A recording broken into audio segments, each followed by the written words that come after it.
Так, ассаламу алейкум рахматуллахи баракату, жамағат. Пока бірінші YouTube, қазір екіншісini ашамыз. Так, просто зарядку ждал, когда более-менее зарядится. Яраған енді где-то 93 болды.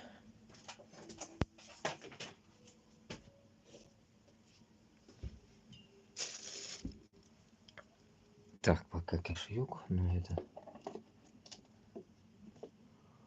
Давно я не был.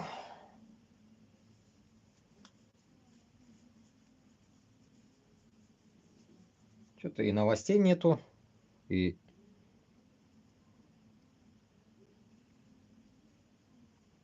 Типа отдых рядом. Азраки. Передышка, так сказать. Балдаминда. Так, а здесь перемычки свои надо понаделать, да? Этот скушлар купкан из-за запотевания.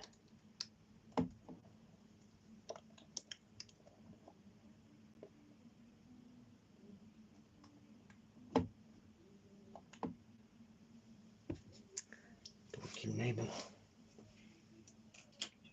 Так, не скользящий, не скользящий.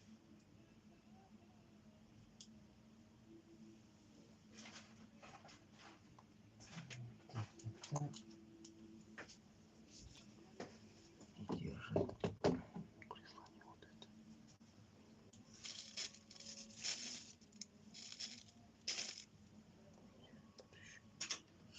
Так.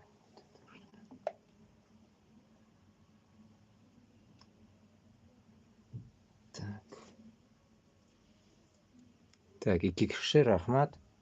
Сейчас я тут еще открою. Ну, я этот тут еще новостей не дослушал иногда. Надо будет новости дослушать. Нету этот. Столько делов. Сегодня пришлось поделать. Так.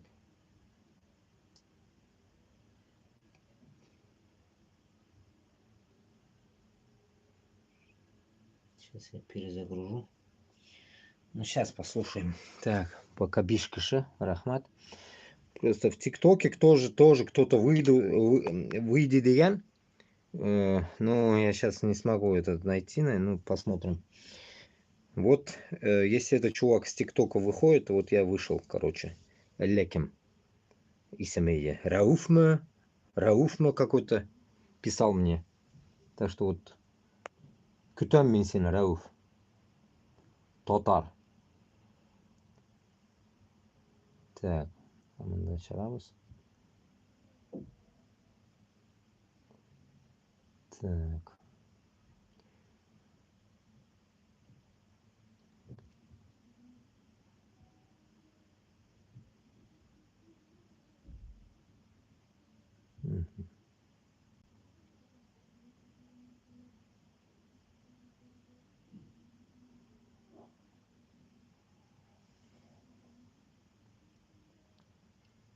Сосед слушает какие-то индийские эти песни.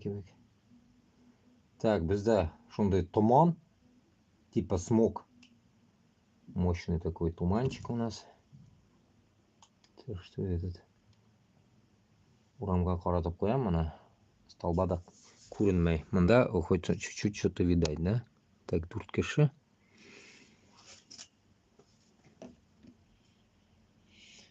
Ну, что послушаем? Фейгина послушаем или что? Я, блин, этот не дослушал еще.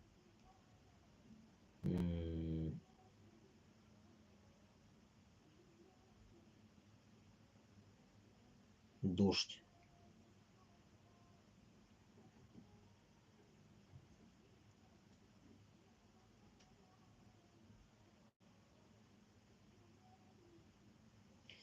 Ну давайте этого послушаем пока, да?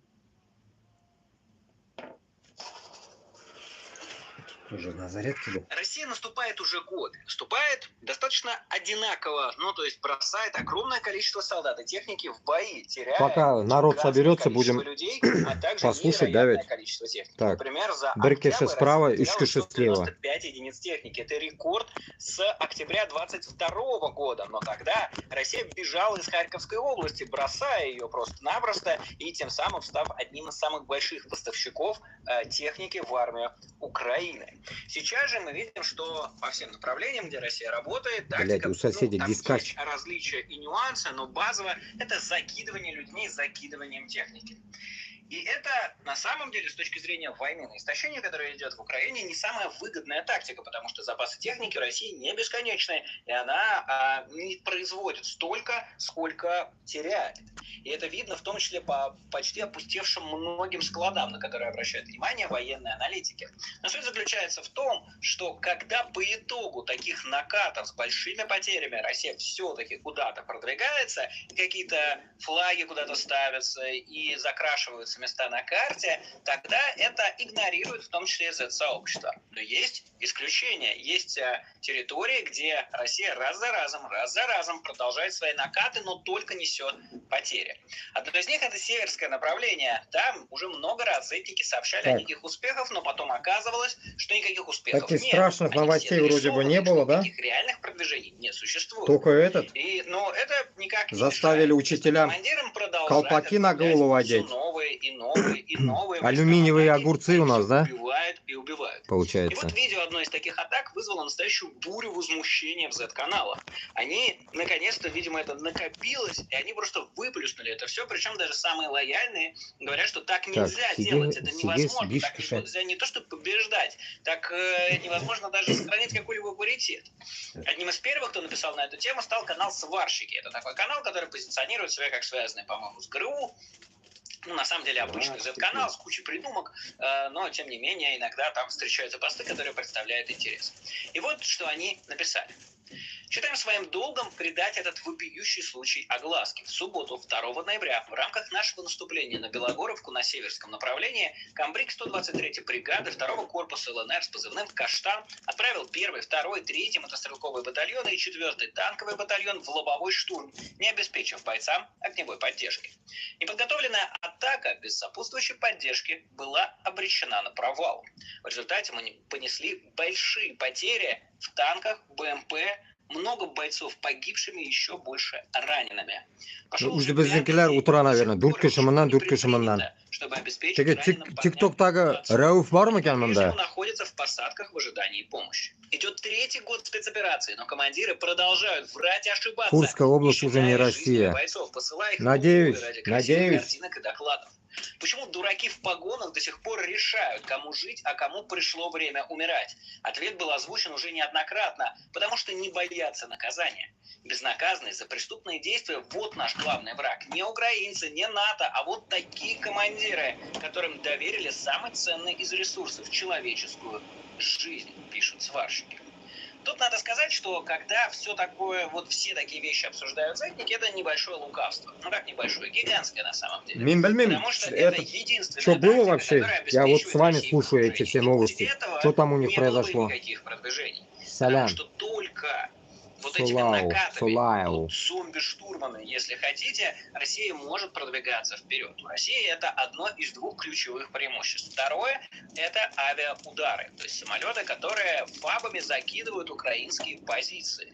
А то, что без поддержки идут российские войска в атаке, это тоже очень простой результат наступления по всем направлениям. Просто не хватает этой самой поддержки. Более того, командиры наверх почти всегда докладывают, что у них полный комплект и все замечательно, хотя в реальности это не соответствует действительности. Поэтому все эти зетники либо знают и не говорят, либо не знают, ну я не знаю, нет, такими дебилами быть просто невозможно, что это не баг, это фича, так и задумано. Поэтому если вы решите пойти в российскую армию, подписать контракт или по мобилизации, когда ее вновь объявят, или из колонии, или когда вас будут к этому склонять менты, знаете, вы окажетесь вот в таком штурме. Они проходят на всех направлениях. Просто где-то, как здесь, это не дает вообще никакого результата уже многие-многие месяцы. Да, Но штурм на конкретно, блядь. Покровском направлении Ни ничем не одной отличается от машины не штурма остается, все Торрейска, взрываются ничем не сразу. отличается от штурма на И все Северском бегут, как направлении саранча. и на любом другом. Салям. Даже в той же самой Курской области ситуация абсолютно такая же. Россия тоже штурмует, Россия тоже несет Так, гигантские Тугускише и потери, и Олтакише. солдаты записывают видео, как им это все сильно не нравится. Собственно, с видео солдата мы сегодня тоже ознакомимся как раз из этой 123-й бригады. Ну а пока я напомню, что поддержать это видео вы можете лайком, комментарием и подпиской на канал. Все эти действия помогают его продвигать. А поддержать финансово можно, купив NVPN. Это продукт, который я делаю со своей командой, за который ручаюсь головой, который позволяет обходить любые блокировки, которые можно купить в том числе с российских карт. Абсолютно безопасно и легально. Все ссылки в описании. И купив NVPN, вы тем самым поможете и каналу. Кстати, можете купать его для ваших мам, бабушек, дедушек, дядь, потому что наша поддержка поможет кому угодно все поставить и сделать так, чтобы все работало без каких-либо проблем. Ну или можете подписаться на Patreon. Это сервис рекуррентных платежей. Ссылка на него также будет в описании. 57. Доверить в пользование смартфон. Только в рассматриваемом случае не смартфон доверяют, а сотни человеческих жизней. Те же, кто умеет, кто научился, у них подобного и близко нет. Вспомните, например, как блестящая прошла операция по взятию урожайного. Стоило только убрать с того направления тех, кто не понимал смысла боевого планирования, и работа пошла как по маслу. Это не так? Там тоже были большие потери, но тем не менее. И да, зависание вопроса об ответственности – это шаг к хаосу. Мы об этом уже много раз говорили. Прочтите, что пишут сварщики. Впрочем, проблема гораздо глубже, пишет Суконкин. Юрий Подоляка тоже выступил с анализом этой атаки и этого видео. О том, что здесь, на данном участке фронта, проблемы, я уже устал писать, пишет Подоляка. И не только публично, много месяцев пишу. Да, по итогу сюда приезжают комиссии, уезжают, и ничего не меняется. Это еще одна проблема, проблема таких комиссий. А потому я считаю, что наказание по данному случаю должны понести и те члены проверочных комиссий, которых за последнее время сюда было направлено несколько, и которые не увидели на данном участке фронта никаких проблем. Кроме военблогеров и тех, кто им раскрывает секретную в кавычках информацию о преступной халатности, тупизме, нужно выбрать некоторых командиров. Они тоже должны отвечать за свои красивые в кавычках отчеты. Да-да, красивые отчеты, по которым они, чтобы получить награды за успешные операции, якобы уже взяли Серебрянку, до которой мы еще километров 10-12, а потому и направляют, по сути, на убой без авиаартиллерийской поддержки батальон за батальоном. Тут что интересно, о какой особенности говорит Юрий Подоляка, и насколько я могу судить по Z-каналам, это реально существует. Короче, когда командир отчитывается наверх, вот в российской армии, что они уже что-то взяли, карту закрашивают, фактического занятия этого населенного пункта нет. Дальше командир начинает кидать туда все больше и больше и больше штурмовиков, чтобы привести это в соответствие с действительностью. Но если на карте закрашено, что какое-то взят населенник или территория, то не выделяется авиаподдержка и артиллерийская поддержка, потому что по картам, опять же, это уже захваченной Россией территории. И это не мешает этим самым зетникам распространять информацию о том, что они там в очередной раз заняли. Особенно Подоляки, который делает это абсолютно в Курской области. Причем делает это каждый российский накат. Он тоже вчера рассказывал, как, значит, там российские солдаты мощно идут и отвоевывают Курскую область, а в итоге оказался пшик, что подтвердили другие Z-каналы. Ну как пшик? Накат-то был, накат серьезный, но привел он скорее к уничтожению российской техники, а не к освобождению. Короче, понятно, у него опять болтовня, это, короче, непонятно о том, о чем, блядь, где, что, блядь, что-то взорвали, блин. Ясно. Так.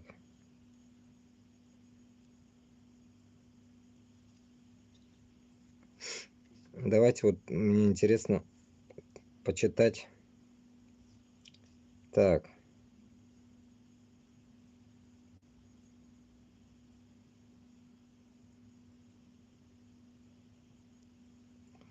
Я в Ютубе только. ТикТок сейчас уж не буду заходить потом. ТикТок отдельно, у меня не хватает телефонов. Со всех выходить. Так.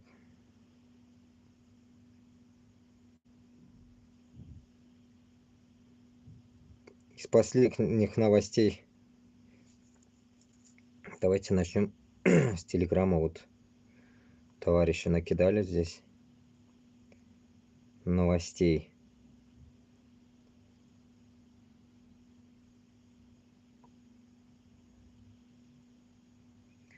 Ну, хотел этот, сегодня я заходил, так и мне никто не ответил из Куштау Байрама, короче.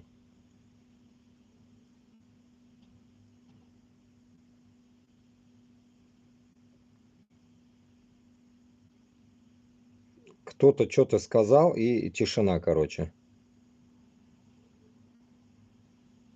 Сейчас вот. Этот, нәрсеке, сен Куштау Байрамданмы? Сен нәрсе админмы? Кімсің вообще? Что за вопросы такие? Короче, там все, которые сидят, мені секунд дегенлері, менен да секундlar бар екен анда. Группалар открывают, и хуй его знает, кто там хозяин, блядь. Кутакбашлар не выходят, ни один не на связь, блядь, не выходит. Ни один, блядь. Сейчас я ему сниму. Вот то, что я провожу эфир. Какой-нибудь из них. Так, вот так, чтобы. Так, этот Куштау Байрам. Вот видишь, я как эфир провожу. Ну, что там, админ ты или что ты там? Вылазь давай. Ты в прямом эфире. Вот в данный момент я тебя записываю в прямом эфире.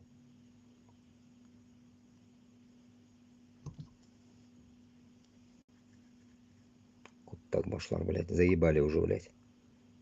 Сейчас я ему скину, этот куда заходить, блядь. Мудакам, блядь.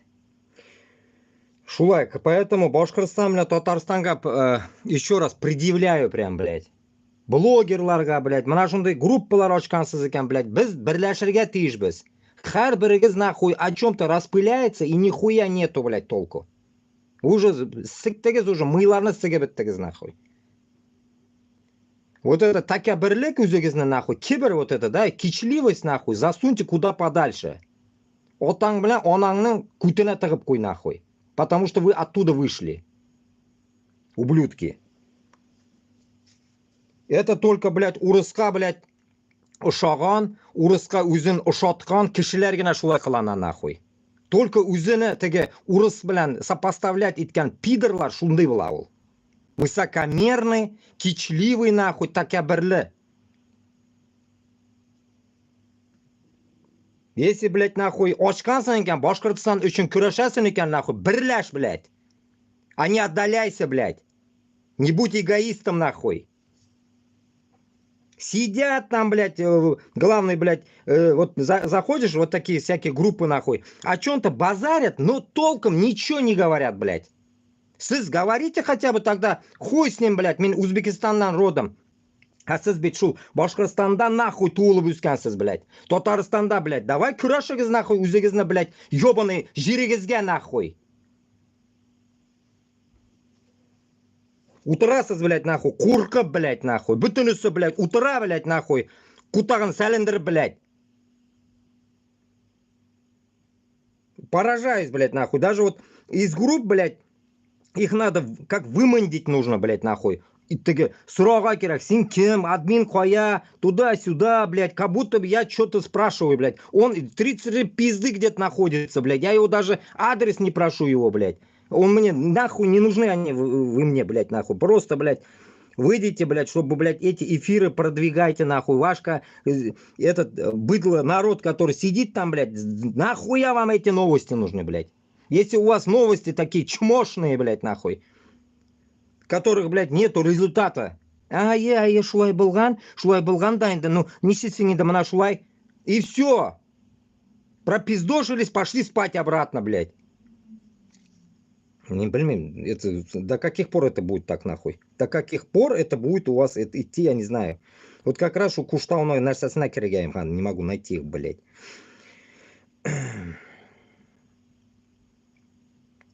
Этот чат хотел зайти. Там чат, вот за все время, оказывается, мен последний раз, когда заходил, 4-го или когда я был в эфире, я не помню. С тех пор столько комментариев набежало. Там около 599 человек у раунда. Чат-то 599. Манахазар уже недавно только заходил, уже ундурт сообщение yazылган. О чем там они пишут? Непонятно, блядь. Просто ты кутак шайнилер, блядь, кіріп алып анда, блядь. Ну, если ты что-то там кидаешь, вот именно Куштау Байрам жиберген мына. Части неизвестного взорвавшего украинского БПЛА были обнаружены в Татарстане. Расстояние от границы около 1000 километров. И типа такой смайлик недовольный. Вот, я не понимаю, вот этот Куштау Байрам за что топит, блядь? Получается, урыслар, блин, топит. Если даже смайлик недовольный, понимаете? И все это означает, что это точно нахуй Фарида Курбангалиева, потом еще все другие нахуй, которые, блядь, с узкожопами нахуй дают интервью, живут в русском мире. Примерно вот такие, блин. А нам нужны те, которые башкирт, татарлар, которые топят за нас, блядь. А не урысский мир, блядь. Siz shu qulluqdan chiqa bilmadingiz. Qulluqdan chiqarga kerak. Shuni bitin постоянно пытаюсь что-то говорить. Ни хрена. Вот я же говорю, вот, наверное, это приводит к тому, что я вот думаю, да, вот часто думаю, үзімні рожымны курсаторга, блядь. Потому что до хрена мне пишут роженый курсат. Наверное, может тогда, какие-то откликания будет от вас. Я не знаю. Вы думаете, наверное, типа в какое-то дупло нахуй долбитесь. Нихуя. Хоть я вот сюда выставляю, блядь, нахуй, за вот этим картинкой-то стою я. Это не робот какой-то говорит, блядь. Мен сөйлеймін. Мен шу Башқұртстандағы егер сөйлей шуны, блядь, сізге, чтобы сіз соғышқа бармадыңыз, бірләшейік, урысларға қарсы группа ясайық, башқұрт білән татар, урысларны сіксінләр. А вы нет, не можете понять этого. Плюс, конечно, онда қыланырға түгіл шитке шығырға керек. Шитке генә шығып қана қыланырға керек. Они внутри. Внутри, конечно, вас всех засунут. Вон, Алсынова, что, не помните, что ли? Алсыновны мен күнде еске алам. Һәр вакыт дуа кылганда Алсыновка һәм дуа кылып куям. Һәр вакыт, чтобы шул чыксын тизрәк. Шул 80 кеше чыксын тизрәк. Чтобы безгә берләшергә. Не то, что он чыгып потом опять за русских будет топить они. Они нахуй не нужны, если они за русских будут топить. Но за это время у них мозги вправят. И они выйдут шелковые. И это тоже нужно учитывать. Они выйдут такие шелковые, что они не будут признавать нас. Они скажут, без урыслар белән син нәрсә сөйлисең? Вот так и они выйдут нахуй. Потому что их так сделают. Поэтому безгә тизрәк надо вылазить, блядь, нахуй. И вытаскивать их с тюрем, блядь. А не сидеть, ждать, блядь, когда мы нахуй выйдем, блядь. И понимаешь, что вот сейчас X, блядь, час Руслан Габбасов сөйлей. X час киля. И X час инан тишигинан килям, если мы его не создадим. Аллах Таалам что говорит? Утырып тұрғанға бермей ол. Кымыллағыз де ол, кымыллағыз. Кымылларға керек. А утырып тұрғанға кто что даст? Даже если ты... Вот мне вопрос один задавал, вспоминая этого ублюдка. Урыс инде ол. Ну, такой, русский немец Германии. Бірге әзгәне эшләдем инде. Бір жердә, короче, с Казахстана, короче, был этот урыс. Он был нормальный. Кстати, вот с Казахстана урыс был нормальный. А вот второй его, вот этот работник молодой, был нацистом. И вот он, короче, стучал меня по жизни, меня стучал в Германии, что я намаз читаю во время работы. Оказывается, я не должен читать намаз во время работы. А мы работали на мойке. Вот эти дорогие машины мыли, короче, ну, какую-то химчистку я попал, короче. Ну, так, нашелся, в русский магазин зашел, а там объявление, требуется автомойщик. Ну, мне позвонил, он говорит, ну, давай, приедь, посмотрю на тебя. А я на велике подъехал, он на меня посмотрел, ну, давай, берем, договорились, туда-сюда, начали работать. Одна машина, 50 евро, короче, помыть. Окей, начал мыть, а ты урыс... Его работник. А был, оказывается, для него я конкурент был. И этот ублюдок меня должен был выжить, блядь. А вместо него, оказывается, должен был прийти молдаванин, который, блядь, что скажет, то и будет делать. Раб, короче, раб. Этому узкожопому нужен раб еще. Этому же, как бы, который умеет мыть, типа, машину, блядь. Как будто я машину мыть не умею, нахуй. И в итоге, короче, ну там жесткая мойка была. Химчистка, там панель вытаскиваешь, панель моешь, блядь, пистолет, там вся хуйня, короче, там пиздец. И вот шунда мы грызанулись из-за намаза. Мен шунда айттым, меня сені үшін құттағыма да керек ме дедім. Намаз я буду читать, дедім. А твой вот этот работник меня заебал, дедім. Что, блядь, он мне не дает намаз читать, дедім. В любое время я отлучусь, время пришло, намаз, пошел 5 минут тахарат, 5 минут прочитал, вышел, дальше работаю. От этого никто ничего не сделается. И пусть покурит там, подышит там, я не знаю. Ну, короче, это все ему не понравилось, тому ублюдку. А хозяин начал уговаривать, да забей на него, говорит, блин, работай туда-сюда. Нет, я говорю, так я не могу, блин. Что, блядь, меня где-то кто-то будет стучать на меня, блин, что-то делать, как будто я что-то украл, блин. В итоге, короче, я нахуй послал, все, ушел. Вот так вот. Поэтому, замечая, почему я это вспомнил, потому что вот это действие наших людей, которые пытаются что-то делать, ну, меня ведь монахоядыр эшләргә ярамый барыга, и типа, ну, типа, барамин, но барамин да, типа, вот нет. Если тебе туда не прикалывает идти, если ты мусульманин и так далее, тебе не надо туда идти, допустим, да? А если, возвращаясь на Алсынова, то, что я хотел сказать, что, как говорится, ждать море погоды не стоит. Нужно действовать сейчас. Хазар, на данный момент, блядь. Спасать надо, значит, кто в тюрьме, значит, нужно спасать. Каким образом? Собраться нам, хотя бы там по 1000 человек, я говорил, Татарстанан и Башкортостанан, и создать отряд свой. Военный отряд, блин, вооруженный отряд, который зайдет в Башкортостан, Татарстанга и будет захватывать территории. Свои, наши территории возвращать. Вот как украинцы возвращают, так же мы должны возвращать свои территории. Потом уже на Москву двинемся, когда уже вытащим и Алсынова, и тех 80 пацанов тоже вытащим, они тоже с нами пойдут, иншаллах. Примерно так. Поэтому, когда идет речь о том, что отсидеться не надо. Уже за нас, за всех отсиживается вот за свои какие-то дурацкие куштау, отсиживается Алсынов и Сиксян Кеше. Поэтому нам нужно сейчас действовать. И не ловиться при том.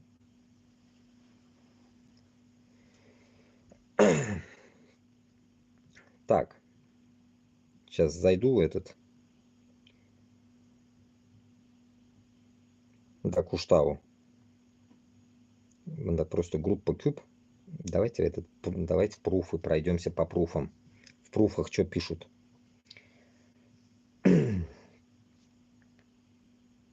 Перестрелка петардами. Похоже, что именно ее затеяли школьники в селе Аскино. Да, не абы где, а во дворе Дома культуры. По счастью, случайных мимо крокодилов мимо не проходило. Понятно. Короче, этот... Дурачатся люди, короче. Тут больно такого не интересно. Реклама. Только из рекламы состоит теперь они. Так.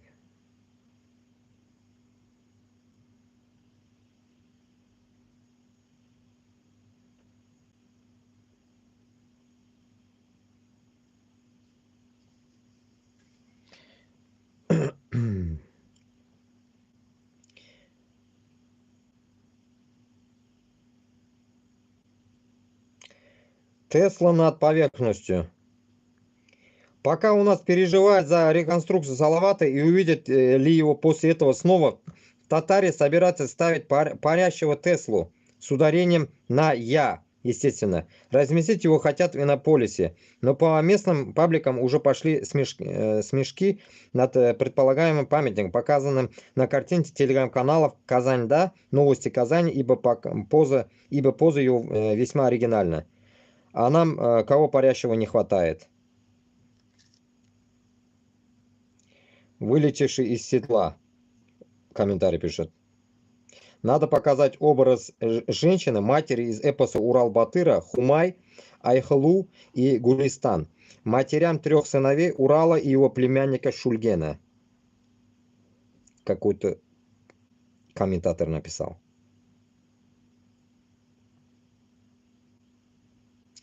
Нет, здесь в пруфах дерьмо какое-то, блядь. Что-то у них вообще нету ни хрена ничего хорошего. Ничего этого нового нету.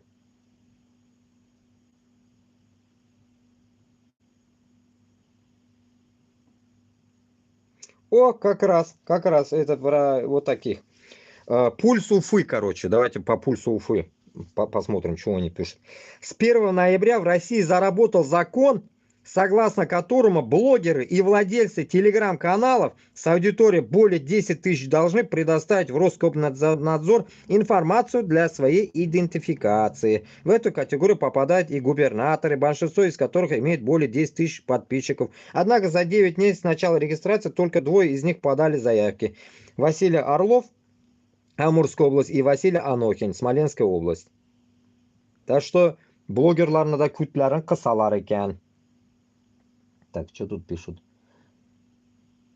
Силы воли из Башкортостана, Башкортостану. Привет из Украины. Елена Потоцкая. Спасибо. Дангишон, битшон. Так. Так. Ким Мандавар. О, опять это Лиза Пися вышла, блядь. Власти Башкортостана, пожалуйста, заинтересуются данным гражданином. Он явно не в себе. Срочно на лечение его. Понятно, понятно. Mana shulay atak-satak pataksalar o'tirayin bunda, короче. Товарищ майор выехал. О, боты, боты, боты! Налетели боты! Так, понятно.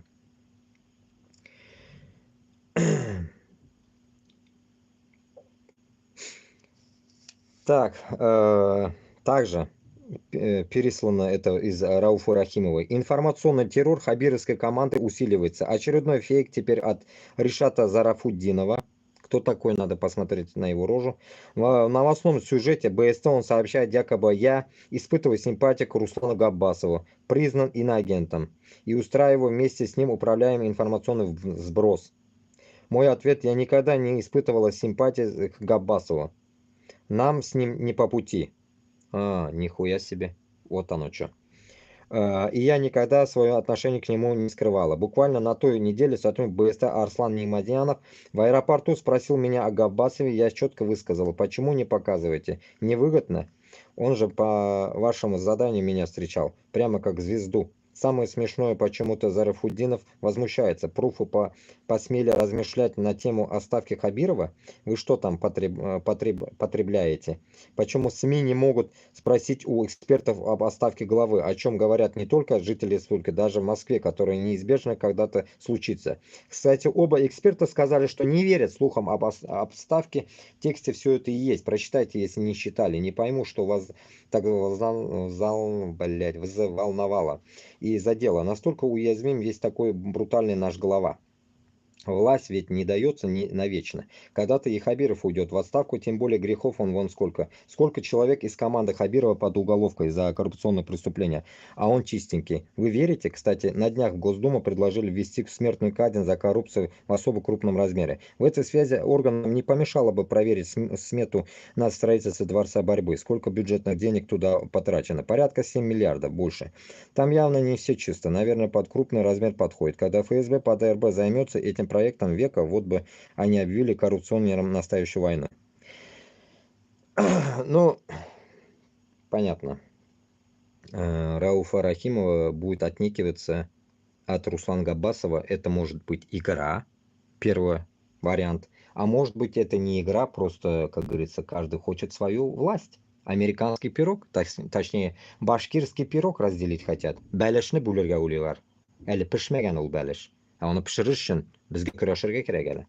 Ну, конечно, если без көрәшеп керә торган булсак, без гомердә ул бәлешне Рәүфәгә дә бирмибез, Габбасовка да бирмибез. Мы, как говорится, в общем положении это будем решать. В общем положении. Никто хапать не будет. И никакая нахуй сука, байы да, башкасы да безгә кутагымнан нәре була. Берсе безгә кирәк түгел, потому что нәрсәкәй, как кто-то говорил, что как дичь налетит на эту дичь, как говорится, на Башкортостан налетят до хрена этих, блядь, уродов, которые захотят захапать. Ну, нихуя. Вот кто будет на Москву идти, вот только он будет претендовать на слово.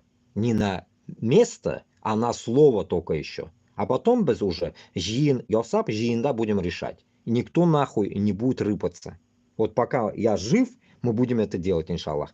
А так, Башкортостан бойларына, еще раз, как раз как повод выходит, я говорю, бойларына кидаю как заяву. Бойлар, Башкортостан бойлары, Татарстан бойлары, вы давайте сейчас скидывайтесь на оружие, а потом, может, посмотрим вам тепленькое место выделить вам или нет. Вот сейчас вы кидайте на наше обмундирование, на оружие, на нападение на Москву и так далее, подготовку туда-сюда, кешелерni жирга. Bütün narsaga o'xsha kerak. Mana hozir o'xshag'izni вкладывайтесь тогда за Башкортостан и за Татарстан, а потом мы с вами будем уже решать, kimga narsa достанется. А onda rayonlar ko'p, жир ko'p, проблемы yo'q. И плюс я, как всегда говорю, мы будем до севера будем брать. У нас Башкортостан не закончится там где-то там Нарсакейда. Этот Бирский, да, там там нәрсе бар әле. Мына шу якларда не закончится это. Перем у нас, Коми, вот это все будем брать. Ненецкий автономный, все будем брать. Вот до туда вы будет идти, поэтому земли до хрена будет у нас. А для этого нужны управленцы, для этого нужны люди, которые будут что-то делать там, а не воровать. Конечно, каждый из вас выйдут из воровских законов, вот из этой рашки, но мы вас будем как раз-таки насчет этого перевоспитывать, потому что вам волю не давать. Потому что siz onda bütün narsani sotib югалтасыз, блядь. Bizga наоборот жирга керек. Мы теперь будем как цыгане, будем собирать все внутрь, и людей, и их богатство. А потом уже будем распоряжаться. Вот только так. А воровать нахуй сразу не то, что кулын кисерген нахуй, сразу кукаин кисерген нахуй, чтобы сыгынып yürümәскә. И все, инвалид нахуй, и китеп бара ана дом престарелых, выпроводим их. И все. Хатын кешеләрне башлыкка куядыр, башлык булып куярга вообще куймыйбыз да. Хатын кешеләр министерствода өстә куядыр, вообще утырмаска тиеш. Они нахуй не нужны. Өйдә утырсыннар нахуй. Пәтәкләрен юып, өйдә утырсыннар. Шулай. Так. Аль-Жайдат, что происходит опять? Депутата Совета Альшевского района Башкирии назначили главой администрации муниципалитета 47-летнего Наиля Абезгулина.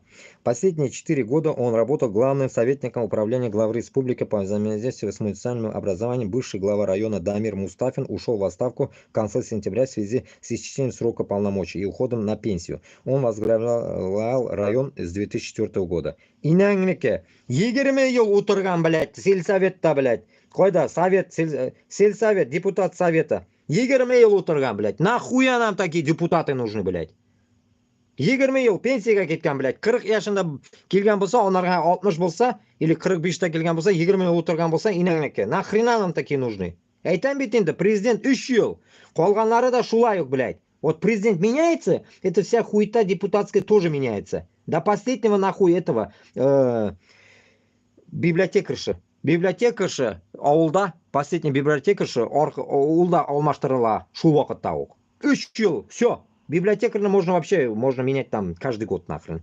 А так, вообще говорю, примерно. Вот шу сельсоветта хатлы 3 жыл утра бүтінісі. Шығып тоялар нахрен. И молодым давать. Молодым. Старые нахрен пусть вон херню страдают.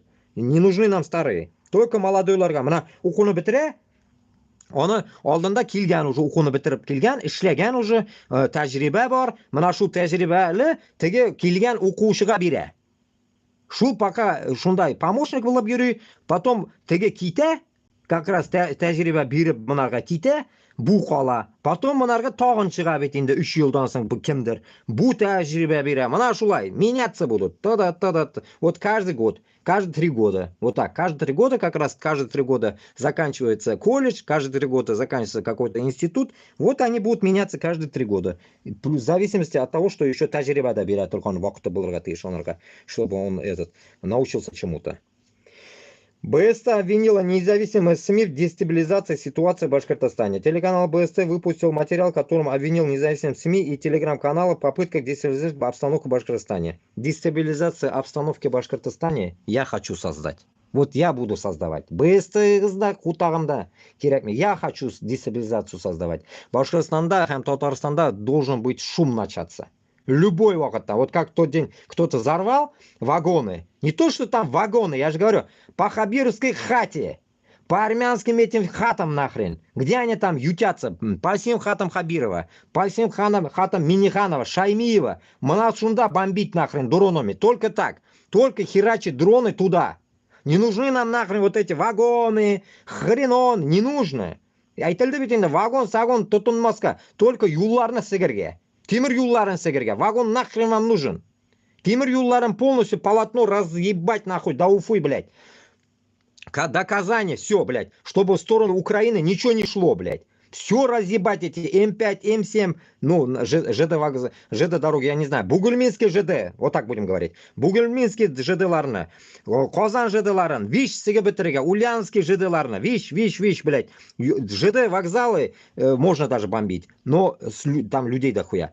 Бомбить чуть дальше, чтобы полотно, вот где депо заходит, полотно до хрена, шул деполарны, полотнуларын полностью расхерачить надо. Вот этим надо заниматься. Все вагоны, все оружием идут оттуда. Понимаете? Все дороги. М5 раздолбать. М7 только оставить, говорил, да? Ведь М7 оставить, М5 раздолбать. Чтобы по М7 мы на Москву пойдем. М5 и МММ все раздолбать можно, короче говоря. И пару дорог оставить на Москву, чтобы с Воронежа из Калужского шоссе до Москвы докатились украинцы. Все, остальные дороги надо расхерачить. Барвиху, Рублевку, Рублевское шоссе тоже расхерачьте полностью, чтобы эти твари свои бункеры не могли упиздить. Расхерачьте все дороги, которые направляются в Беларусь. Раздолбайте полностью. Все дороги раздолбайте, которые идут в Питер. Тоже. Вот этим занимайтесь, украинцы. А не хуйней маетесь, блядь. Не надо вагоны, блядь, рушить, блядь. Вагоны нахуй нужны. Вагоны вам зачем нужны, блядь? Пустое дело, блядь. Пацанов взяли, блядь. Нахуй это нужно? Дрон и все. Не надо туда кого-то посылать, блядь. Подвергать их, блядь, в тюрьме, блядь. Сейчас будут их насиловать, нахуй, шваброй. Потом. В своем сюжете канал заявил, что недружественные ресурсы распространяют фейковые новости о якобы грядущей отставке главы республики Ради Хабирова. Да нам похуй. Фейк оно, не фейк, блядь, нам он не нужен. Оны башын алырга deyildi бит инде. Хабировны башын гына алырга. Как всегда я говорю, как-то в прошлом минем, получается, қарт атайымны, башқұрт қарт атайымны башын алганлар. Топором үтіргенлер. Топором урманда шабып үтіргенлер. Потом оны улы, зур улымы, ниндидир улы инде. Тегені душманын башын алган, кылыч белән. Короче говоря, Хабировны да башын алырга мин әзермен. Кылычны гына әзерләгез.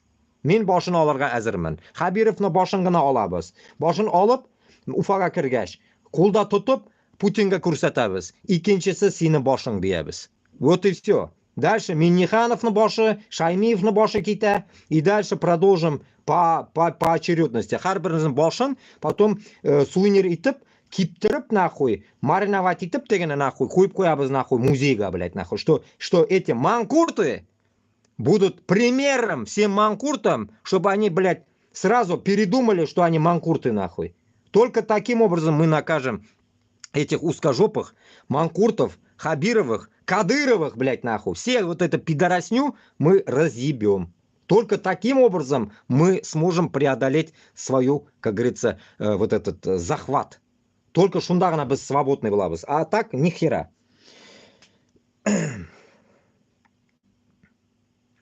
Как радостная новость о якобы отставке Хабирова может дестабилизировать обстановку республики? Вопрос задают. Если только Гайсин не вспомнит молодость и снова не выйдет на митинг ругать Путина. Кто такая Гайсина? Хуй его знает, короче. Кто-то пишет: не лишайся радости, народ Башкортостана. Какой-то прикол, наверное, или что это было? Тупизм. Дети жалуются на остывшие обеды и иногда черствый хлеб. Мана, детский садларда. Окшана зато умры балалар, наверное. Остывшая еда из-за того, что ее не готовят на месте, а привозят. Было бы хорошо, если бы кухни заработали в школах как раньше. Либо дорого взглянуть, что в первом лице детям пирожки пекут. Лицее. Блять, что за хуйня? Не понял. Короче, какой-то буква тоже колган. Что в первом лице детям пирожки пекут, нам бы тоже так. Классно, что в этой школе Есть доступная чистая питьевая вода. Знаю, что во многих школах, особенно в начальных классах, родители покупают за свои деньги воду и кулеры. Конечно, так не должно быть. Просьба поставить пурифайеры в 6-й лицей и 97-ю школу. Это важно для наших детей. Перед ним мэром Уфы. Само собой, блядь, Уфана суын еще была, блядь, хлорка, блядь, нахуй. Невозможно, блядь, опа, киляя, блядь. Он противно было нюхать даже, не то, что, блядь, нахуй. Когда пьешь, его вот, шейнда, блядь, нахуй, когда сусаганда. Ішесің дегенде, инем бәттәге, надо ктонауны тығырға прям итеп тұрып, воздух набираешь, потом бірні бәріп куясың, стопка бәрген кебек, блядь, 100 граммны, нахуй, хуяришь, шунда гана вздыхаешь потом, блядь, нахуй, чтобы не нюхать этот ебаный запах, блядь, этой воды, блядь, уфимской, нахуй. Она ведь инда минем бәләкәй шагында было отравление воды реки Белой, блядь, все знают. И после этого невозможно пить Уфаны суын, блядь. Говно. Бүтін Уфадан қайтқанлар бізді ауылдан этот чешме суы алып кетелер. Теге нәрсеке ратника түшіп, чешмейінде ратник это. Ратника түшіп су жиялары этот флягами забирали. Потом пластиковые пошли вот эти ратники всякие, бутылки 10-20 литровые. Туда начали вот так вот. Все везли из деревень в Уфу воду, пить, любили воду деревенскую, а не уфимское говно.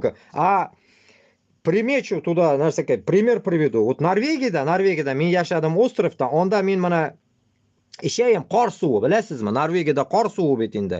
Таулардан түші, шу суына ішейім. Ол теге нәрсекей фьорд болып түші, тегенде фьорды, короче, да, эти вот фьорды вода, и эту воду они пили. Все, бесплатно. И вода в Норвегии не оплачивается, бесплатно. Не надо за него платить, блядь. Бесплатная вода пьешь. Сколько влезет, пей и все. И вот потом зимой, фу, бля, летом туда хрен зайдешь в эту воду, салкан ты улеря можно, блядь. Я в августе только мог плавать, блядь. Вот так вот. В августе чуть-чуть тепло становится в этой воде. В Лафатенах. Шундыхаль. Поэтому у нас, короче говоря, на каждом шагу косяки. Башкортостана, на каждом шагу. Поэтому мы должны будем решать и насчет воды, насчет коммуналки, насчет всего, блядь, нахрен. Главное, убрать нахрен этих, блядь, тварей, которые работают на Москву. И полностью уничтожить Москву, само собой. Чтобы Башкортостана бір тиын ақша бір қойшы шығып кетмеске тиіш. И должны, само собой, поменять все правительство нахрен. До последней уборщицы, грубо говоря. Нам не нужны вот эти продажные шкуры, которые останутся после узкого вот этого мира. Нам не нужны они, потому что если мы их оставим, мы увидим опять эти коррупционные схемы, опять это, блядь, нахуй крысятничество, нам не нужно это. Поэтому мы поменяем всех, и когда будем на работу брать, у нас должна быть конституция написана именно Башкортстанныкі. Біріне Россияны конституциясы бізге керекми. Башкортстанның конституция yazıла матур еттіріп, онда айтылы, что ішке кірген кіші, если он начинает, блядь, коррупционироваться или что-то в этом роде, сразу нахуй элеккен уақытында кита сразу пожизненныйға кита. Пожизненный нахуй. Пожизненный, блядь, нахуй. 5 жылда түгіл, 10 жылда түгіл, нахуй, сразу пожизненный. Мына электі бір сум білән электі нахуй, онда біздің оқшабыз бұла, башқұрт оқшасы, татар оқшасы. Бір сум білән элеге екен, шу бір сум үшін ғұмыры азағына хаты утыра. Шунды прям, блядь, оқ қағазға қора буквалар білән жазып қоябыз, нахуй. Даже қызыл білән жазып қойырға можно. Кровью, блядь, написать, что бір сум ұрладың, нахуй, ғұмырың кесілді дегені, нахуй. Вот только таким образом мы вычистим этих коррупционеров. Потому что хазыр оларны әтәләре коррупционер, оларны балалары бетінде хазыр высшиларны укый на халяву. Олар бетінде онда была бетінде. Вот шу пидораслар белән безгә надо будет сотрудничать. И эти пидорасы с высшим образованием придут к нам. Вот когда они придут, вот мы их будем перевоспитывать. Крысы или нет, будем узнавать на месте. Вот и все. Бриккеса элеккеш нахуй кита на пожизненный нахуй. И все.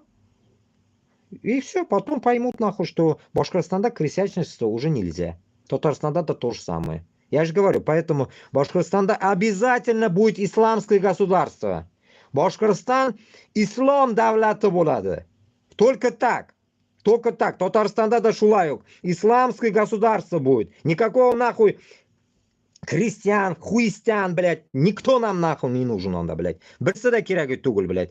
Урысы да керек мен нахуй, башқасына да нахуй нәрсесі религиясы керек жоқ. Біздің религиямыз бар, Аллаға шүкір. Все, мына мұсылман религиясында была бүтін бір. Поэтому жесткое вот это просмотр будет жесткий через ислам. Через ислам. Ну да, как говорится, как всегда я отмечаю, там заставлять намаз читать никого не будем, конечно, ну и хиджабы носить, но суть в законе будет конкретно, что, блядь, за крысятничество, нахуй, с государства пизда всем. Не говоря о том, что у кого-то спиздили машину, у кого-то спиздили деньги, у кого-то украли карту, блядь, банк ограбили, блядь, вот это все будет так же, пожизненно. Любое крысятничество пожизненно. Вот и все. Хоть этіңнен ұрлайсың, блядь, хоть корову украдешь, похуй, хоть нәрсе. Короче, блоху украл, пизда тебе, все. Вот, имей в виду, вот такое должно воспитание. Пока этот СССРский народ мы не перевоспитаем, мы охуеем. Потому что Европа, да, он тема нету.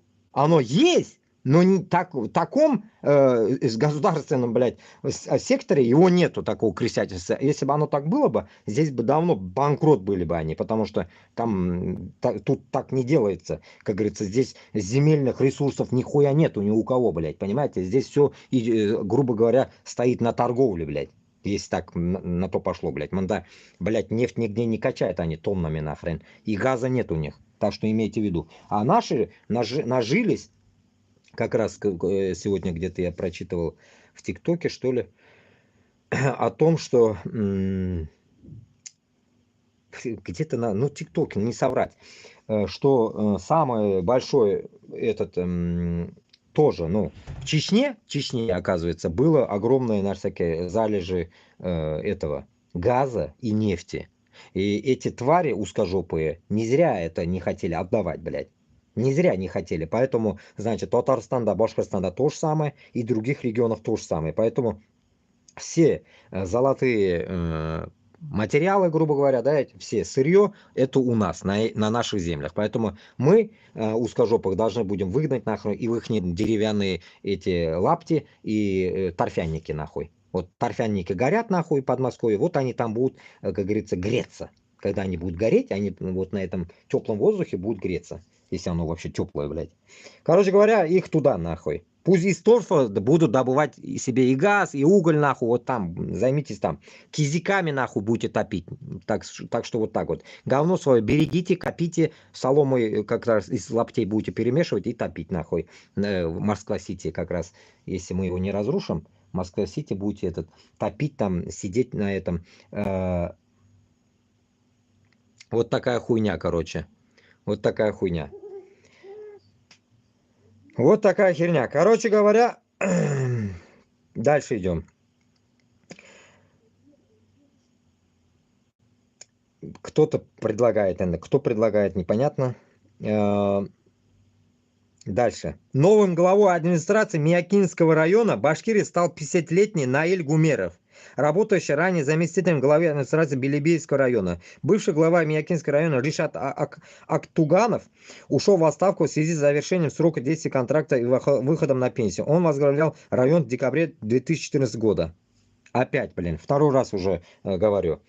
50-летний, курасызма, 50-летний. Нахрена нам нужны такие в сельсовете, блядь, нахуй, или там в районе, Миякинском районе, кутак барма, Миякида или яшлык, блядь, мужика. Я призываю утыздан иллига хатли, блядь, на Москву идти, утыздан иллига хатли, но не сидеть, нахуй, блядь, в районе. В районе должны молодые прийти, молодые, нахуй. Вот закончил универ, блядь, 22, блядь. Все, пришел и сидит там 3 года. Не больше. Yok, блядь, 50 yaşlıklarına tıkalar. Я хуею просто. Миякида кутак барма 50 yaşlık, блядь. Что он там сделает? Просто будет брать бабло. Крысятничеством заниматься. Коррупция, блядь. Нахуя?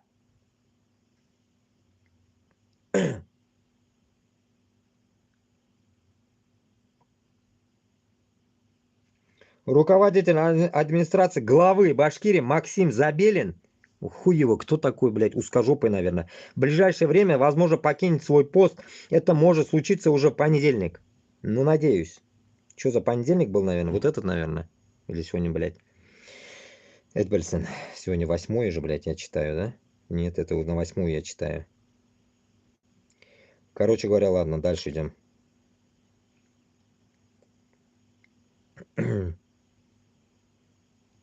Тут какие-то огрызки и где-то начало надо искать. А, вот, Руслан Валеев, вот вспомнил как раз. Вот этот Руслан Валеев тоже, короче, он бзик конкретный, узкожопами. Руслан Валеев тоже самое сидит с узкожопами, блядь, в десна целуется. Он тоже нам враг. Короче говоря, он тоже, блядь, пока он не поймет, он то же самое, что этот Фарида Курбангалеева, такой же одинаковый. Так, салямнар, салям. Халlar, Allohga shukr. Короче, малайлар, onda munda yozib turg'izali narsa. Kim bor? Biznikilar bormi munda? Yozib turg'izali narsaga. A, какие люди. Endi uka itarmasang bo'lmaydi. Men endi ko'ribman, men qaramay qolibman, короче. Rahmat. Gapirmasang bo'lmaydi. Men o'shaqa olib borib turaman-da, endi efir olib boryapman, aytdimmi senga? Manda o'zimizni tagi tug'an qardosh o'zi. Qozog'istondan. Так, вот Руслан Валеев пишет. Ну, вроде бы ты думаешь, да, татар, башкорт, мол, кем, уфадан, такой корреспондент, туда-сюда, думаешь, нормальный чувак, да? Вот где-то он говорит, вроде бы, думаешь, нормальный, вот как я мыслит, и в один момент, бах, с узкожопами целуется, понимаете? Ну, я это уже говорил где-то. Вот давайте в этот раз послушаем, что он написал, коротко. Валеев онлайн. У него даже группа есть, Валеев онлайн, оказывается. Грустно наблюдать за соотечественниками из Башкортостана, которые рассчитывают на что-то хорошее в случае отставки действующей главы Республики Хабирова. Более того, среди подписчиков аспекта по голосованию лидирует вариант Хатим Нового Бабая, иначе говоря, молодого Муртазу Рахимова. Напомню, он одним из первых в России уничтожил выборы и свободу слова и разбазарил свои же завоевания начала 1990-х, которые на самом деле просто упали с неба. Но речь даже не об этом, а о том, что люди продолжают верить в доброго царя, который пришлет им мудрого барина. Ну, примерно вроде бы он начал такую ересь нести, то, что вроде бы он за нас, да? Вот что-то, да ведь? Но его действие получается, вот когда вот даже вот здесь вот даже можно подъебаться, что Хабиров на Урнат придет другой, допустим, да, и как бы для него, как бы и Хабиров похуй пусть стоит, да ведь, но нет у него ни одних мыслей, у Руслана Валеева, блядь, это не Габасов, Габасов получше, у Валеева, чтобы, блядь, отойти, блядь, от Москвы, чтобы Башкортостан был независимым, у него нет этого. Понимаете? Потому что у него, блядь, вот эта связь, долбаная нахуй, его канала пруфы, это то же самое, что, блядь, вроде бы, если не спиздеть нахуй, с этой, блядь, нахуй, Рауфа Рахимовой, блядь. Вот этой долбоебкой женщиной, вот этой, которая, блядь, Рахимовна племянница, которая тоже, блядь, муму ебет с узкими. Вот это меня и бесит, то, что, блядь, нахуй, безден халакта нет сплоченности. Вы, если не будете сплоченные, вы что будет-то? Мен 100 мәртә үзбәкләргә айтам шуны. Үзбәкләр не могут понять, нахуй. Я тогда говорил, блядь, снести Каримова, нахуй, поставить нормального. Нет, нахуй, дождались, когда он сдохнет. Поставился сам по себе Мирзияев, которого, блядь, Медведев приехал короновал Узбекистанда. И до сих пор, нахуй, молчат үзбәкләр. Олар 37 миллион. А башкортлар 1,5 миллиона не могут рыпнуться. А те 37 миллионов не могут рыпнуться. Рабы. Мана минем 3 миллятым рабы получается, блядь. Узбек, башкорт, татар рабы, блядь. Куллар, блядь. Шу куллухта, получается, вы хотите обитать. И пытаться еще заработать что-то выжить там пытаетесь, что-то вот нажить себе. Только такие мысли у вас. Такие просто вот съедобные, так скажем, мысли у вас. Ульмәскә. Яшәп калырга, теге таракан кебек, блядь. Лишь бы не сдохнуть, блядь. А другого у вас нету мысли, чтобы, блядь, как-то, блядь, спасти родину. У вас нет мыслей. Башкортостан, Башкортостан, и без давит. Но берсегез улямы. Все идете умирать, блядь, в эту ебаную войну, которую, блядь, нахуй нужно только Путину. Даже, получается, если на то пойдем сейчас, перейдем, даже американцам это не нужно, по сути. Американцы даже не знают, что там творится, им похуй. Что там и вообще в Украине творится, им похуй. Не говоря о том, что Башкортостан, бля, Узбекистан, да, они вообще даже не знают, где это нахуй. То же самое, что и москвичи. Москвичи не знают выше своего, дальше своего носа, блядь, дальше что не знают. Бензин, как обычно. Башнефть вновь повысила стоимость топлива. Зато бензин у себя. Скоро вы догоните, блядь, как здесь будет нахуй. 1,70, вот сегодня смотрел. Короче, 1,68 диктую. 92-й. 1,78, 95-й. 1,68 дизель. Короче, 3 цены. Газа нету в этой заправке. Короче, газ тоже примерно где-то около евро стоит.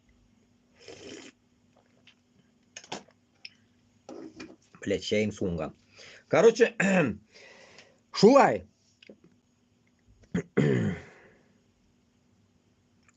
Росприродонадзор, интересно, по Башкортостану и Оренбургской области вынес предостережение в адрес предприятия Кроношпан. Вот это Кроношпан, блядь, минус белекай шагумдану. Кроношпан затрахал это Кроношпан, блядь.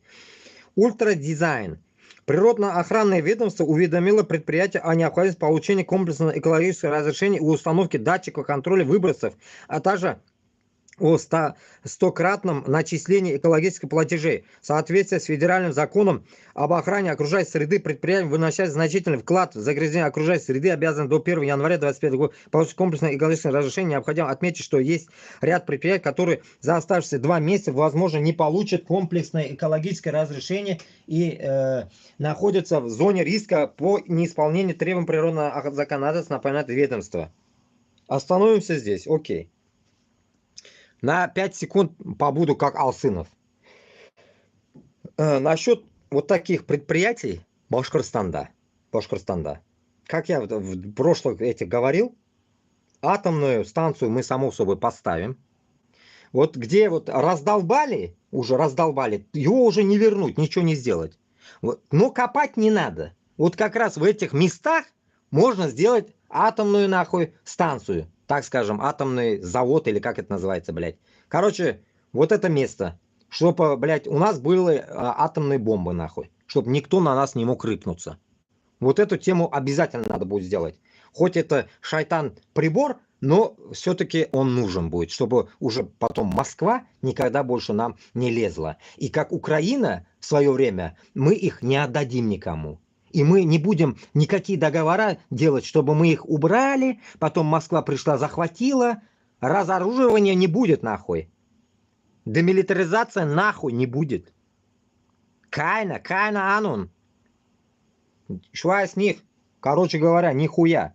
Ничего не будет этого, блядь. Поэтому этого Путина нахуй накол. И получается у нас будет то, что мы захотим.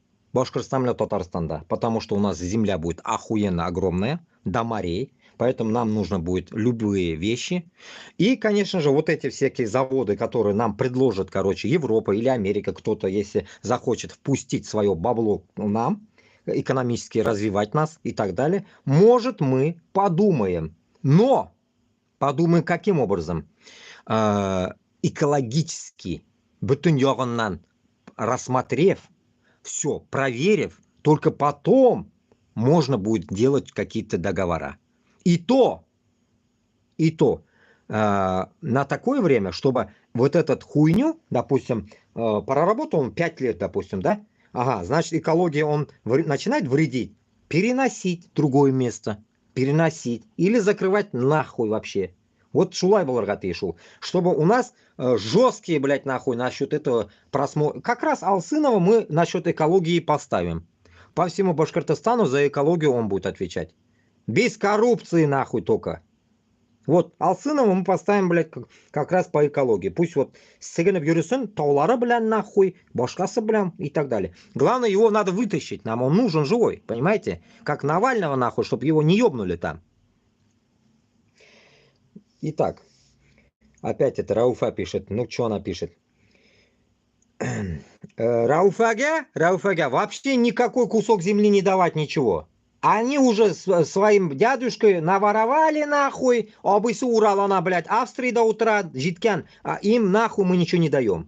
Рауфа будет палец сосать. Вот пенсионерка пусть сидит нахуй на пенсии, мозга нам не ебет нахуй. Пусть он в Турцию уехал, пиздует, в Турции живет. Где хочет, пусть живет, главное, в политику ее нахуй, чтобы она не лезла никогда в жизни. И в Башкирии, в Москве, в воздухе витает ожидание скорой отставки главы Башкортостана Радик Фаритовича Хабирова. Кто-то говорит, что ситуация у него настолько плохая, так как члены его команды под следствием дали на него показания. Кто-то говорит, что он уходит губернатором в один из новых регионов. Кто-то говорит, что он возглавит федеральный округ. Кто бы то ни было, после... Или как бы то ни было, после ночи всегда наступает утро, а тьма всегда сменяется светом. Я надеюсь, что нашу республику возглавит достойный мужчина с сильным духом, мудрый профессионал и государственным подходом, создатель, любящий свою страну и наш Башкортостан. И в таком главе мы с радостью будем помогать, ведь не просто будет вернуть утраченное доверие граждан. Вы, надеюсь, услышали. Она не хочет от русни выходить. У нее нет мысли выходить от русни. Она ждет какого-то хуя снова из Москвы, кто поставит, и вот с ним они будут строить отношения. Бля, Смовна, интересное имя, блядь. Очень интересно, блядь, ее вот эта трактовка. Башкортостан должен возглавить настоящий хозяйственник. Мы разберемся без нее.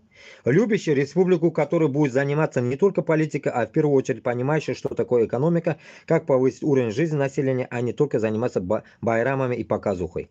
Такой хуйни у нас явно не будет. Мы показывать кутабызно никому уже не будем нахуй. Водку распивать не будем. Хуйней страдать не будем, Аллах верса. Все будет у нас чики-пики. Поэтому вот всякие вот это, вот такие прошмандовки подобие вот этой тоже нам не нужны в правительстве. Чтобы они ходили, балаболили, как говорится, таки, коршиклар кебек. Почти 15 лет уже длится ночь, республика стала аутсайдером среди российских регионов, зоной бесконечных конфликтов. И все это в силу особенностей характера двух последних глав. Говорят, один известный государственный деятель из Башкирии как-то сказал, узнав про назначение Хабирова главой республики, если не везет, то 2 раза. Надеюсь, невезение завершится, нам нужен молодой бабай, наш Башкортостан ведь заслуживает хорошего руководителя, ждем. Намекнула на молодого бабая. На молодого бабая, типа, блядь, думает, как его дядя кто-то придет. Ну, может, Рахимов был лучше, конечно, их, всех взятых нахуй, и Путина, и так далее. Но, есть одно но. Независимости не было у нас. Поэтому Безге нужен, значит, не бабай, а нормальный чувак, который, как говорится, будет 3 года отсиживать свои штаны, блядь, и съебется, потом опять третий придет. Поэтому над этим мы будем сами командовать. Безге нахуй командирлар пандакиряг юк. Реуфекевек. Так.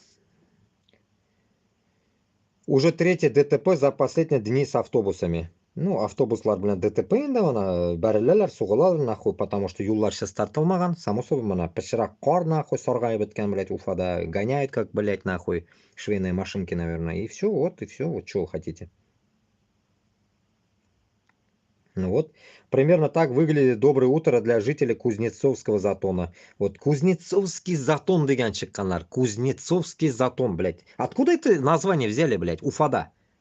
Башка исем біткән міне Кузнецкий затон, блядь. Қайдан ол Кузнецкий болған соң, блядь, аңламайм.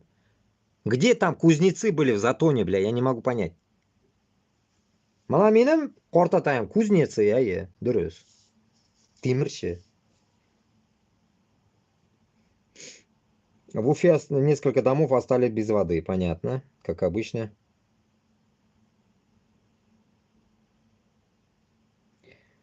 Ну, тут такие, да?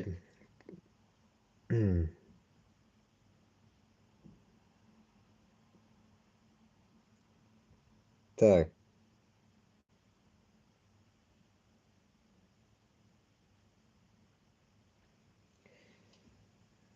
Итак, тут ничего такого нету.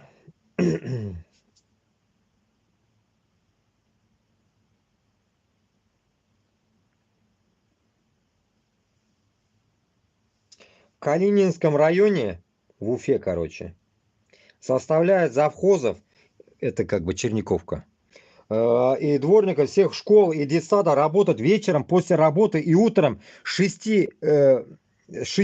Никакого приказа нет. Мало того, что платят копейки, так еще и работаем за спасибо. Первый день вчера снег выпал, уже заставили отчет прислать до 10 часов 6 ноября и до 7 ноября до 7 утра 25 7 ноября. Опираются на глава администрации. Каждый год одно и то же. И вот такая херня у них. Понятно, у них опять этот геморрой, снег, как, блядь, понос индолларда начинается у них, блядь, всегда. Но зато, блядь, этот Хабиров стоит везде, блядь, в костюме, чистенький, блядь, нахрен, и мозга ебет всем. Финансовый результат крупной компании в Башкирии за год снизился на 34%. Разрыв доходов предприятия с показателем прошлого года продолжает увеличиваться. Вот и все. Банкрот нахуй. Хабиров, блядь, орлы Окшана уже аузына сымый, понимаете? Шунда нинди банкрот был менде нахуй. Банкрот была, конечно. Онда Москва ола, bu o'zini ola. Boshqirdistonga bir narsa qolmaydi endi. Biz shuni qachon qaddi biz shidarga tegishmiz. Menga shuni anglatig'iz. До скольки пор мы будем терпеть? Mana menim sabrlig'im yo'q уже. Mana men bir o'zim hali пока. A menga o'xshaganlar qo'yasin. Qo'yan, biz jiyilamiz. Qachon biz bir-birimizga qarama-qarshi уже turamiz, birgalashib Moskvaga boramiz. Qachonsin решать проблемы. У нас это проблема. Как немцы говорят, keine Problem, keine Problem. Nein, проблем. Ну, keine проблемы. Только проблема. Шайзе. Путин. Шулай, поэтому... Короче, это такой сайт, короче, где вот это, блядь, все дерьмо, блядь, Башкортостана. Это Бэтмесмана укурган нахрен. Давайте более такие интересные вещи почитаем. Тут до хрена что это написано, получается. И вот. Ёк, так и этот, меня таки куштау долбоёблар не ответили ни хрена. Вот так вот. Давайте вот этот куштау посмотрим и дальше уже пройдемся по другим местам. Что они пишут интересного именно про что-то военное.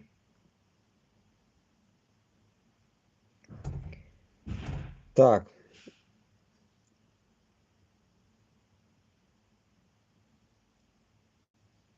Что за этот группа Иреклик какой-то? Кто такие? Чуваши, что ли? Чувашский группадан скидывал. Непонятно кишейндан, анда юк, анда.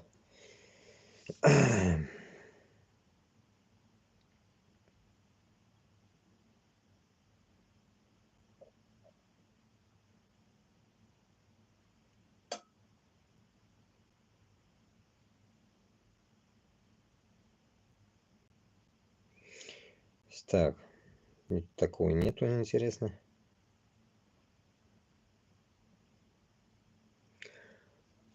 Так, какие компании в каких регионах добывают нефть в России? Добычей нефти в России занимается 336 компаний, и только 76 из них в промышленных масштабах, больше 1 миллиона тонн в год. 2019 года добыча превысила 560 миллионов тонн, или 12,5% от мирового производства. Кто добывает нефть в стране? Нефтяная компания России. Вопрос к альтернативно одаренным. Сколько процентов от 560 миллионов составляет 51 тысяча? Хуй его, блядь. Вопрос такой задали тут.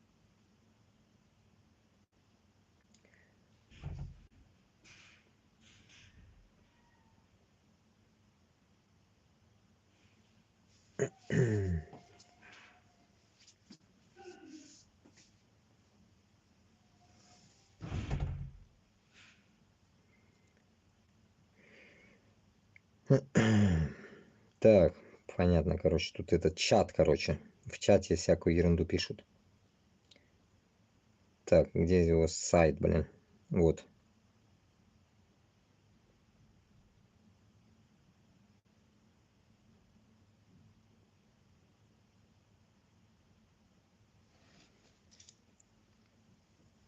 Так. История крестовых походов это увлекает Радия Хабирова. Опять крестовые походы, опять об этом они до сих пор не забыли. Получается, прошли, да, а забыть уже невозможно, не так ли? Противоборство Запада и Востока. Именно в те времена заложены многие современные конфликты, говорит Гауляйтер. Он видит, как разные страны Европы и Средневековья несли христианство огнем и мечом. Он горд и от того, что в Россию крестоносцы не смогли зайти, ведь Россия при командовании Невского дала отпор тевтонским рыцарям. Такое его видение истории. Опустим-то, что Невскому тогда было 13 лет. Тевтонцев было 20 человек. Самой России еще никакой не было. А Невский был христианином. Лучше обратим внимание на то, как Хабиров не замечает регулярно крестовых походов московских цареславцев против башкиртов и притеснения мусульман в современной России. Коротко и ясно здесь. Короче говоря, чуть-чуть история и о том, что Башкортостанда, как говорится, нету отпора против этих крестоносцев. С ними Бог, а с нами Аллах, да? Получается, мы не сходимся. Ну, это нацизм. За последние 2 года в России, в том числе и в Татарстане и Башкортостане, формируется новый средний класс. Это участники войны в Украине. Прям много, как я услышу, это тошнит от этого. Участники войны на Украине. Меня тошнит от этого предложения вообще. Вот удивляюсь, блядь. Это как этот, блядь, во время ВОВ 41-45 наши деды пришли Отечественной войны там, вовчики, да, так скажем. Вот их можно было бы называть там, они реально, блядь, против, блядь, фашизма шли, блядь. Но на Украине нет фашизма, какой нахуй? Как нахуй их вообще куда-то, маньяков этих, блядь, делать героями, я не могу понять, блядь. Башкортостанда, хам Татарстанда, когда мы зайдем, этих героев не будет. Нам не нужны такие герои. Это убийцы, блядь, нахуй. Каждого пидорова будем вылавливать. Каждый сам себя сдаст, они нахуй. Они даже будут притворяться, я уже понимаю это. Они заебутся притворяться. Каждый нахуй, который был там, блядь, и который остался живых, нахуй, вернется, и мы их найдем. Башкортостанда, хам Татарстанда. И все, нахуй, в ГУЛАГу нет, нахуй, поедут. К этому Осечкину, нахуй. Вот туда отправим куда-нибудь, в ГУЛАГу, блядь. Как раз до океана у нас будет, нахуй, Коми, Ненеция, блядь, там все наше, Ненецкие, это все наше будет. Вот где-нибудь там, блядь, Бурлаки на Волге, там вы будете, там наверху, нахуй. В начале Волги, нахуй, на морях, блядь, нахуй, будете ебашить, нахуй, веслами, блядь. Куда-нибудь, нахуй, в ледовитый океан, блядь. Так.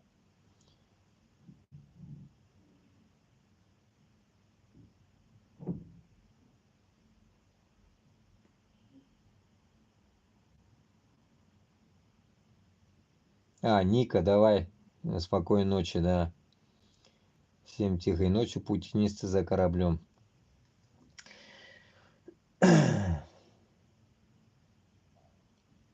Работники военных, заводов, складов, а также IT-специалистов. В условиях войны и санкций их зарплаты значительно выросли, превысив доходы менеджеров и банковских сотрудников. Этот процесс особенно заметен в Татарстане и Башкортостане, где расположено множество промышленных и военных предприятий. Обе республики активно работают на войну. Во-первых, они в числе лидеров по количеству людей, заключивших контракты с Минобороны РФ. Во-вторых, в Татарстане и Башкортостане много военных заводов. Классно. Много военных заводов, значит, у нас, да, ведь? Ну, значит, мы должны их взять. Мы их возьмем их. Все военные заводы будут наши. Башкортостанда, хам Татарстанда. Вот и все. Значит, все, как говорится, оружие может там и найдется нам идти на Москву. Понимаете смысл? Поэтому кровь из нос. Без Башкортостана, Татарстана нужно будет захватить всю территорию. И даже Челябинск заткнуть надо будет по дороге. И остальные мелкие, блядь, деревушки. В виде Оренбурга, блядь, Самары и так далее. Хуйня это все.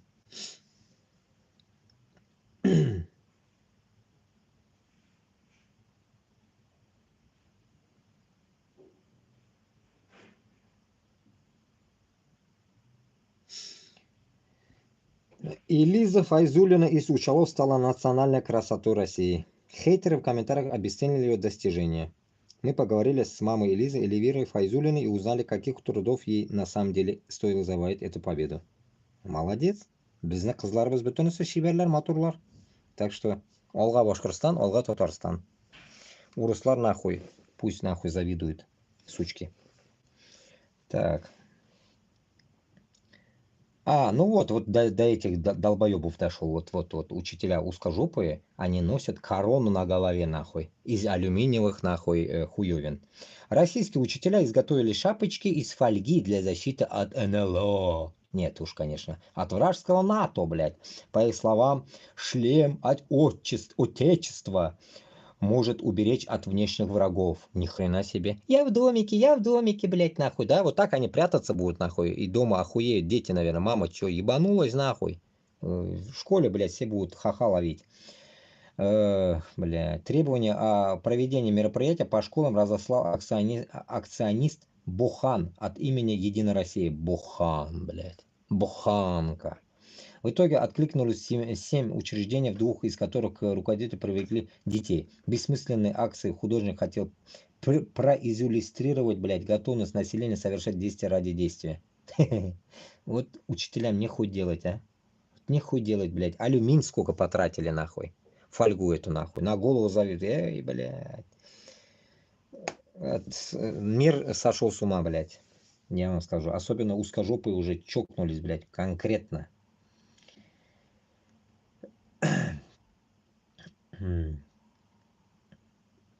Инсаф Руслан Юлой.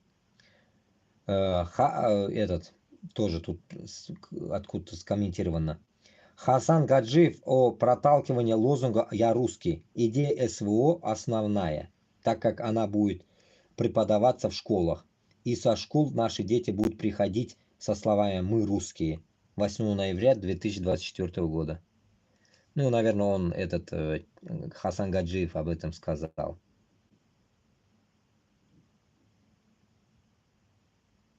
Хасан Гаджиев. А там другие вообще люди сидят, блядь, в картинке. Хуй поймешь. Короче. Этот пидор что говорил? Давайте послушаем, блядь.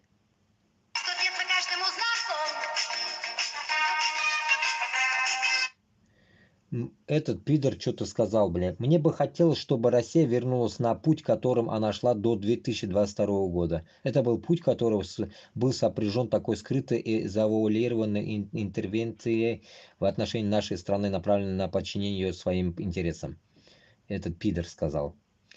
Осталось найти того негодяя, который вел Россию до 2022 года и пытался подчинить ее своим интересам. Имя, сударь, имя. Пидор. Я вам называю из 5 букв, нахуй. Я угадал, нахуй. Сектор приз, блядь. Пидор.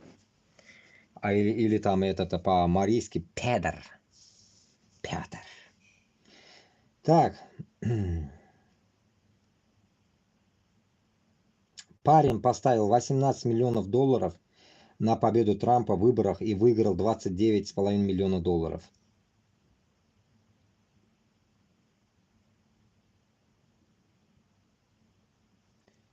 Вот люди, видите, на что ставки ставят, блядь. Я хуею, блядь. На Трампа, на хуямпа, блядь. Нахрен. Люди вообще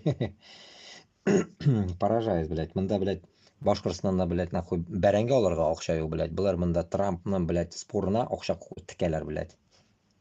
Народ вообще пиздец. Понимаете, мы до такой степени Башкортостан менен Татарстанда отсталось у нас, понимаете? Мы без бит так и так уже сами в лаптях ходим. По идее, в лаптях и ходим, блядь. Мы не можем сказать, что у нас же наши деньги. Башкортостанда бүтін алтыны, бүтін байлығы, Татарстанда да шулай ук. А вы молчите. Поставив этих марионеток нахрен, Хабирова и Минниханова. Вот вы сами же молчите, народ сам же молчит, блин. Поэтому, еще раз повторюсь, я постоянно буду это повторять. Утыздан иллиге хатлы егетлер. Утыздан иллиге хатлы егетлер басырга тиеш. Все, это наша задача.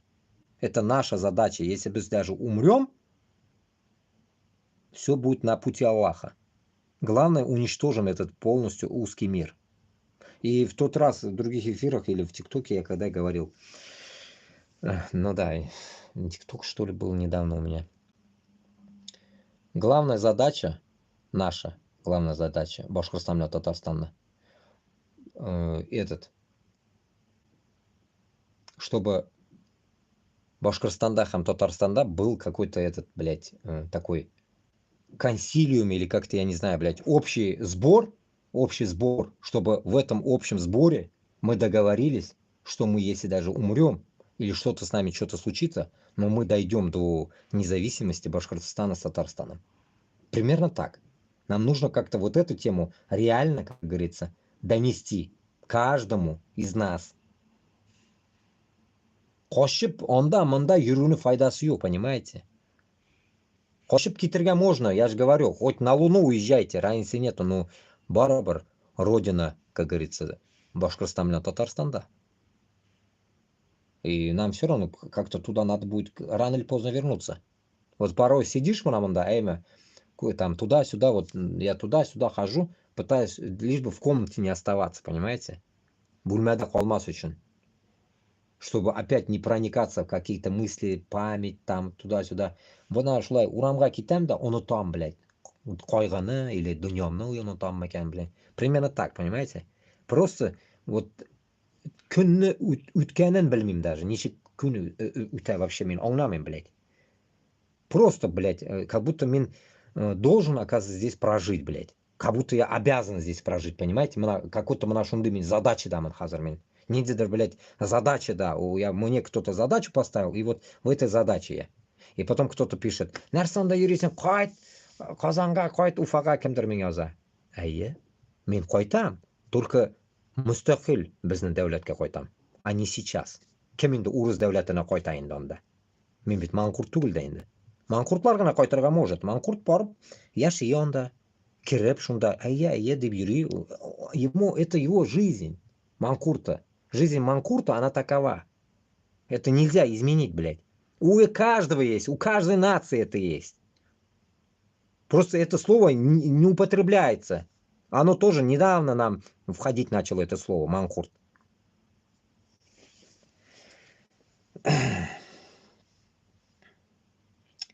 Число погибших от вчерашнего российского удара по Запорожью выросло до 9,42 человека ранены.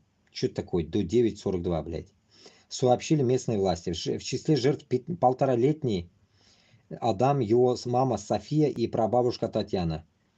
Сестра Софья поделилась найденным среди завалов фото семьи. Это поцарапанное фото, единственное, что уцелело из квартиры. На нем моя сестра и мой полуторагодовой племянник, девушка с ребенком слева, которых убил вчера российский КАП. Прямое попадание в их подъезд.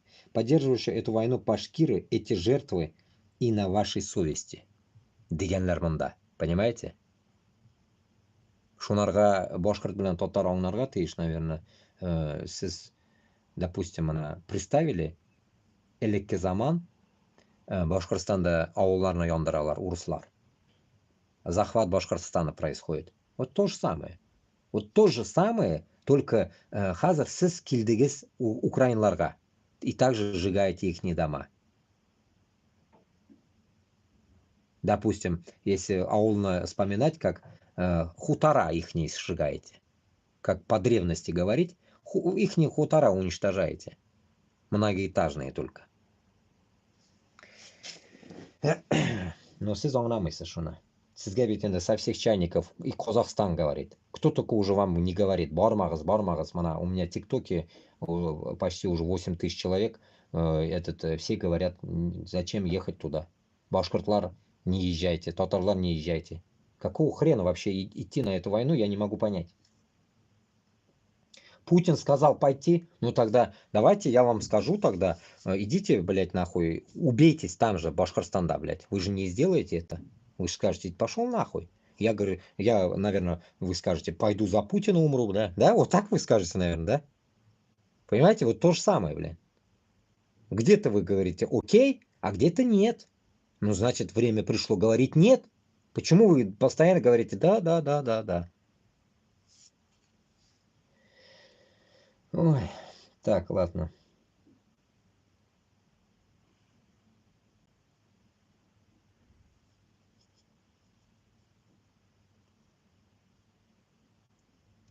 Итак. Заявление Путина о том, что следующие 20 лет будут более сложными. Это квинтэссенция реальной российской национальной идеи. Мы сейчас живем тяжело, чтобы потом наши дети жили хорошо. Наши прадеды верили, что живут тяжело ради будущей хорошей жизни наших дедов. Наши деды верили, что живут тяжело ради будущей хорошей жизни наших отцов. Наши отцы верили, что живут тяжело ради будущей хорошей жизни для нас. Мы верим, что живем тяжело ради будущей хорошей жизни наших детей. Наши дети будут верить, что живут тяжело ради будущей хорошей жизни наших внуков. И нягнем батаги, это пиздец, это же нужно понять нахуй. И так далее, без конца, блядь, ну пиздец нахуй. Мне шумно на это будет тумдейна, блядь, и такую хуйню наткнулся. Вековая национальная о том, что сейчас надо потерпеть, чтобы потом стало хорошо. Ну да, это как раз такая та концепция ислама сабр, сабр, сабр. Поэтому всегда вспоминаю слова сестры. Когда-то она мне сказала. Я это запомнил. Точнее, я примерно по такой же логике и жил по жизни, но не знал, как это интерпретировать. И вот она мне сказала. Когда-то она встретила, я уже где-то рассказывал об этом, встретила какого-то палестинца, араба, мусульманина. Он их не как-то учитель был или что, не помню, короче. Но это происходит, слова в Японии. Получается, ну, учитель что сказал? Она мне рассказывает. Типа он сказал, чтобы мы действовали. А как? Ну, он говорит, он-то сказал на английском, наверное, там или на японском, я не знаю. Но суть у этого палестинца говорится о том, что, как говорится, как и в исламе говорится, действуйте.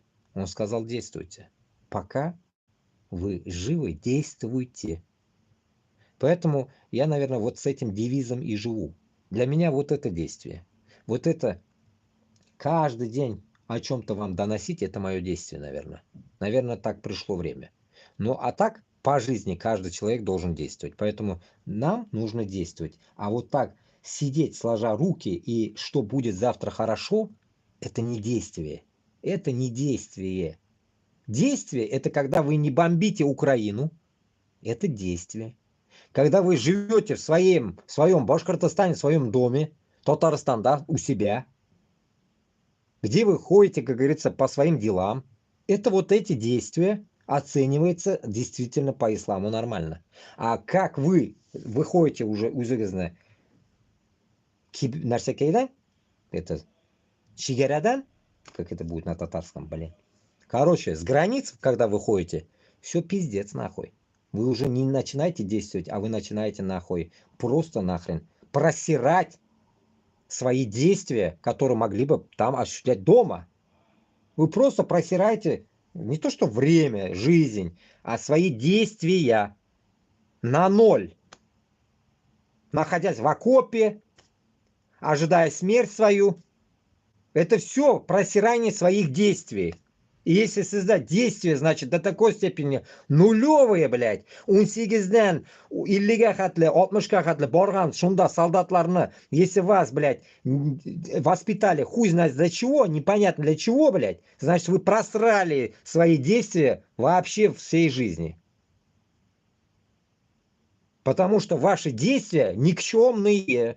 Вы действия свои создали, допустим, 18 лет вы строили что-то, 18 лет вас воспитывали, и бах нахуй, и когда уже нужно действовать, вы действуете в окопе и в тот же момент умираете. Все, ваше действие прекращается там. Это не действие. Действие, блядь, на убийство – это не действие. И поэтому действовать нужно для сохранения жизни себя и других.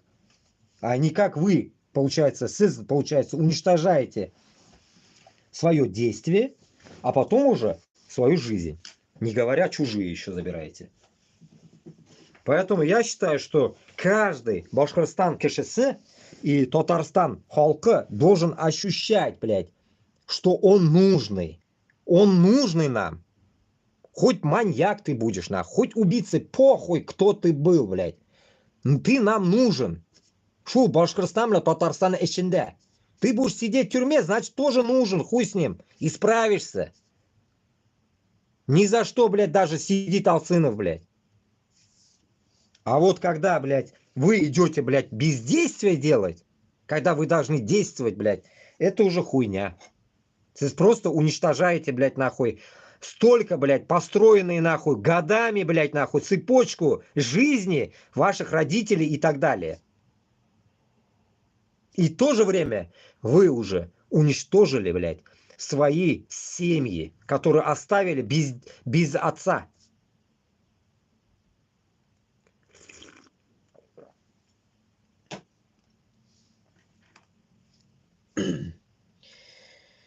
И так далее без конца. Вековая национальная о том, что сейчас надо потерпеть, чтобы потом стало хорошо. Беда этой национальной идеи в том, что сейчас, когда надо потерпеть, всегда с нами, а вот потом, когда должно стать хорошо, не наступает никогда.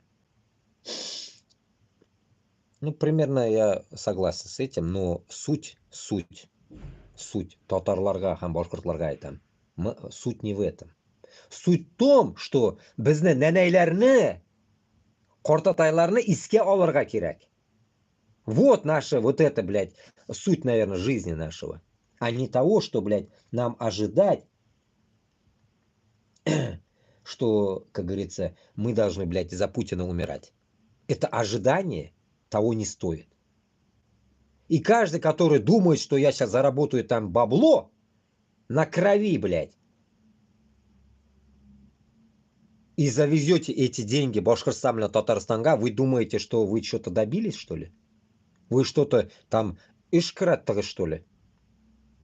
Олай қираты білме ішіне, блядь. Ішіне үйде ясайлар, нахуй. Урамда, на чужой земле не надо это хуйней страдать. Вы же вот ездили Башкортостаннан, Татарстаннан, Сибирьге. Езжайте в Сибирьге, так же работайте. Если уж на то пошло. Нахуй вы едете на войну-то, блядь? Или уже Сибирьда тоже не платят хуёво, да? На войне больше платят, наверное. И тут кто-то ответил, при том, что сам Путин, как и все его близкие, живет припеваючи, абсолютно ни в чем не нуждаясь, имеет лучшее жилье, целые дворцы, лучшее медицинское обслуживание, питается самыми качественными продуктами. Так что это еще невероятное лицемерие. Понимаете? И получается, какого-то короля, нахуй, так скажем, блядь, нахуй, узкого мира, которого вы сами подняли, Шүпліктен шыққан Путинні сіз кіші ясадығыз үзігіз. Шүпліктен шыққан нахуй. Кішіні ясадығыз сіз үзігіз. Қолладығыз үзігіз. И после этого вы думаете, что вот этот пидор, блядь, этот Путин нахуй, вам каждому о чем-то подумал, у которых сейчас ноги нету, руки нету. Ладно, хуй с ним, живые остались. Но без частей тела. Думаете, Путин вам что-то думал о вас, что ли? Нет, нахуй, ему похуй. Он сейчас спит, кайфует с девочками. Что еще ему надо, нахуй? Все, а вы в окопе, нахуй. В грязи, блядь, в холоде сейчас, блядь, зима. И также было в Афгане. В Афгане воевали муджахеды. Когда-то тоже, я вроде бы рассказывал. Они сами не поняли, за что воевали. Просто в тему вспомнил опять. Они сами не поняли. Сказали, блядь, воевать. Потом бах, сказали остановить, все, война закончилась. И мы вышли. Кто кого нахуй убивал, кто кого выиграл, нихуя. Просто остановили все. Кому-то захотелось остановить, остановили, все. Вот сейчас то же самое почти идет. Вот сейчас нахуй Путин с этим пидором с Трампом нахуй, с Путиным, блядь, договорится, вот эти два пидораса, блядь, и все. Ничего нахуй. И все нахуй. Скажут, разойтись нахуй. И вы нахуй пойдете или вас повезут нахуй. Без ног, без рук. Домой вы поедете. Нищету свою, блядь, нахуй. Так и так в нищете вы были. И поедете снова в эту нищету. И вам никто ничего не даст. Никакие инвалидные нахуй вам не будет. Ничего не будет. Вы просто, блядь, сходили. Непонятно зачем. И также про Афган мы как вспоминаем, нахуй, так и будет вспоминаться, блядь, про это. Я-то про Афган вообще не знаю, я вообще там не был, блядь. Не при делах. А это вот сейчас в нашем мире происходит. Это я уже знать буду нахрен про Украину. Про Грузию знать буду. А вы, получается, свидетели и той войны, блядь, и этой нахуй. Но вы это не поняли. Понимаете? Олог кішілерге айтам мен. Сіз онда бардыңыз, мында бардыңыз нахуй. И чё? Где вы что-то, что вы, этот, какой стимул вы заработали? Что, заработали что-нибудь вообще? Что произошло с вами? Башкортостан, Татарстан независимым стал? Или что? Вы что добились-то? Я не могу понять, блядь. СССР развалился, нихуя вы ничего не добились. Сейчас то же самое Украину добивает, нахуй. Вы тоже ничего не добились, нахрен. Что вы добились-то? Обо всем вот меня вот раскидайте по полочкам. Ничего. Только Москва, блядь, нахуй, в ажуре всегда, блядь. Она в кайфе, она была всегда в кайфе. Все. А Башкортостан, блядь, Татарстан, все будут сосать только. Томшылап түшкен нәрсәне. Путин, если томшылап мына жылай сығып берсе, шуны будете вы лизать. Не больше. Поэтому я и говорю.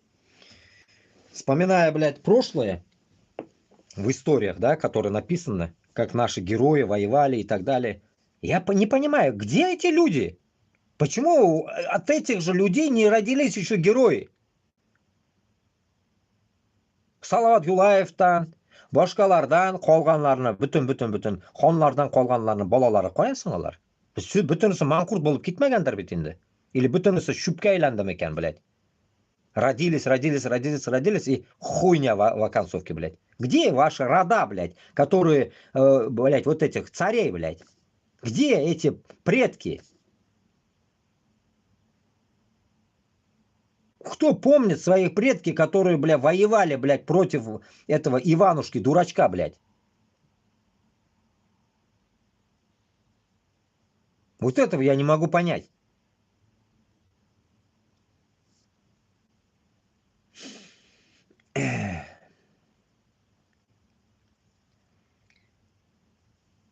Вот такая хуйня тоже тогда еще слышал в новостях. И тут пишут вот. Иранские спецслужбы готовили убийство Трампа, оказывается. Министерство юстиции США сообщило о том, что корпус стражи исламской революции КСИР готовит покушение на победившего на выборах президента США Дональда Трампа. Об этом сообщается на сайте Минюста. Вот, допустим, вот эту новость я прочитал. Бубызге нахуй не нужно. Я вам скажу. Наша задача не Трамп. Наша задача не Европа. Наша задача атака Москвы. Все. Вот покушение на Путина у нас бы готовилось бы, будет идеально. Я согласен. Я очень согласен, если Башкортостан, Татарстан, кто-то покусится, как говорится, покушать нахрен Путина, блядь, нахрен, полностью. Сожрет его нахуй на обед. Я буду согласен.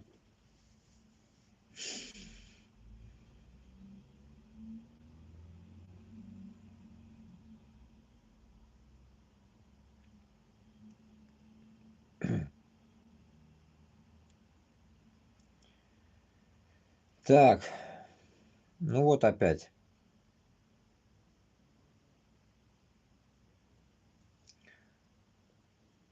Уже халагуля вообще жестко. Ищи свои Башкортостанга, давайте зайдем, посмотрим. Марат Давлетов, село Юматово, Уфимский район. Почти земляк, грубо говоря. Убили на войне в Украине. Интересно. Надо будет поспрашивать. Евгений Венжин, город Стерлитамак. Урос или, блядь, Мары, или хуй поймешь его. Это же не разберешь даже, кто он по нации. Салават Кадырбаев, Утажидияш, Кумертау. Подписал контракт в марте 24 года. В июне уже убили. В июне уже убили. Март, апрель, май, июнь. 4 aydan so'ng janaza. Jahannam. Jannat tugul. Jahannamga keta. Николай Шурев, 34 яш. Пиздец, по роже вообще сопляк какой-то, очкарик. 34 яш, блядь. 90 yılғы, блядь. Пиздец. Урал Сафаров, Ишимбайский район. Село Ишеево. Талгат Ахунзянов, Ермекеевский район. Благовардан, Руслан Сиразиддинов. Тоже яш.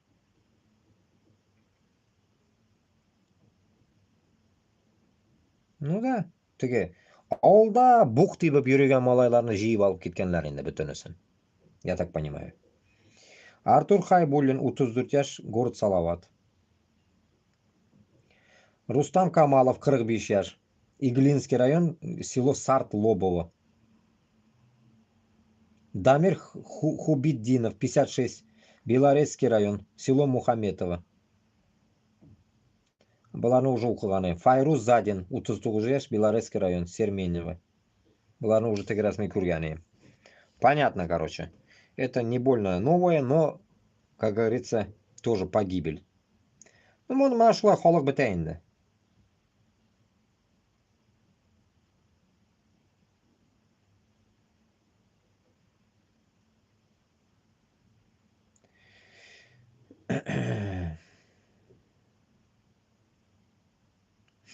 Я считаю, что наша система, как я ее знаю, с 1937 года, совершенно определенно есть фашистская система, и она такой осталась. Я считаю, что пока эта система существует, питать надежду на то, что она приведет к чему-то приличному, никогда нельзя было вообще. Это даже смешно. Бездада Шулаюк. Но это написал какой-то Лев Ландау. 1908-1968. 60 yaşında o'lgan.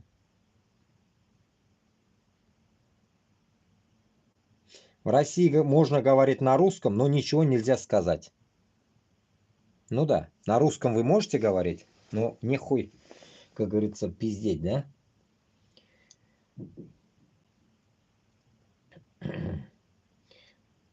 Этот Путин Хайван дал понять, что пляшет под дудку Запада.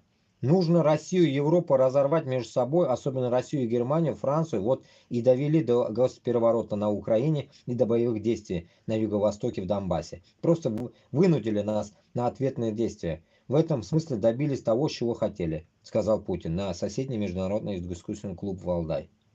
Хочется, конечно, чтобы предатели России сгнили за стенки или сдохли в тюрьме, как это нередко и случилось, Дмитрий Медведев. Хочется, конечно, чтобы предатели России сгнили за стенки и сдохли в тюрьме. А ну, типа, наверное, я в эту категорию вхожу, наверное, и так далее. Понятно.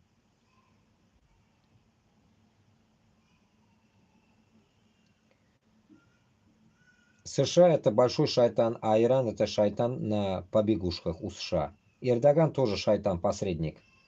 Выполняет волю большого шайтана. Иран воевал против муджахидов Сирии по указке США. Захватил власть в Ираке по указке США. Израиль еще один шайтан из числа псов США. Путин это тоже шайтан, пытаешься быть независимым от большого шайтана шайтаном. Вот и вся разница между ними Мухаммад Абу Фираса. Поняли смысл? Так что одни шайтаны нас окружают, и как бы вы не обольщайтесь нахуй. Какая-то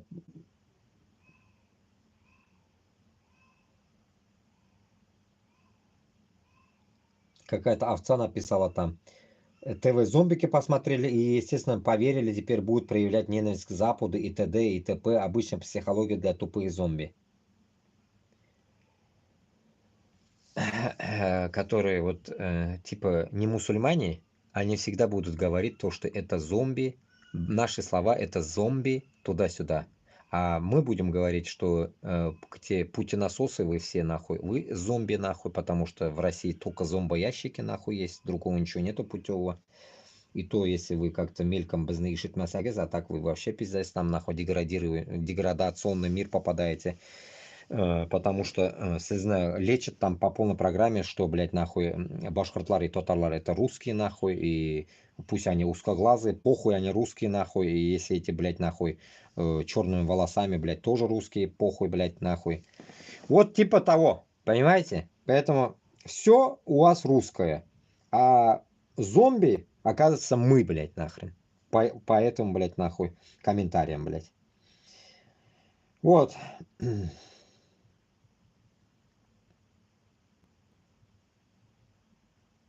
В школах опять поднятие рук, нахуй, опять что-то, блядь, идет хрень. Вот кто-то пишет, я устал так включать VPN, блядь. Вы тоже, наверное, заебываетесь, да, VPN включать? А этого не было бы, блядь, Башкортостан, хам Татарстан был бы мустакль.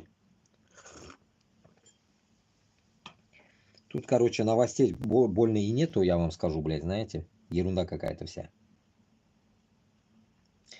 Не так давно поисковый запрос, как отправить мужа на СВО, был очень популярным в России. Теперь же тенденция несколько изменилась. Желающих отправить близкого человека на войну и противников этой затеи стало примерно поровну.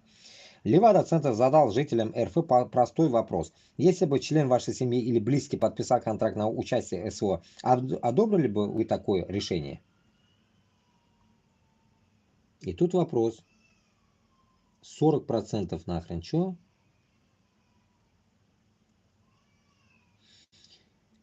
Мнение респондентов разделили. 40% одобрили бы Б, а 42% нет. Главный аргумент тех, кто не хочет отправлять родственника на войну, является переживание за жизнь и здоровье близкого. Третьи из них и вовсе говорят, что они против войны. Война это плохо. Как видим, как только тема огромных потерь российской армии де-факто перестала быть запретной, россияне задуманы, что именно их муж, сын, брат или отец может погибнуть на СВО. Ну да. А помните, когда вы орали нахуй? Хохлов там, блядь, намыло или что-то в этом роде, блядь, мочите укронацистов, блядь, туда-сюда. А вы в это время пока не понимали, и вы не видели в это время, а уже в это время уже дохли нахуй. Бахмуте, везде, блядь, нахуй. Пригожинская всякая, в этот, вагнерская хуета, блядь. Все сдохли, вы не понимали этого, вы не видели. Вы вообще нихуя не вкуривали нахуй. Вы думали, что эта путинская шайка ебанутых нахуй только мочит украинцев. Нихуя. Украинцев вы там, блядь, может, положили там чуть-чуть, блядь. Но у них уже было оружие, понимаете? Вы ебанутые нахуй. И вы поперлись на тех людей, у которых есть цивильное оружие. А у вас, блядь, нахуй, гнилое нахуй. Гнилые калаши и так далее, блядь, которые надо пидорасить, блядь, сука, блядь, еще до посинения, нахуй, чтобы он что-нибудь стрельнул там, блядь. В итоге, вот с такой, блядь, гнилой, нахуй, БМПшками, блядь, и всякой херней вы зашли, блядь, на Украину и пытались что-то взять, блядь. Ни хрена, и вы полегли, блядь. И тогда еще вы орали, что, блядь, нет, блядь, нахуй, все герои, молодцы, блядь, нахуй. Да там уже ваших не было уже, блядь, половины, нахуй, понимаете? Если не больше. И вы молчали. Вы не понимали, типа, так и должно быть, наверное, думали, да, ведь, блядь, нахуй. Башкортостанда особенно, Татарстанда. Вы что, ненормальные, что ли, блядь, нахуй? Siz, блядь, 41-45'ni o'tgan xalqni bolalari, блядь, o'zingizni erigizni jibarasiz. Я же вам до этого в других эфирах рассказывал всегда, что менің xotinim, блядь, айтты бит, поедешь, 200 тысяч будешь зарабатывать, дейді. Меня нахуя? Нахуя, блядь, эти деньги, нахуй, блядь, во-первых. Да, и хазір мен ақша эшләмін, то все, блядь, нахуй, ну зато, блядь, мен тірімін, Аллаға шүкір. И не в этом, блядь, қолым қан түгіл. Притом пысырақ қанда түгіл мені қолым. Кіші өлтіруде. Ладно, ол, блядь, теге ураза нәрсеке енді, ғаетке нәрсеке құрбан шалсаң енді. Какую-нибудь овцу там зарежешь. Қолың пысыранса енді қанға батса. Другое дело. Құрбан қыласың. А мында ведь мен кішіні құрбан қылам. Или өзім өлем. Поэтому, исходя от этого, я эту жену нахуй послал. Мне такие жены нахуй не нужны, которые, блядь, за 200 тысяч, блядь. Мин, Аллах шкар. И до этого нормально зарабатывал. Это не в этом дело было. А именно принцип того, что война, оказывается, и вот такое положение меняет нахуй траекторию в семье. Кто куда начинает смотреть. Кто-то, блядь, топит за Путина, а кто-то против. И в каждой семье это произошло. В каждой. Не только я один такой. Каждой в семье это произошло. Поэтому, исходя от этого, вот такие, блядь, нахуй, семейные, блядь, вопросы, блядь, кого отправить или не отправить, башкорт белән татарга мен әйтәм берәйберне. Просто 41-не 45-не онытмагыз. Безнең ата-бабаларыбыз нәрсә өчен көрәшкән икән шунда против фашиста. Вы не забывайте. И вы то же самое сейчас вместо фашистов этих. Просто сценарий другой. Наоборот. Они шли с запада, а вы с востока теперь идете. Просто вы поменялись ролями. А Путин это, как говорится, ваш Гитлер. После этого я призываю каждого башкорта с татаром понять, что безнен душман Москва до утра. Собраться, блядь, духом, силой, мыслями, блядь, нахрен. Встать и пойти уже, блядь, на эту Москву. Давайте, туганлар, бергәләшеп, чыгып шуны дөмбәсләп килик әле шу урысларны бөтенесен. Как наши прадеды, все, которые вставали, кто мог это все сделать, мы должны сделать это. Если не мы, кто? Пусть у нас, давай детям, может, отправим. Минем да кайдадыр, үсеп киләдер, может, улым бардыр кайдадыр. Подождем, когда он вырастет, да, он пойдет, может. Я скажу, чтобы он шлепнул Путина. Примерно так, да, вы ожидаете, наверное, да? Вы кого ждете-то, я не могу понять. Или Габасова ждете, когда у него час Икс будет, блядь. Его час Икс нахуй. У Кашапова тоже было такое, час Икс, блядь. Заебали они меня, блядь, вот эти старики. Час Икс они ждут, блядь. Кашапов и Габасовы. Час Икс. Какой час Икс, блядь? XXXL уже нахуй. Путинов несколько, надо их поймать. Тут XL, да хуя Путинов, блядь. Мы не знаем, какой Путин, когда сдохнет. Может, он уже сдох, а вы ждете час X, блядь. Поэтому, туганлар, это не дело. Ждать что-то, блядь, нахуй, что завтра кто-то за нас что-то сделает. И подавно, блядь, Эрдогана. Подавно Эрдоган нам нахер не нужен. До этого как раз я писал в телегу себе одну вещь. Услышал. Что Эрдоган даст, оказывается, добро начальнику Хамаса, который там где-то там, и оттуда сейчас его вытулить хотят там, я не знаю, блядь, откуда он, с Йемена или откуда он, где он там сидит, блядь, нахуй, этот хамасовская хуйня, и Эрдоган ему, оказывается, добро даст. А Эрдоган зачем ему добро дает? Кто-нибудь думал об этом? Потому что Эрдоган не то, что нахуй ему добро даст, блядь, нахуй. Он его просто хочет использовать, блядь, в своих каких-то делах. Поэтому и дает добро. А так, Эрдоган любое время может любого выслать нахуй и отдать. Главное, блядь, онарга окша давай. И все. Если ему будет выгодно обменяться с Путиным, с кем-нибудь, он обменяется с Путиным. Выгодно с Америкой, с Америкой или с Европой. Так что Эрдоганом нахуй вы на Москву точно не пойдете, поймите. Эрдоган сидит на игле Москвы, блядь. И вы думаете, Эрдоган пойдет на Москву? Ха, взрослые мужики, вы думаете вот такими мыслями? Нихуя. И создание Турана и так далее, нахуй. И Туран не пойдет на Москву, блядь. Вы это тоже поймите, блядь. Туран не собирается на Москву идти. Это просто экономический какой-то ебанутый военный союз, блядь. Но этот военный союз не говорит, что он пойдет на Москву и башкирт, блядь, татарга поможет овладеть своими территориями, блядь. Где вы такой, нахуй? Это просто ваши наивные какие-то мысли, так скажем, блядь.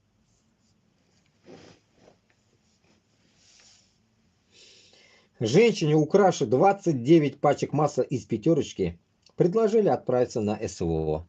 Ну, нормально, а чё, блядь? Мужиклар голодные, блядь. Давно уже голую бабу не видели. Конечно, она нужна там, блядь. Обслуживающий персонал, посуду мыть туда-сюда. Раком. Всего же журналистам стало известно о 4 случаях в Нижегородской области, когда задержанным женщинам в отделах полиции предложили подписать контракт с Минобороны.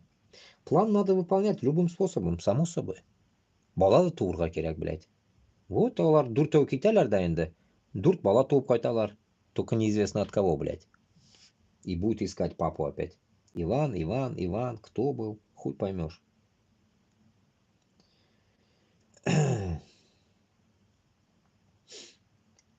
Мурат Номад пишет. Все эти разговоры о том, что уходит Хабиров, и кого же сейчас назначат, похоже на разговоры в казарме солдат Северной Кореи о замене одного офицера другим. Раньше мы отжимались в день 5000 раз, нас метелили бляшкой ремня по копчику и отправляли в рушие на войну. Но новый лейтенант, может, добрый будет, однако. Тимур Булат Олегович Каримов, бизнесмен, внук поэта Мустая Каримова и зять Игоря Сечина. Нихуя себе, я что-то сейчас прочитал, блядь, я охуеваю. Мустай Карим, нахуй, блядь, узбезна, Мустай Карим, блядь. Инайнеке. Ну-ка еще раз прочитаю. Тимур Булат Олегович Каримов. Тимур Булат Олегович именно. Инайнеке, блядь. Кто нахуй? Бизнесмен, внук поэта Мустая Карима и зять Игоря Сечина. Для небашкортостанцев поэт Мустай Каримов знаменит в Башкортостане стихотворением «Не русский я, но россиянин». По национальности башкирский поэт Мустай Карим был татарином, если кому-то это интересно. Ну да, я его знаю даже, ауылын білем мен. Аравадан ол. Из Арава он. Если Башкортостаннан мында бармы кішілер, Арава деген ауылны білесіз ме? Примерно оттуда он, где-то оттуда. Если я не путаю, блядь. Вот где-то оттуда он. Мустай Карим. Но то, что, блядь, нахуй у Тимур Булата отец Олегович, блядь, вот это меня уже нахуй убивает, блядь, нахуй. Непонятно, откуда он, блядь, что за смесь, блядь, бульдога с носорогом. Получается, блядь, мына көріп тұрасыз бет енді. Татарлар Башкортостанда тесно, нахуй, десна целуются нахрен урыслар, блядь, тесно. Не говоря, что Татарстанда та же хуйня. Там еще чуконщиклар бар, анда, да хуя чуконлар, блядь, да хуя бар. Вот эти, блядь, чистушечники, блядь. А он нашел, да, короче, блядь, Олегович, блядь.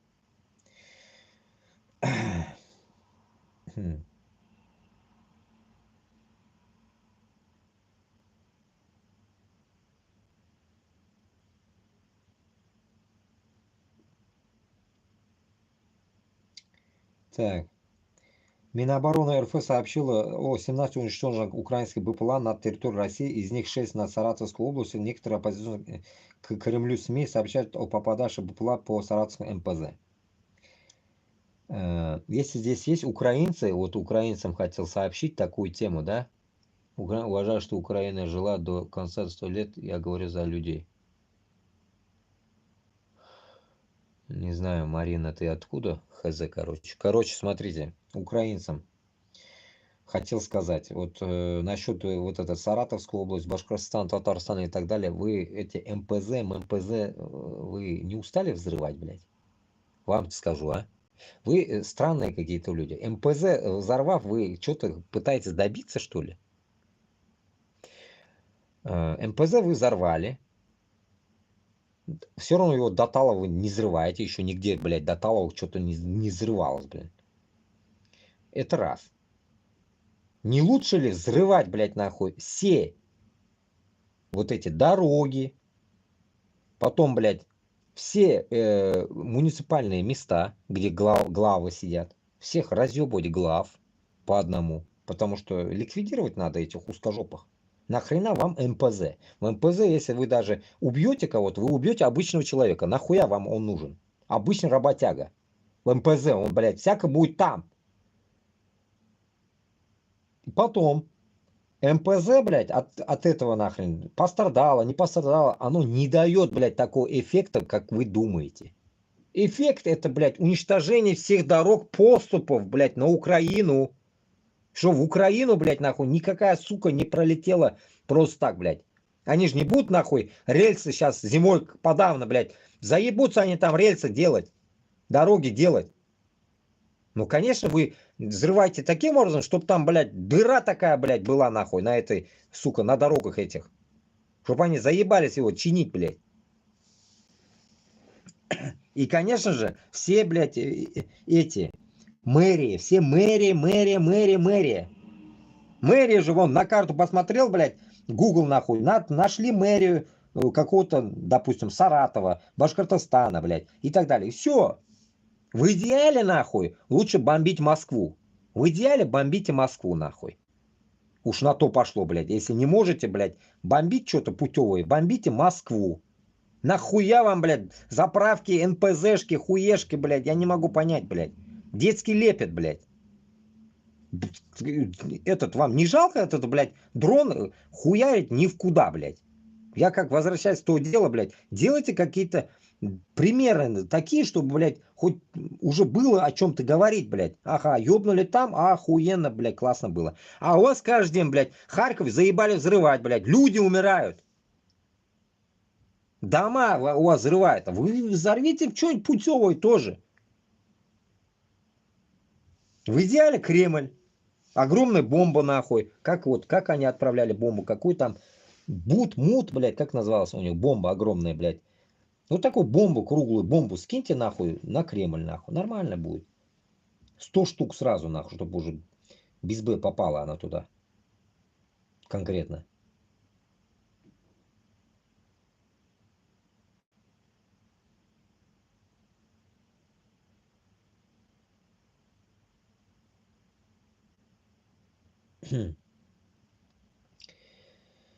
Книга «Мы помним». И что тут, о чем помнят? Хисматуллина Рузалия Сафиулловна. Ундурт он или дурт. Экс-министр финансов Республики Башкортостан обвиняется в поддержке и спонсировании военной агрессии России против Украины. Обвиняется в поддержке и спонсировании захвата и разрушения украинских мирных городов, убийстве мирных жителей, женщин, стариков и детей. Будет привлечена уголовно ответственность и понесет суровое наказание после падения путинского режима. Книга «Мы помним», что ли? Такая тема вышла, что ли? Интересно. Интересно. Интересно, блядь. И кто тут нахуй в этих книгах есть?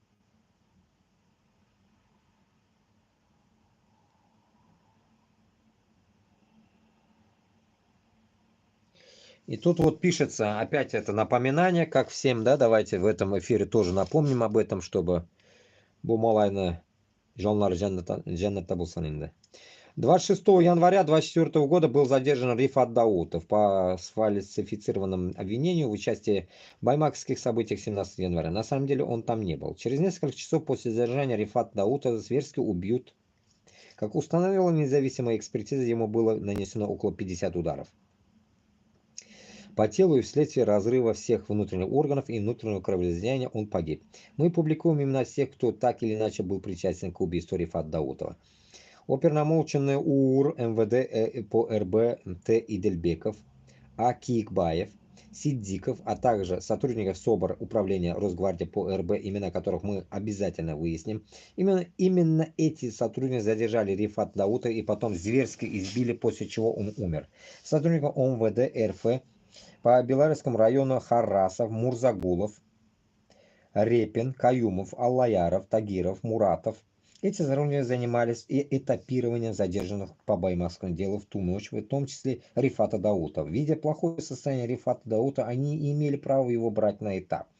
А обязаны были вызвать медицинскую помощь начальник полиции МВД России по Стерлитамак Рустам Асанов. Он дал лживые показания, что Рифат Даутов его ударил 17 января возле здания Баймакского суда. Старший следователь первого отдела по расследованию особо важных дел СУ СКР по РБ Ишбулатов, он вынес постановление об убийстве, об объявлении Рифата Даутова в федеральный розыск. Старший следователь-криминалист СКР по РБ Лобынцев, он проводил ряд физико-химических и медицинских экспертиз, которые выявили характер убийства Рифата Даутова. Экспертиза ГБУС, Бюро СМЭ, Министерство здравоохранения РБ Михаил Лапин, запоминаем. Он сфальсифицировал экспертное заключение, после которого было отказано в возбуждении уголовного дела. Старший следователь Белорусского межрайонного следователя отдела СУ СКР РБ по Екатерине Тихонова. Она вынесла отказ в возбуждении уголовного дела по факту смерти Рифата Даутова. Руководитель СУ СКР по Башкортостану Владимир Архангельский. Под его командованием происходили задержания, пытки, убийства людей в те дни. Все эти люди будут привлечены к уголовной ответственности и понесут суровое наказание после падения путинского режима. Үзімні да группага закину это на память. Такую печальную память, конечно. Назубилля. Короче, этих чертей, само собой, и не только, и других всех мы будем, как говорится, казнить. Не то слово, блин, нахрен. Утырта бутырга оларны, yok, башын гына алырга аларны. Понимаете? Оларны жалеть там смысла нет, потому что олар безгә беркем түгел. Безнең дошманлар булар бөтенесе. Булар башкортны үлүенә сәбәпче булганда индәмәй теге читтә генә авызын ябып утырган кешеләр. Һәм кул сукканлар шунарга. Кул куйганлар, кыягаз аша булса да. Һәр берсе җавапгар бу нәрсәгә. Шунарга без буларны җавабын обязательно алырга тиеш булабыз, только смертная казнь бөтенесенә нахрен. Балалар кырында прям. Акыртып нахуй, шушка кебек нахуй суеп үтерергә бөтенесен. Только так. Да, может как-то печально звучит, блядь, но, понимаете, метод, у Руслана методом, блядь, мы будем действовать. Почему? Чтобы потом они, Башкортостан, Татарстанга, больше никогда не лезли. Чтобы они никогда нахуй не лезли на наши земли. Чтобы каждая сука узкожопая понимала, что к нам лезть не стоит. И мы каждого будем резать. Чтобы они помнили, что мусульмане, как говорится, умеют делать курбан. Вот и все. А без курбана кильтрябес в полном мере. Галимханов Азат Булатович. Родился 6 сентября 1974 года, председатель Центральной избирательной комиссии Республики Башкортостан. Обвиняется в фальсификации выборов главы Республики Башкортостан 2024 года. Подтасовке голосов в пользу ставленника Москвы Радия Хабирова. Зная, что выборы в Республике Радием Хабировым проиграны под руководством Галимханова Азата, были переписаны голоса в пользу Хабирова. Будет привлечен к уголовной ответственности и понесет суровое наказание после падения путинского режима. Пиздец. Запомнил я его. Ну, Галимханов Азат Булатович. Ну так, по роже непонятно, блядь. Башкирт, татарма, блядь. Хуй поймешь, блядь. Светлый такой. Непонятный. Кузнецов Константин Александрович обвиняет в создании Республики Башкортостан русская община. О, узкая община, лысый, бородатый такой, узкожопый. Их мы отдельно будем нахуй. Оларны отдельно кастрировать канаиттерга, оларны бөтенесен.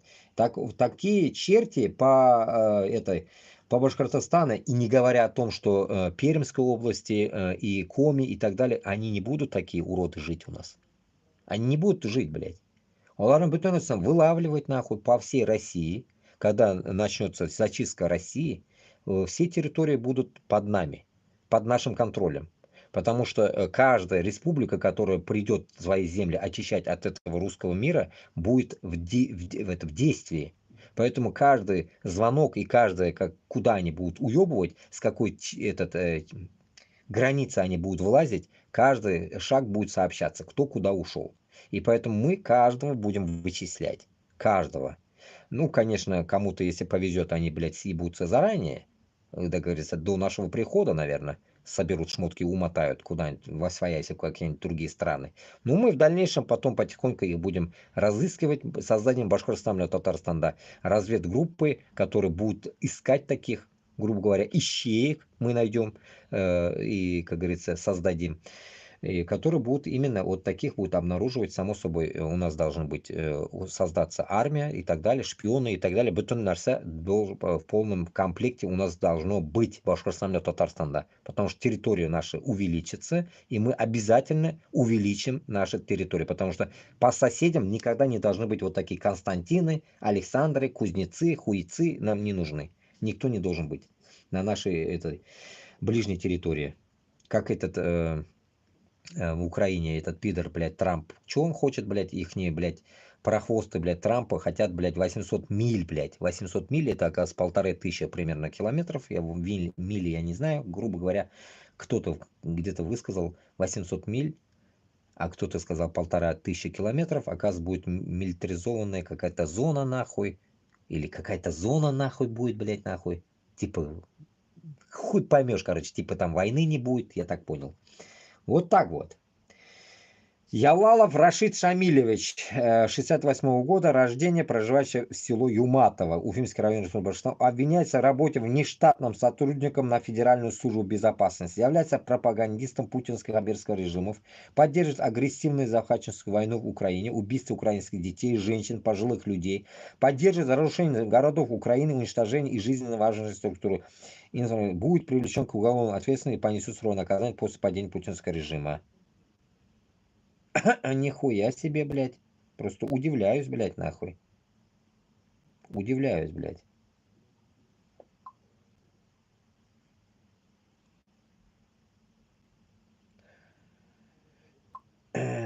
Просто почти, ну не скажу, на каждом районе Башкортостана минда таныш білеш туғанлар бар бит инде. Но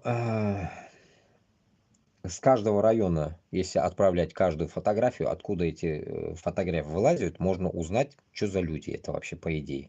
Кто они такие и встречали ли они их вообще.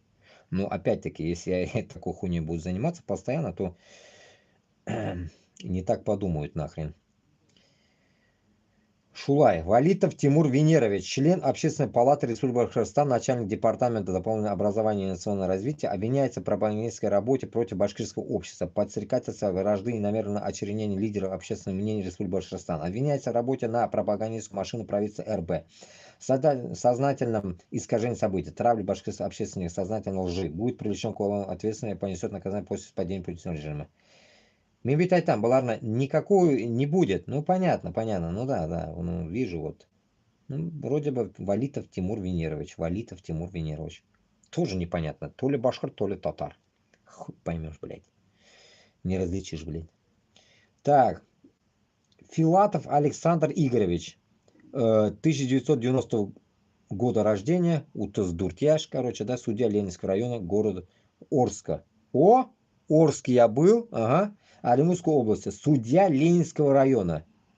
Обвиняется в вынесении заказанного несправедливого приговора по заранее сфальсифицированному уголовному делу по отношению к гражданам Республики Башкортостан Ульябаева Ильшата. Будет привлечен к уголовной ответственности и понесет суровое наказание после понятия. Я добавлю от себя, блядь. Оренбург, Ульяновск, блядь, вот это Орский, блядь, и вся вот эта поеботина, нахуй, само собой, это отойдет, блядь, бізге Башкортостанга. И куандыкские все вот эти переходы, и Казахстанга. Поэтому там точно казахлар, блин, без мы разберемся уже. Как говорится, Урысланны мы точно оттуда выжмем. Казахстанда кішілер мында болсалар, оларға да я как бы хочу сказать, живы останемся, иншаллах, туғанлар. Вот таких Филатов Александр Игоревич, их всех надо выцеплять, само собой, и казнить. Вы, как говорится, если он Орский попадет на, так скажем, на землю этого Казахстана, так что ваша задача будет поймать таких пидоров и казнить, как говорится.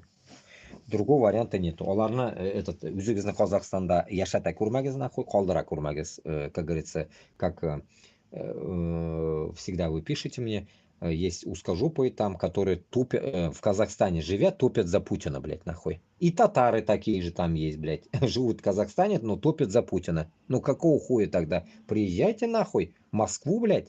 Татарларга отдельно, блядь, место, блядь, подготовим в Москве, нахуй. Там в болотах будете жить. Особенно чуканлар, манкурты вот такие. Вы нам нахуй в Татарстане, Башкортостане не нужны, вы такие.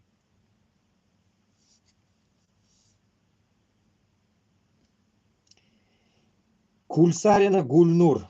Ну про это я слышал уже. Угу. Галинуровна. Житмеш Елга, руководитель филиала Гражданского фонда поддержки участия в специальной военной операции защитника Отечества по Республике Башкортостан, депутат Государственного собрания Курултая Республики Башкортостан 7-го созыва. Ну да. Вот именно, депутат Курултая. Вот где-то я ее слышал раньше. Ну, эта овца тоже, само собой, если она еще живых останется, больно такая старенькая. Вот манда, этот Кутахбаш тоже стоит возле нее на фотографии.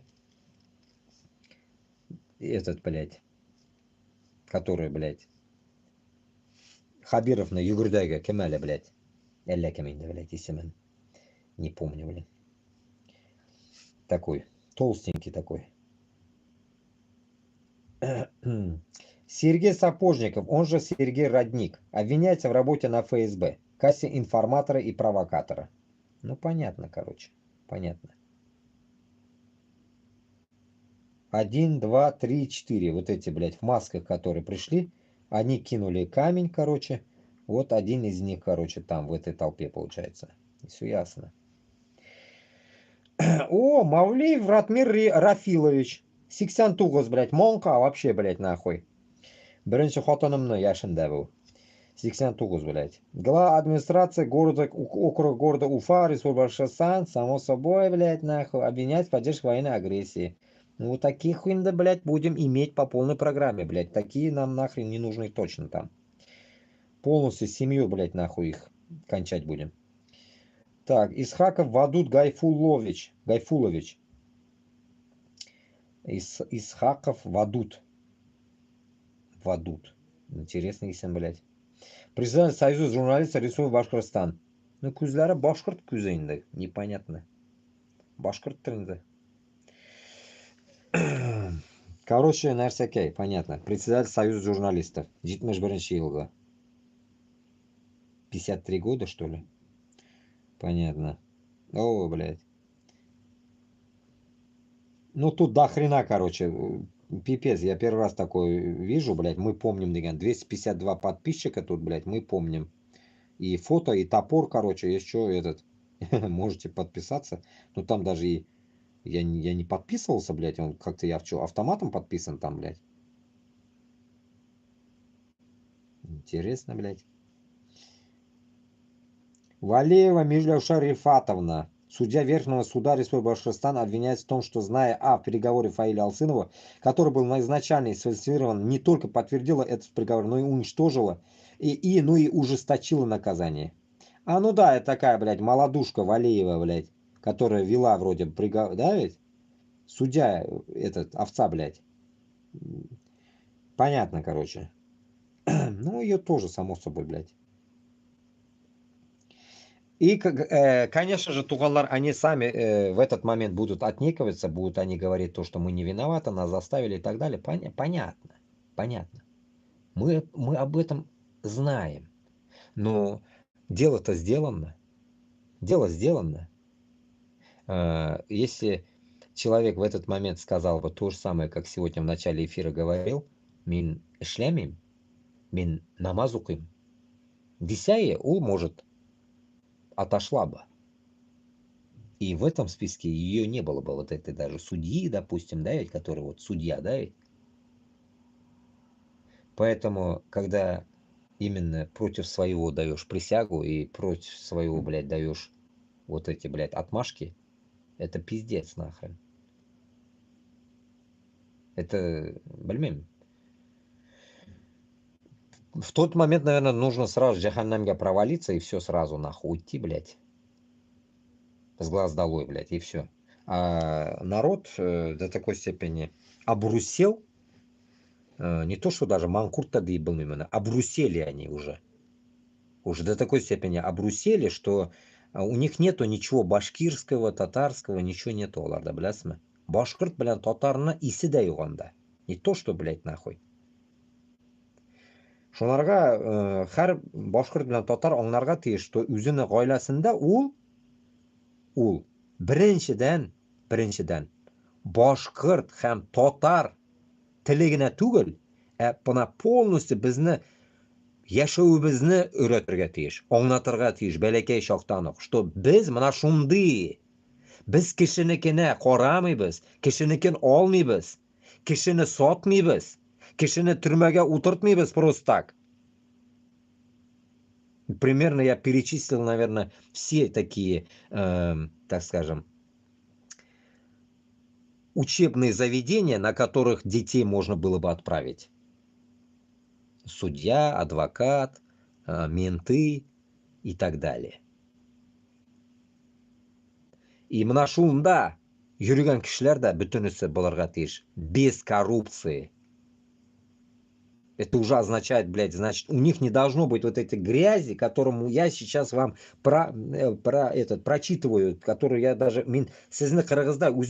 первый раз сам, блин. Просто вот в группу заходишь, там в группе группа, блядь, и вот ты попадаешь в всякую группу, блин. И охереваю я сам, блин. То, что, блядь, столько имен, которые я даже не слышал, блядь, я услышал сейчас. Итак, судья Верхнего суда Республики Башкортостан Явдат Идрисов, Рифат Кадыров и Милеша Валеева, зная, что приговор Лилии Чанышевой был изначально фальсифицированным, не только подтвердили этот приговор, но и увеличили срок заключения.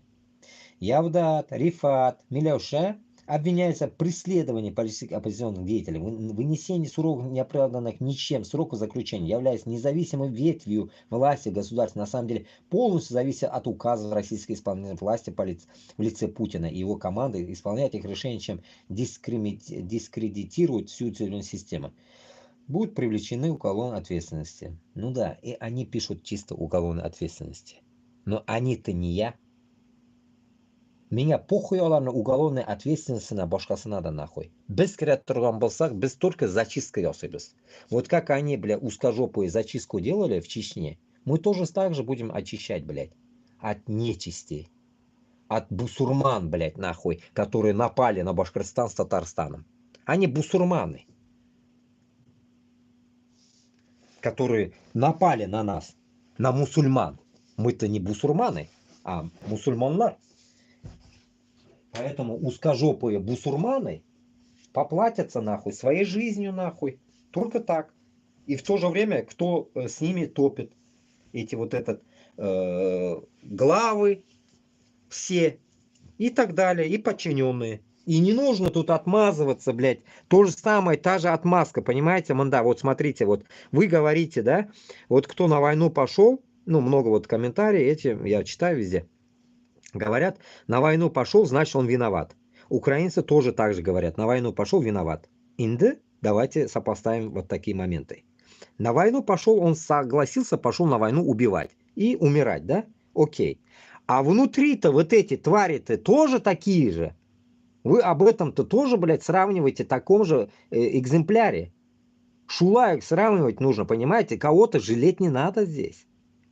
То, что внутри Башкортостана, Хам-Татарстана, которые остались в главах, где вот идет грязная система, коррупционная, убийство и так далее, все это коррупционная тема, вот это, блядь, садомаза, блядь. Вот эта херня внутри идет, вы не забывайте их также сопоставлять с этими же убийцами, маньяками, с Тюрем, блядь, и так далее, Вагнер, который идет на войну на Украину. Такие же. Их не нужно жалеть. Просто у них одна есть перемочка, примерно, можно сказать, что у них руки не в крови, в кавычках.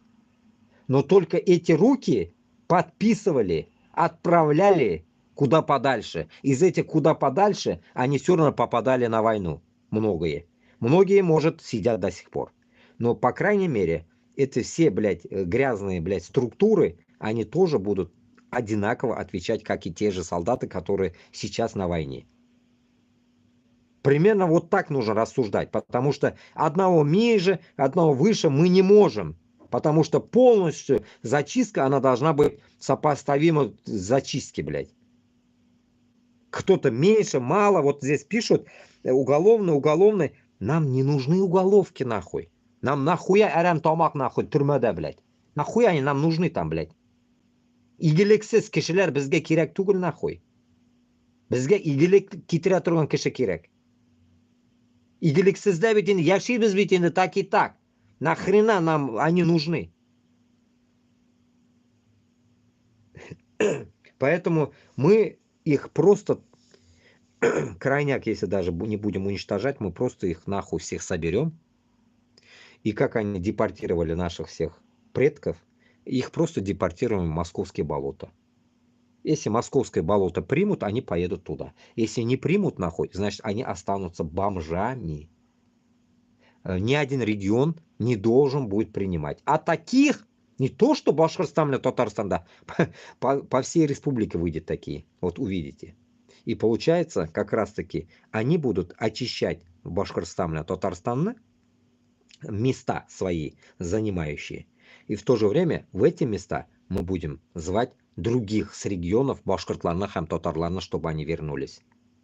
И как раз таки в их дома, в их дела будем заселять вот этих приезжих башкортларна, татарларна, которые невзначай попали в другие регионы, так скажем, в Большой России. Но мы потом создадим именно на наших территориях свой башкирский татарский народ, который должен будет собраться в одно место. И говоря о больших землях, которых я, как говорится, говорю, что мы возьмем их, я даже не то, что предлагаю, я не предлагаю, мы это возьмем, иншаллах. Главное, чтобы мином Кырда были те люди, которые реально пойдут на это дело. Мы возьмем и Перем, и Коми, и Ненецкое, все возьмем, мы с ними будем договариваться, сколько им земли отстегнуть. Или они могут остаться внутри, но если только они не узкожопые. Если у них есть узкожопость, и так же, как и у Уфе узкожопые, если захотят остаться, у них никаких прав нахуй не будет. Никаких. Вот как они во Франции живут, как весь народ во Франции живет, ни у кого нет прав, все одинаковые. У них то же самое будет. Но у них, во-первых, не будет прав вообще ни на что нахуй. Это будет наказание ихнее, пожизненное нахуй, за Ивана Грозного, блядь. За Путина даже не говорю нахуй. Мы возьмем ниже, из-за Ивана Грозного. Ниже уж я уж не буду копать историю, хуй его знает. Вот с Ивана Грозного возьмем 1552, блядь. Шуннан, Бирле, Урыслар будут отвечать, блядь, за свои косяки. Вот с тех времен. 500 лет, блядь, грубо говоря. За 500 лет они должны будут понять, и, как говорится, что вот эти ошибки созданы были ихними, блядь, царями, тупорылыми, создали геноцид наших народов, создали голодоморы и так далее. И то они будут нас благодарить, что мы их не уничтожим, оставим в живых, морить голодом не будем. Аллах сакласын, мы же не маньяки. Но главное, которые будут топить нахуй за Путина, также, так скажем, блядь, за Единую Россию, блядь, они уедут в московские болота. А которые просто захотят остаться в Башкортостане, как считая, что их не родина, пусть живут, похуй на них. Но они будут учить башкорт-телен, хам татар-телен. Вот такая будет у нас им отдача, так скажем, мощная.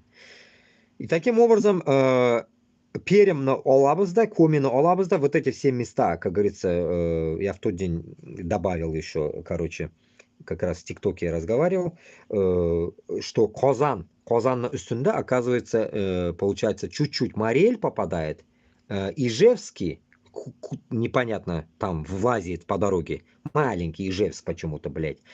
И дальше уже идет тоже Коми и так далее. Получается, значит, все эта территория реально одинаково. Мы можем, оказывается, Татарстан белән бергә күтәрелергә, как бы два брата-акробата өскә по полной программе. Как раз одну правую сторону Коми забираем мы, другую сторону Коми плюс, оказывается, вот этот Сыктывкарларны, Архангельскларны, жерлары, это, блядь, земли, я так и не понял, какие, типа, хуй его, какой-то государство, сейчас не помню уже какой, надо в карту залазить.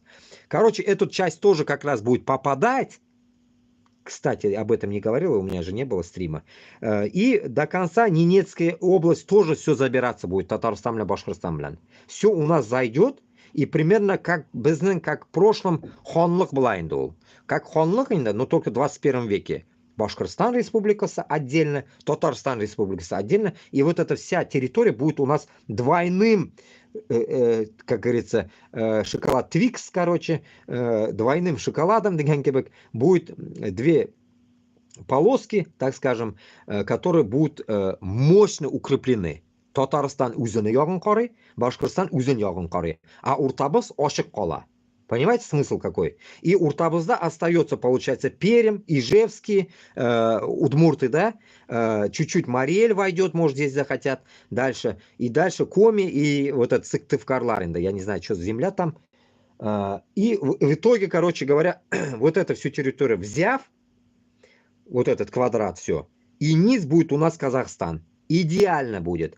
А вот слева, как раз-таки, почему я это в ТикТоке говорил, оказывается, как раз вспоминаю, слушал вот этого Аль-Паута, и Аль-Паут разговаривал с этим с Максимом Ахмед, каким-то Максимом, каким-то, короче, Ингрю, который хочет Ингрю сделать в Петербурге. Как раз Санкт-Петербург Ощуннан до вот этого сыктывкарских земель, архангельских земель будет полностью это Ингрия.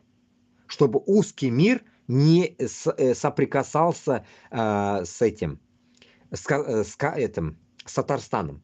Короче говоря, там будет Ингрия. И как раз потом ниже уже не Ингрия идет это Мариэль, и ниже идет уже вот другие, как бы Нижний Новгород и так далее, да, примерно, да. И вот вся эта территория будет Мариэльнака и Шупашкаранака была. Шупашкара и Мариэль, они им отдадим все. И плюс снизу Мордовия, это те же примерно эти Мокшеларенда, эти, еще как-то их называют, не помню. Ну, вот эти, короче, Сыроянь, короче, Балаянь, Сыроянь, который говорит, это старик, короче. Вот ихняя территория уже будет там. Опять-таки, несоприкосновение Татарстана с Шупашкары с Русней будет примерно. И вот, когда уже окончательно уже до Рязани доходятся эти все территории, соприкосновение вот этих Балаяна, Мордовия и так далее, Рузаевка и так далее, вот это будет уже соприкосновение чуть-чуть этой узкожопами, вот там будет огромная стена нахуй, чтобы эти пидоры туда уже больше не долбили нос в нашу сторону. М5, М7 нахуй будет все разрушено нахуй, туда дороги не будет, все там, блядь, ахтун, ахтун, ахтун будет там, блядь, нахуй, крест нахуй такой, стоп, сигнальные огни там будет, стоп будет там нахуй, никого не выходить, не заходить туда нахуй. И туда уже ниже Мордовии уже Кавказ. Все, территория будет до Украины, Кавказа, это все. Вот это вот Кавказ, короче, Крым, короче, вот эта территория, короче, все. Вот примерно вот такая карта у нас будет идеальная, чтобы, главное, Башкортостан, Татарстан никакие узкожопы вообще не соседствовали. И правую сторону, чтобы вы понимали тоже, да, там дальше Тюмень, туда-сюда, да, или там до этого еще что-то было, я не помню. Короче, там уже должно быть вот это вот Чукчелар, Бурятлар, Тыва, туда-сюда, вот это. И потом опять низ, опять Казахстан была. Все, вот до конца. И в тот раз, как я уже по карте говорил, вроде бы, да, еще раз напомню, сухие земли, Суссурийска, может, посмотрим, может, это корейцам отдадим, Южной Корее. И выше чуть-чуть, может, отрежев от Бикин там и так далее, вот эти места хуёвые, нахуй, ненавижу эти места, хабаровские, это можно отдать японцам. Полностью, блядь, эту северную сторону, блядь, что они хотят, блядь, вот этот остров маленький забрать, блядь, Сахалин им отдать, и вот эту часть большого этого российского куска нахуй отдать тоже япошкам, потому что у них маленькая земля, и мы будем конкретно к этому склонны, и чтобы мы, когда будем это дело, будем разделять и властвовать нахуй над нашими общими землями. И вот эту всю территорию надо будет отдать япошкам, блядь. Потом уже эти япошки пусть ебутся как хотят нахуй с этим китайцем нахуй, хоть, блядь, уже похуй нам будет, блядь. Главное вот их прислонить нахуй с Китаем, блядь. Китай, этих узкожопых корейцев нахуй тоже, блядь, узкоглазых нахуй. Китай, япошек, этих всех узкоглазых прислонить друг к другу нахуй. Пусть нахуй потом там как кошки-мышки, пусть что хотят, то и делают нахуй. Главное отдать эти земли нахуй, ну, само собой, не таким образом просто так взял, подарить нахуй.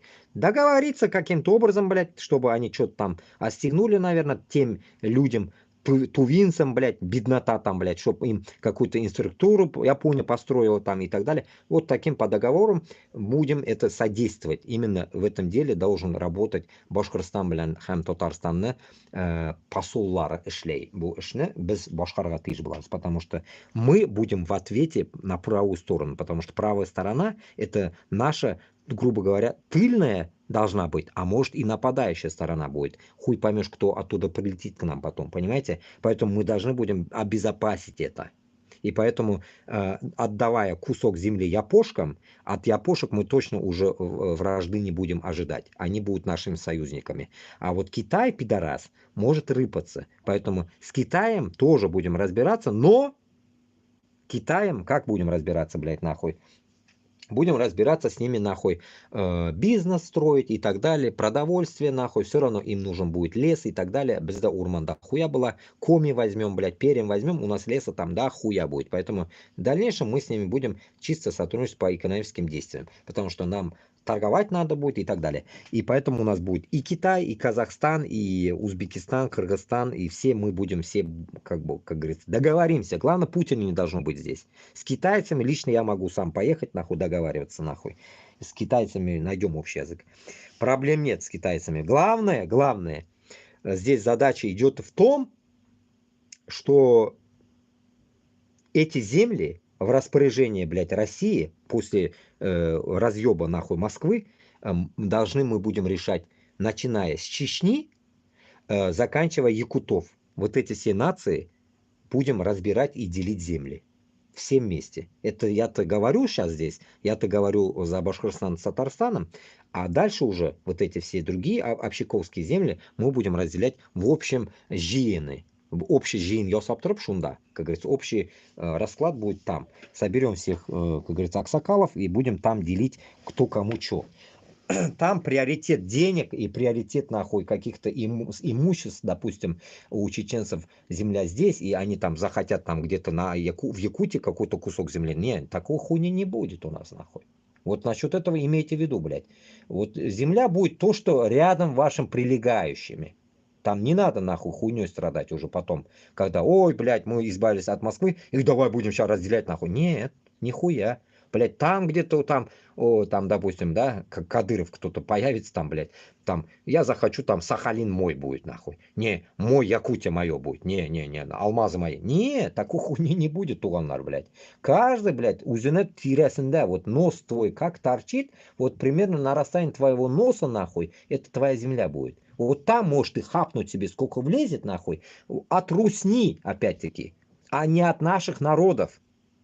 Поэтому сыр-бор, блядь, насчет калмыков тоже будет разбазарено там насчет этого, чтобы Кавказ решил правильным образом калмыкам что там отстегивать. Потому что в Калмыкии дохуя что-то земли, блядь. Какого хуя у Калмыкии дохуя, а у Кавказа мало земли. Вот там будет разбор полета тоже, нормальный разбор полета надо делать. Потому что там чье-то у кого-то чье-то, блядь, по моим знаниям, что пол Дагестана это Чечня вообще, поэтому пол Дагестана должны будут разобраться с Чечней, отдать, блядь, свои земли Чечне, блядь, без мордобоя только. Кавказцев я знаю, блядь, они начинают нахуй за ножи хвататься и так далее. Нет, нахуй. Кутна касеп, нахуй. Спокойно, нахуй. Кто чё, блядь, нахуй. У чеченцев есть старая карта, которая, блядь, Махачкала до океана, точнее, вот этого ебаного моря, блядь, нахуй, до Каспия, блядь. Поэтому, как говорится, Махачкала должна, само собой, отойти, блядь, какая-то часть Чечне. Вот эти темы надо обговаривать, нахуй, нормально, за круглым столом. Не как дикари, нахуй, подобие Кадырова, Путина и так далее, блядь. Они дикари, нахуй, 21 века. Поэтому безге онды холок кирякми, нахуй, по соседству. Поэтому мы будем держаться вместе, башкортлар, татарлар, казахлар, чтобы если кто-то на нас что-то будет рыпаться, нахуй, чтобы мы могли друг друга, как говорится, туганлык было защищать. Не говоря о том, что там Узбекистан, Кыргызстан и так далее. Поэтому все границы наши будут между собой открыты, само собой, и в то же время, конечно, это открытие должно быть таким образом, что и защита должна быть такой же. Допустим, если мы будем рисовать зону Казахстану, отдачи Казахстану земель от Башкортостана, которые от Русни между нами, когда спорные земли, когда будут отходить, мы должны будем начертить такую зону, что именно Казахстан, блин, Башкортостан, жире, допустим, бүленген была қияғазда бүленген была тұрған болса, но между нами не должно быть никакой нахуй решетки даже. Кәрта болмасқа тиіш, вообще даже деревянный кәрта болмасқа тиіш. Не то, что там нахуй колючая проволока, блядь. Ничего не должно быть. А вот именно вот, где будет Казахстан с Башкирией сливаться, и дальше уже будет какая-то другая республика, допустим, Бурятия, вот там будет уже зона. Да, вот там уже будет у нас конкретно зона, блядь, там, допустим, вот напротив вас вон забор есть, там 2-метровый хотя бы забор должен быть, там колючая проволока, нахуй, караул и так далее, 24 часа, блядь, караул ерге тиіш онда. От звонка до звонка, с Орска, допустим, да, давайте, ладно, с Куандыка до моря, наверх, до Ненецкой автономной этой области, да, или какая она там была. В итоге вот так примерно. И тут потом возникать будет вопрос, да, у вас, наверное, думаете, блядь, а как ты с хомячками, этими хомячками, с пермяками будешь решать вопрос? Ну, решается будет вопрос одним словом только. Башкирт тілі бүтін жерде кіре онда.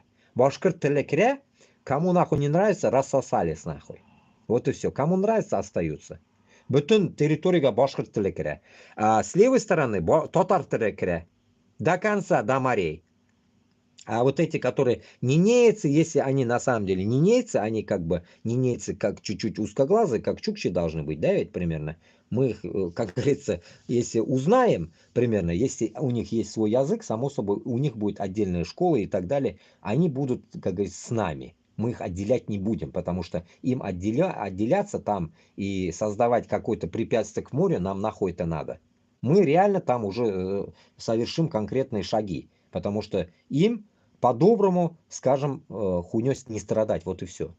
Все территории будут общие, и их реально, вот мин сузберам, давить никто не будет. У них свои школы будут, все свое будет ихнее. Как хотят будут жить там, блядь, никто их трогать не будет. Хотят рыбачить, хотят хоть что пусть делают нахуй. Но вся территория будет наша, называться Башкортостан и так далее. Но эти места, которые ненейцы будут жить, мы, как говорится, на карте будет оно называться, пусть Ненецкая республика будет похуй, что пусть будет, нахуй, но отвечать за эту землю будет Башкортостан. А что они там будут делать? Хуйней страдать там.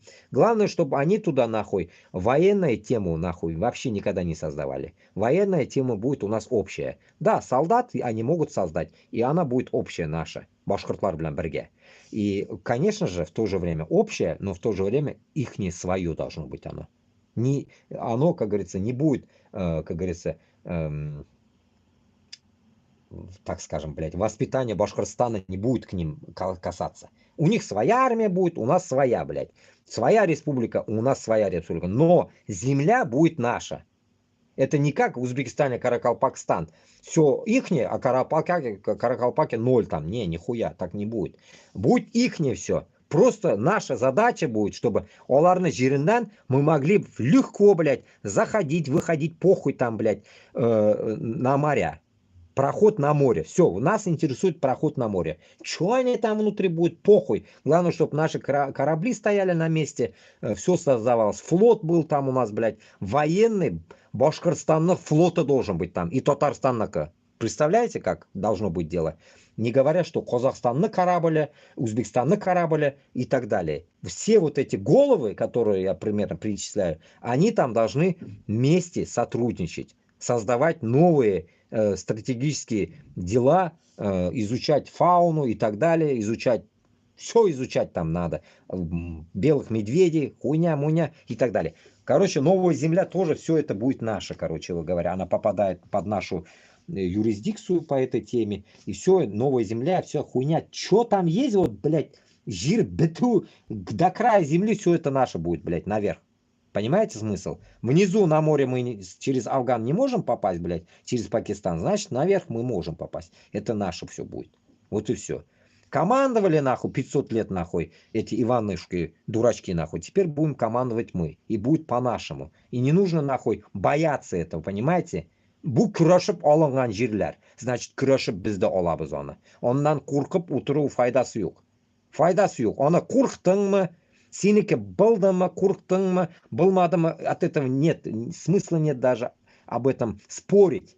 Потому что вот задача стоит забрать эти, увеличить наши территории. Все, забрать и увеличить. И потом вопрос кто-то мне задал. 1000 раз задают, блядь, об этом. Вспомнил. А что ты потом, как ты их будешь обеспечивать людьми для меня, блядь? Вот несколько раз. И вроде бы в этом, в ТикТоке тоже вот меня заебывал кто-то об этом. Из наших кто-то инда. Этот, Узбекистан, Башкортостандан. Я ему ответил. Вам тоже сюда отвечу, здесь не говорил. Дело будет там так, Туанлар. Все территории, которые будут как бы, ну, без людей, первый вариант, они будут без людей. Какая разница? До нас людей не было в мире вообще. жили какие-то динозавры. Они жили, все нормально было, было. Поэтому, как говорится, зарар китерган был кеше. Поэтому, если там не будет людей, это даже замечательно. Вот я был, допустим, пролетом, допустим, пару раз в Боснии, короче. В Боснии я попал в сказку. Вот если кто был в Боснии, он знает, что такое серпантин, такой таулар, шунды, юллар, бля, матур. Вот красота такая в Боснии, бля, охуел минанды матурлык там, блядь. Мен даже Башкортостанда, наверное, ондай теманы көргенім yok. Башкортостанда мен көп жүргенім yok, потому что. И исходя от этого, я там охренел там. Думал, попал я какой-то там куштауға түштім, в натуре какой-то тауларға түштім, блядь, понимаете? Вроде бы и маленькая сама, а сама вся горы там, красота, сулар ағып тұра, водопадики такие, класс, блядь, урман такой. И вот, представляя это, если весь народ будет этот раздвигаться, получается, по Башкортостану, рассыпаться по Перми, Коми и так далее, и всех будем мы обеспечивать, потому что это все будет Башкортостан, потихоньку, то в этот момент, если людей мало там, мы можем просто оставить, чтобы эти места после узкожопых приобрели саму естественную природу, чтобы они отдохнули, как вот на паевые земли там на отдых кидают, блядь, зерно, пшеница, вот таким же образом. И таким же образом можно будет предлагать башкортларга приезжать в эти земли, говоря, что эти земли тоже Башкортостаном называются. И в этом ничего не будет плохого. Если они захотят на юге Башкортостана будут жить, захотят север Башкортостана будет называться север и юг. Вот и все. Ничего такого нету. Просто километражи мы себе прибавим, и все, до океана, до моря. Там Красное море, или как он называет. Ну, мы назовем свое море, поставим туда название уже. Башкорт Дингизе. Классно звучит. Тотар Дингизе. Поэтому, исходя от этого, дойдя вот до этих перемочек, значит, люди нам не будет проблемы. В любое время мы можем пригласить из Азии людей, туганларна, проблем не будет. Главная задача наша будет развивать нашу республику. Развивать до такого, чтобы Швейцария, когда Габбасов всегда сравнивает с Швейцарией, охуела, что, блядь, Башкирия превзошла ее, блядь. Вот примерно шунды былырға тиіш Башкортостана, понимаете? Вот до какого мы инстанции довести должны наши эти республики. Не говоря о том, что это, само собой, это там природа и так далее, красота, порядок. Bütün эверне, начиная с туризма, заканчивая, так скажем, о последнем бомже, так скажем. Мы должны думать, понимаете, чтобы бомж деген сөз мы полностью должны искоренить. Как Мухаммад Пайгамбарымыз говорил, он говорил, чтобы не было рабов. И у нас не должно быть, не говоря, что мы в 21 войдем, может, в дальнейшем 22 век, да, когда-нибудь, мы должны уничтожить рабство, полностью искоренить рабство. Бурлаков на Волге и рабов, так скажем, Башкортостанда, Татарстанда не должно быть. И вообще нигде. По всей Рашке этой сраной. Поэтому мы Рашка слово должны полностью уничтожить. Когда уже на нас будут кто-то реагировать, нас должны называть Башкортостан, Татарстан. Вот как всегда здесь говорю, ты откуда, когда у меня спрашивают, я говорю Башкортостан. А они охуевают, где это? Я говорю, ну Руси, блин. Ну, я уже об этом говорил всегда. Вот так, Руси я говорю. А по-другому они нихуя не знают. Поэтому я хочу, чтобы они узнали во Франции, кто такие башкирты и кто такие нахуй в свое время, блядь, были северные амуры. Поэтому, исходя от этого, Башкортостан, блядь, Татарстан, народ, блядь, на другой планете даже, инопланетяне должны узнавать, что есть Башкортостан и Татарстан. А не то, что, блядь, нахуй, они думают, что везде Рашка, блядь. Рашки не должно быть, блядь. Все, вот наша задача уничтожить Рашку, и чтобы вспомнили и узнали о наших республиках. Чтобы они знали, что такое Бурятия, чтобы они знали, что такое Саха-Якутия, Ингушетия, Чечня и так далее. Чтобы они это все знали, а не говорили нас Рашка, блядь. Примерно так, Туонар. Самые такие вот пожелания, наверное, в этом моменте, что безнен холок, вот, да, допустим, Башкортостанда, хам Татарстанда должен быть узнаваемым. Кстати, здесь вот часто вот у арабов услышишь Казахстан, Казахстан, они так интересно еще говорят это слово, Казахстан, Казахстан. Вот так, блин, я поражаюсь над этим, блядь, ихним акцентом арабским. Вот, они знают только Казахстан, понимаете? И поэтому у них звучит это. Даже они Узбекистан не знают, что такое нахуй. Вот Казахстан на слуху у них. И нихуя больше. Кыргызстан тоже не знает, Таджикистан тоже, блядь, там 1% знает. А вот Казахстан знает, наверное, ну минимум, блядь, 50% людей. Что такое, блядь? На слуху у них это, понимаете? Где-то, значит, у них в новостях где-то пиздят, блядь, во Франции, там, везде. А, блядь, Башкортостан, блядь, Татарстан, юг. Не говоря о других, блядь, регионах России, понимаете? Они знают только Санкт-Петербург, Москва, вот такую поеботину всю. А нам это поеботина нахуй ничего не говорит, блядь. Это не наши нации. Оно не говорит нашу нацию. Потом они думают, русские, блядь. Понимаете, Руси, и уходят, блядь. И я говорю, я не Руси, блядь, нахуй. Я, альхамдулилля, мусульманин, я не Руси, блядь. И меня не надо сравнивать, как говорится, буклар, блядь. Поэтому каждый башкорт bilan татар, если шетелге чыгасыз ekan, үзегезне милләтне юқарыга күтәрергә тырышыгыз и башлагыз. Чөнки безне бөтенесе урыс дия. Мен туйдым шу урыслыктан. И мой депорт из Норвегии почему был? Потому что меня тоже они вывели, что мен урыс. Из-за того, что у меня был российский паспорт, они меня депортировали. Потому что они ненавидят нахуй русню, блядь. Ненавидят нахуй. Вообще, блядь. А почему? Потому что у них тоже есть свои нахуй причуды. Черкинес они называют его. Чирка. Кирка. Это как церковь нахуй в переводе. Киркинес, который нахуй был тоже отобран, блядь, у норвежцев. Это норвежские земли нахуй. Понимаете? А эта пидоросня русня отобрала эти земли. Черкинес это конец нахуй Норвегии. Ну я-то там не жил, я чуть ниже жил. И это все норвежские земли. Поэтому я считаю, иногда и думаю, блядь, что норвежские нахуй слова, блядь, дохуя употреблены, блядь, русскими словами, блядь. Это узкожопые слова в норвежском тоже есть. Огурк, блядь, нахуй, рис. Вот такие все долбоебские слова, они не переводятся нахуй. На норвежский я, блядь, так легко выучил, блядь, как будто я на русском и говорю, блядь. Просто другие, блядь, есть еще, их, конечно, свои слова, блядь, само собой. Ну, из-за того, что там дохуя русских слов, блядь, или точнее, может, норвежских слов в русском дохуя, блядь. Можно так говорить, наверное, блядь. И исходя от этого, блядь, как-то, блядь, он мне казался легче, блядь, чем английский даже, блядь, норвежский для меня оказался. Ну, как всегда говорили мне, что норвежский нахуй никому не нужен, блядь. Поэтому его не учи, говорили мне. Я более не учил его нахуй потом. Ну, выучил. В то время, короче, умеешь говорить на месте, а потом уже забываешь. Толком уже не помнишь. Вот шундыхаль, Дуслар. Поэтому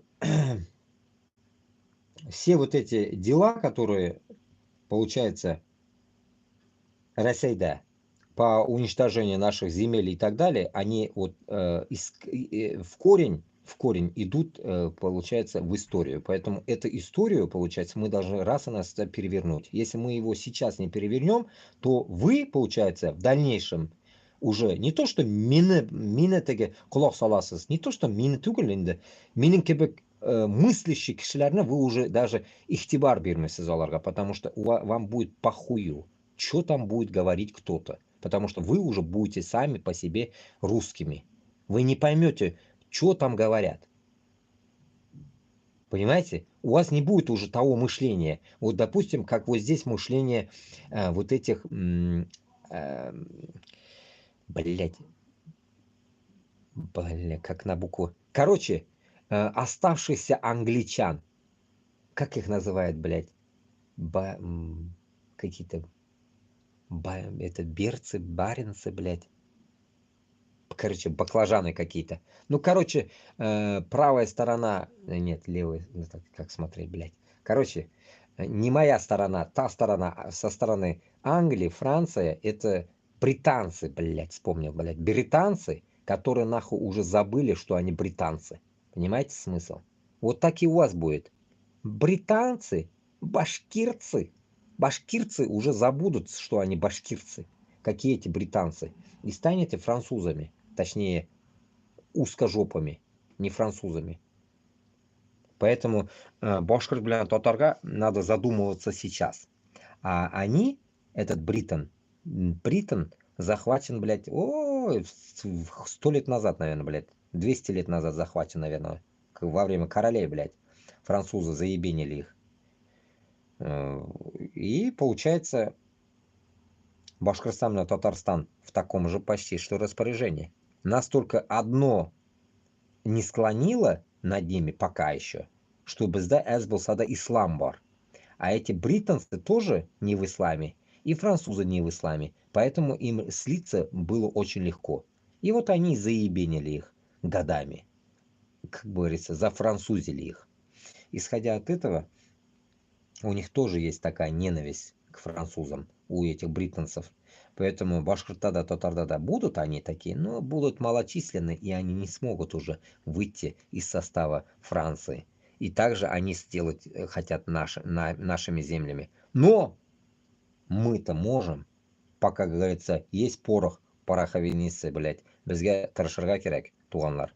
Башкорт белән татар бер качан, блядь, нахуй баш иргә тиеш түгел. Чөнки без кафир түгел, без урыс түгел, без чукынганлар түгел, без мусульман. Ә мусульман Аллаһ Тәгаләгә ышанган кеше никогда ул җир астына кирип китми просто так. Если мы будем на своем пути, как говорится, честны и, как говорится, идти вперед, то мы сможем преодолеть это. Это точно мы сможем сделать. Только просто sizga вот это теге урыслашып китмәскә кирәк. В первую очередь и исламга күбрәк килергә кирәк, чтобы вы поняли, что ислам только нас спасет. В этой жизни и в той, само собой. Шунарга у нас различие, имел в виду, от британцев огромное, колоссальное.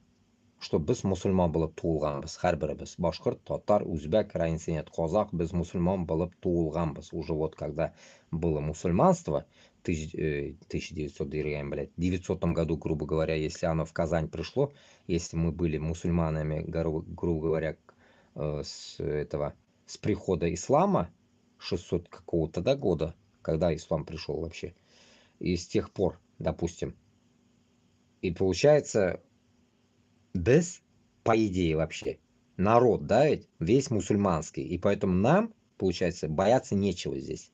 А вот этим каферам, так называемым, блин, в кавычках, христианам, католикам и так далее, у них чуть тяжелее уже. Они с рождения уже не в такой амплуа, нахуй, их засунули, блядь, и живут в этой теме, да, ведь им выйти надо, блядь, обдумать надо, принять ислам, не принять, заеба. А у нас уже явно уже айтылган. Все, син, допустим, ислам, син Исмаил, исмин, допустим, син Камиль, там, туда-сюда. Все, син уже мусульман. Все, ты уже все там. Примерно шулай, понимаете? Шунарга bizda бик жеңел. Просто мин дә үземне вакытымда аңламаганмын ул әйберләрне. В дальнейшем начал понимать, что такое ислам и так далее. Альхамдулилля, вот в Норвегии я пришел в ислам. Аллаха шукр. Но суть каждого башкорта и татара, ладно, ты сразу на намазга не придешь и так далее, но главное помнить, что без мусульман, и не уничтожать свое, как говорится, достоинство, становясь узкожопами.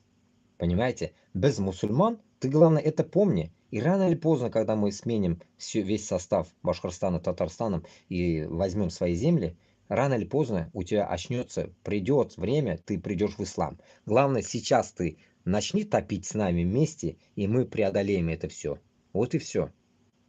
Понимаешь? Поэтому һәрбер кешене калбы качан ачылу Аллаһның кулында. Шунарга Аллах Таалям, если ошам дesa ул оша, ошмим дesa ошми. Но син просто хотя бы услышь нас, что ты хотя бы действовал на том пути, чтобы сохранить башкирт хам татар миллетен.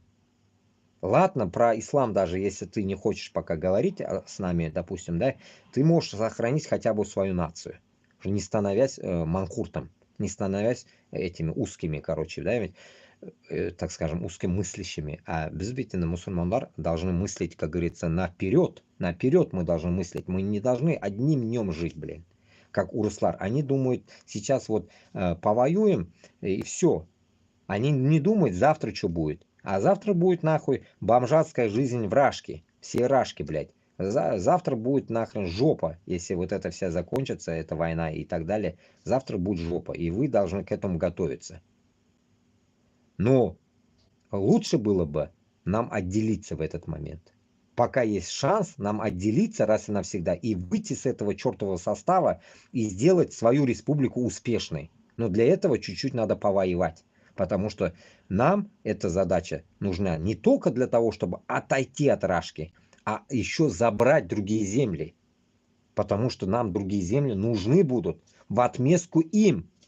Шуно аңларға керек. Если мы не будем забирать, как одни говорят, зачем нам другая земля, это плохая тавтология. Бізге почему другая земля нужна? Потому что заткнуть их, кстати, ушел от мысли, вот пришел к этой мысли теперь только, заткнуть их тем, что нас будут окружать узкие, оказывается. Нас никто не будет окружать, туғанлар. Нас не будет, бізді окружает Аллах Таалям.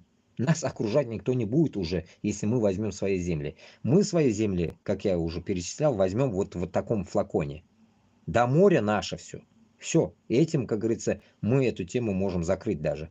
И тем самым, что если здесь узкожопый вдруг есть, понимать должен, что им, как говорится, уже манатки надо, удочки свои сворачивать и ехать уже в московские болота. Если там, как говорится, не будет Киев-2. Если Киев туда пустит их, они придут. Если не пустят, они будут такие же беженцы, как говорится, как сейчас украинцы в Европе. А они будут бежать уже от нас в Европу, что типа мы их будем гнобить. Вот будет такая тематика, увидите. Поэтому бізге, добавлю еще, просить помощи у Америки и у Европы будет вообще нелепо. Потому что нам не оларда керегі yok, по идее. С ними только можно сотрудничать на, так скажем, именно когда мы восстановим свои территории. Сотрудничать, там, бизнес, экономика и так далее. Как я всегда говорю, во Францию везти башкирт балон, привозить мед, да. Вот.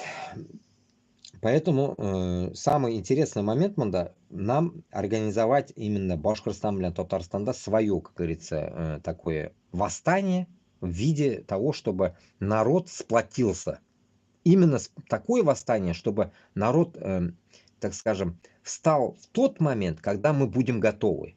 А к этому моменту мы подготовить должны от 30 до 50 лет мужикларны таким образом, чтобы мы уже когда зайдем, народ будет уже готов, Башкортостан, Татарстанда, и они нас поддержат морально. Мы не просим даже, чтобы они шли с нами на Москву. Если кто захочет, он может пойти ради Аллаха. Ради Аллаха, ради за наших земель он может пойти, как говорится, к этому пути назначить, да, к этому пути. Хойтаму, юкму мы не можем гарантировать. Поэтому мы должны будем собрать войска. Войска мы должны будем собрать на стороне, подготовиться, войти. Даже я не помню, мне 20 лет назад я служил, блядь. Не умею, блядь, что там делать, блядь. Надо учиться. Поэтому нам нужно будет подготовиться хотя бы, блядь, отрга нахуй. По цели, да, так скажем. Поэтому, ну, может, нам и стрелять не надо будет. Аллах та'алям, бля. Мы не знаем. Мы не знаем, что будет завтра. Поэтому хотя бы мы должны подготовиться к такому сценарию, что, блядь, мы просто так не сдадимся. Башкортостан, Татарстан должен таким образом себя подготовить, что у нас будет плохая страница, черная страница, как хотите говорите, красная страница, зеленая страница. Будет такая страница, где мы должны будем чуть-чуть преодолеть какие-то трудности. И все. А потом все вернется на своя кругу. Шундай хал. Шунарға бізге ничек болса да хазыр халыкны мобилизировать нужно таким образом не на Украину, а на Москву. Поэтому һәрбір туғаныңыз, если кто-то вдруг, Аллах сакласын, захотел пойти на войну, постарайтесь отговорить их. Вот и все. Қалсынлар үйде отырып. Если даже по принципу такому может звучать, блядь, может сейчас звучать будет тупо, если такой призыв, да, ведь я сейчас высказываю, и потом человек может подумать, типа, мені мында жібермейсіз Украинаға нахуй, а вот Мәскеуге қарсы жіберуге ойлайсыз. Окей, я для таких людей тоже такую мораль выскажу и отвечу, если глубоко уж копать в эту тему. Мәскеуге да бармасын ол. Пусть будет этот человек из тех людей, когда во время пророка нашего Мухаммада Пайгамбарымыз отсидевшие люди, которые остались дома. Они были такие в то время тоже, оказывается. Я всегда это напоминаю. Пусть остаются дома. И дома тоже люди нужны будут. Главное, бізге қарсы сәнәк көтәріп шықмасын. Бізге қарсы болта көтәрмәсін. Вот и все. Остальное херня. Главное, чтобы с нами пошли те с 30 до 50 лет мужики, которые реально ненавидят эту Москву. Нам нужны такие, которые хотят просто отомстить за Татарстан, за Башкортостан, за наших предков, за наших женщин, за наших детей, за все нашу оставшуюся жизнь, за будущую жизнь и так далее. Вот за все вот это. А если нет таких, значит мы будем ждать таких и искать. Другого у нас варианта нету. Вот и все. А без әлі пока без Мындай әзірлік білән он бізді даже не путинские войска грохнут, а те же манкурты путинские нас грохнут. Те же хабирчики, Миннихановы, они своих псов отправят и нас ёбнут за 6 секунд. Потому что нас мало. А для того, чтобы было нас много, нам нужно хотя бы вставать нахуй не меньше 1000 человек. Вот и все. Не меньше 1000. А нас может, грубо говоря, блядь, может 100, блядь, наберется, блядь. Не знаю, если так искать, блядь, хорошо, и то 100 нахрен наберешь. Вот так вот, Туланар. Поэтому где-то понаслышке, может, люди сидят, и 1000 человек сидят. Базар yok. Но нәрсәкәй, олар әлі үлерге әзір мекен? Вот в чем. Мы же не можем заставить человека умирать пойти. Это чисто будет, это такое, блядь, вопрос. Душевный. Барсаң, барасың, бармасаң yok, сені Путин кебек біз заставлять не будем. Потому что это наше благо. Для нас это надо. А если для нас надо, значит, может и тебе надо, я не знаю. Если сен шул Башкортстан мен Татарстанда суын ішіп, сүтін ішерге, қатығын ашарға ойлайсың екен, шунда әпәйін ашарға, ну, блядь, значит, что-то надо делать. Ну, не явно, блядь, нахрен, Мәскеу әйтті deyip, Украинға барып, украинларны өтерге. Нахрена украинцев-то убивать? Я не могу понять. Они такие же нищие люди, как и вы. Здесь всем балом правят русня. Вы не можете понять. Не говорите там про Зелю и так далее. Зеля тоже, грубо говоря, пешка это. Зеля просто поставленный человек, как я всегда говорил, Коломойский его поставил в свое время. Коломойский куда-то умыл ноги нахуй и поставил нахуй его, Зелю, блядь. Хуй его знает, почему его поставили. Ну, значит, его ноша это. Ноша Зели быть в этот момент правителем Украины. Это его ноша. И он ответит за все, если он там косячил насчет украинцев. А если он, как говорится, не косячил, значит, не ответит. Аллах та'алям, бля, бізге похуй. Ол барыбір нәрсе болса да ол яхуд. Вот и все, нам до пизды до него. Главная наша задача, что Башкортостан мен Татарстанга бізге дойти до своей цели. Понимаете, тут каждый должен о своей цели думать. А сіз, башкортлар, манкуртлар, которые идут на войну, и татарлар, вы думаете, хрен знает о какой цели. Вы не понимаете, о какой цели вы думаете. Вы даже не знаете, о какой цели думать вы не понимаете.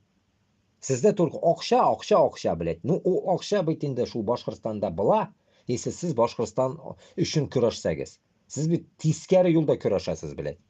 Дошман юлындасыз сіз. Дошман үтерәсезне, а сіз китеп барасыз. Ну, лучше же, блядь, на Москву пойти, там сдохнуть, блядь, чем, блядь, на Украине. Остаться, блядь, гнить. хоть Мәскәүгә барсагыз, без сезне, блядь, как говорится, җәназәгезне укыйбыз, мөселман итеп күмәбез. Ә Украинага барганнар, сез берегез дә мөселман булып күмелергә тиеш түгелсез. Сез шуны беләсезме? Сезне дә бит анда псевдо имамлар укып куя да бит намазны. Но это тоже псевдо, понимаете? Сез мөселманча күмелмисез, имейте в виду. Сезне, по сути, күммәскә тиешләр җәназа белән. Просто күмеп куярга тиешләр. Без җәназа.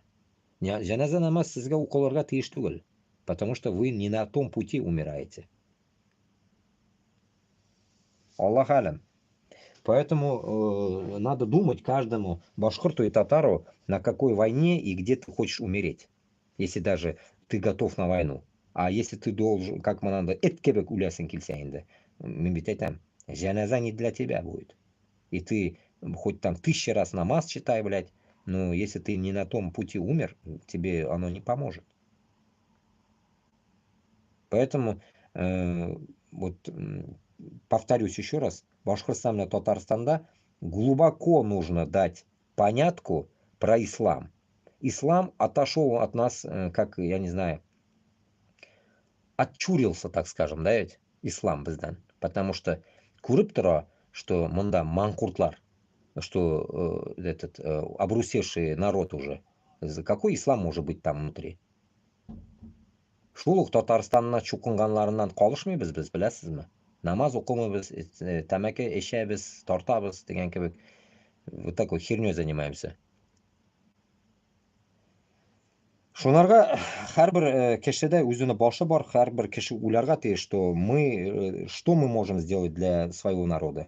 Каждый народ, который живет на своей земле, он должен принести какие-то свои плюсы и минусы в этой жизни. Допустим, с колхоза, значит, даже начнем, кто-то сеет там и так далее, что-то выращивает, и он уже полезен народу. Но которые в нечестной войне, когда воюешь и делаете дроны в Алабуге и так далее, сети плетете уфада, но это явно вы не халялем занимаетесь. И это не то, что в огороде картошку посадить там для себя. Это не для себя сошлись. Полный рост вы как бы рабские движения приказал, сделали. Нашулай. И я думаю даже вот моментами, да, на туганлар, что вот этот приказ, я как всегда говорил, блядь, безгә бер кешене чыгарга кирәк. Но этот бер кеше должен быть, наверное, в нескольких экземплярах. В каком смысле? Чтобы этот человек звучал от всех наших слов. Җыеннан чыккан бер кеше булырга тиеш. И вот этот кешене Башкортстан белән Татарстан колак сала торган булырга тиеш. Башкорт та, татар да шул бер кешене колак сала торган кеше кирәк безгә. Наверное. Потому что вы же привыкли Путина одного слушать. Значит, вам нужен тоже какой-то вот такой столб, грубо говоря, да, и вы должны этот столб слушать. И к этому, как говорится, мне кажется, нужно дойти уже нам. Вот всем тем борцам, которые идут против Москвы. Значит, нам нужно какого-то человека вывести на орбиту, на обозрение. Но только будет там косяк один огромный, что его могут убить, его могут уничтожить. Поэтому безда должно быть распыление такое равномерное, чтобы нагоняй на всех сразу. Они не смогут сделать, собрать нас всех и уничтожить. Поэтому безда нечто вот эту сплоченную эту теорию в одно, короче, слить надо. Это значит, нужно нам всем собраться. Я уже всегда говорил там и Габасовым, и Кашаповым, блядь. Габасовым я не могу никак. С Кашаповым я общий язык не нашел из-за турков. Поэтому, получается, нам нужно с единомышленниками собирать какие-то жиен. И таким образом мы должны этот общий уже шул жиеннан чыккан сүзне, шул әңгәмәне без чыгарга тиешбез үзебезнең эфирга. Что мына шундый очрашу булды, сөйләшү, мына шуннан чыкты ул, и мы должны это вывести Башкортстан белән Татарстанга, что мына шунда әйтелгән сүзне башкорт белән татар колак салып, мына шуны бәҗәргә тиеш дигән сүз чыгарга тиешбез без. По-другому никак. Если мы это не будем делать, то мы не сможем это все развить, так скажем, чтобы холохнуть бастырага. А если будем распыляться там, Кашапов там, Закиев там, Руслан там, я здесь, у вас сыр-бор, понимаете? У всех разные теории выходит. Кого слушать? Sizin de başınız kotadır, блядь. Kimni iştirge bu narsa bular şeyini, bu narsa söyle. Понимаете? Мына сезгенсіздер бит, даже мен өзім в последнее время сеза башладым, что, блядь, Руслан нәрсаны сөйлей, Кашапов хуй поймешь нәрсе сөйлей, Закиев нәрсады сөйлей непонятно, мен нәрсаны сөйлейм непонятно, я сам не могу понять, блядь, что мы все говорим, и у вас сейчас в голове каша Башкортостанда, Татарстанда, вот вы сидите и думаете, блядь, каждый по-разному поет, нахуй, и никто, хуйня какая-то получается, кого слушать? И да, вот в этом-то и загвоздка, кем не слушать. Что нарга безге нужно сделать так, чтобы все наши слова сливались в одно. Порой даже, блядь, я пытаюсь, блядь, чтобы у нас было почти что слив одинаковый, но не сходится, блядь. Пытаюсь, блядь, Руслан на канда прочитывать. Кашапов на канда подсовывает, блядь, я не хочу его что-нибудь читать, блядь. Потом этот Закиев пишет мне, видосы скидывает, тоже не грузил еще никуда, блядь, там за 6 ноября, там День Конституции Татарстана, Казани или что-то такое, блин. Короче, вот так. Поэтому нам нужно полностью какой-то собрать, так скажем, грубо говоря, отряд. Что вот этот отряд выводил какие-то темы, и под этой темой мы уже должны будем конкретно народ поднимать. Понимаете, халыкны көтәрер үшін бізге конкретные действия нужны. А былай, блядь, балаболить со всех этих шарманок, грубо говоря, мы не донесем вам все это дело. Потому что у меня есть много вопросов, допустим, к Габбасову. Много есть Кашапову было. Ну, Кашаповлар вообще отморозки. Вот, до хрена. Есть моменты, которые, блядь, они делают коряво. В эти моменты хочется влезть. А влезть хочется с народом. Они-то с народом не интересуются, понимаете? Они пиздят свое и все. А я так не хочу. Именно мен хочу, чтобы народ со мной был. Народ должен кидать свои какие-то предъявы, заявы. Так, мында сен одаштың балакай. Мында давай былай. А меня, блядь, начинают претензии такие. Не пизди, мы с русскими будем. Нахуй мне такие, блядь, ваши эти заявки, да, в комментариях. Мне такой не надо, поэтому я и говорю, блядь, менің есть телеграм-канал, язылығы шында сөйлешабыз, танышабыз, якынлашабыз. Ну и в то же время создавать какое-то положение, чтобы у нас были общие какие-то слова, чтобы мы друг другу посоветовались. В этот момент все собрались, допустим, хотя бы пока дистанционно в Телеграме. Собрались, договорились, поговорили, и я это выведу. Бүгін мындай әңгәмәдә мындай нәрсәгә очрашуда сөйләшү булды, мына шуны чыгарып шуям. А Кашапов примерно ту тему это делает, но он делает со своей колокольни, блядь.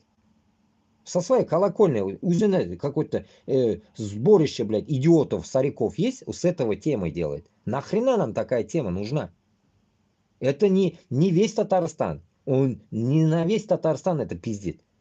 А я вот за весь Башкортостан хочу движение делать. И также, может, и Татарстан, если хочет, подключается, пусть, если моя теория им ясна. Поэтому, как говорится, вот это действие в малый круг, он не работает. Бізге нужно общий кругтан нәтиже шығарған. Шу нәтижені халыққа тапшырырға керек. Башқұртстандағы ақылсыз отырған маңқұртларны башын ашырға керек. Біз бит енді бүтін маңқұртны бетін қырға не собираемся. Онда халық бітеді енді, блядь. Онда яртысынан көбі маңқұрт ләсәң. Мы же не можем их истребить.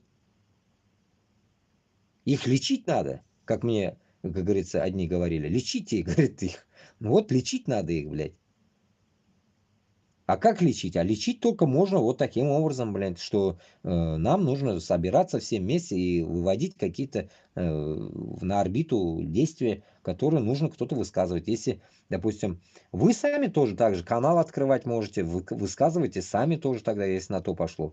Высказывайтесь конкретным образом, но только вся траектория не должна выходить из того, что, блядь, не как у этого, еще раз повторюсь, блядь, Фарида Курбангалеева, блядь, вот этот Руслан Валеев. Не должно быть узкий мир, блядь.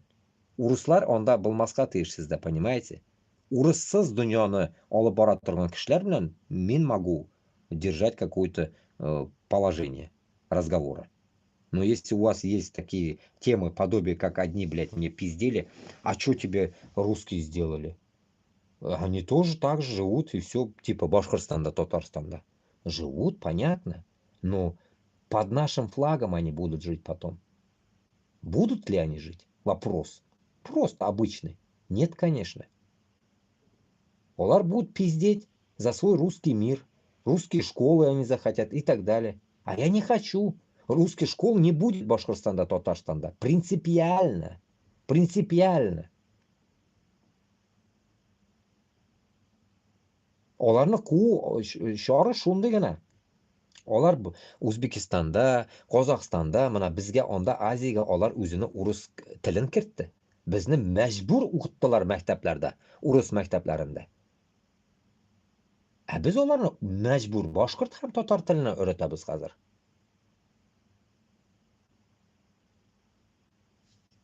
Понимаете? Может, потом через какое-то время, как говорится, ularni переделаем o'zimizni millatga.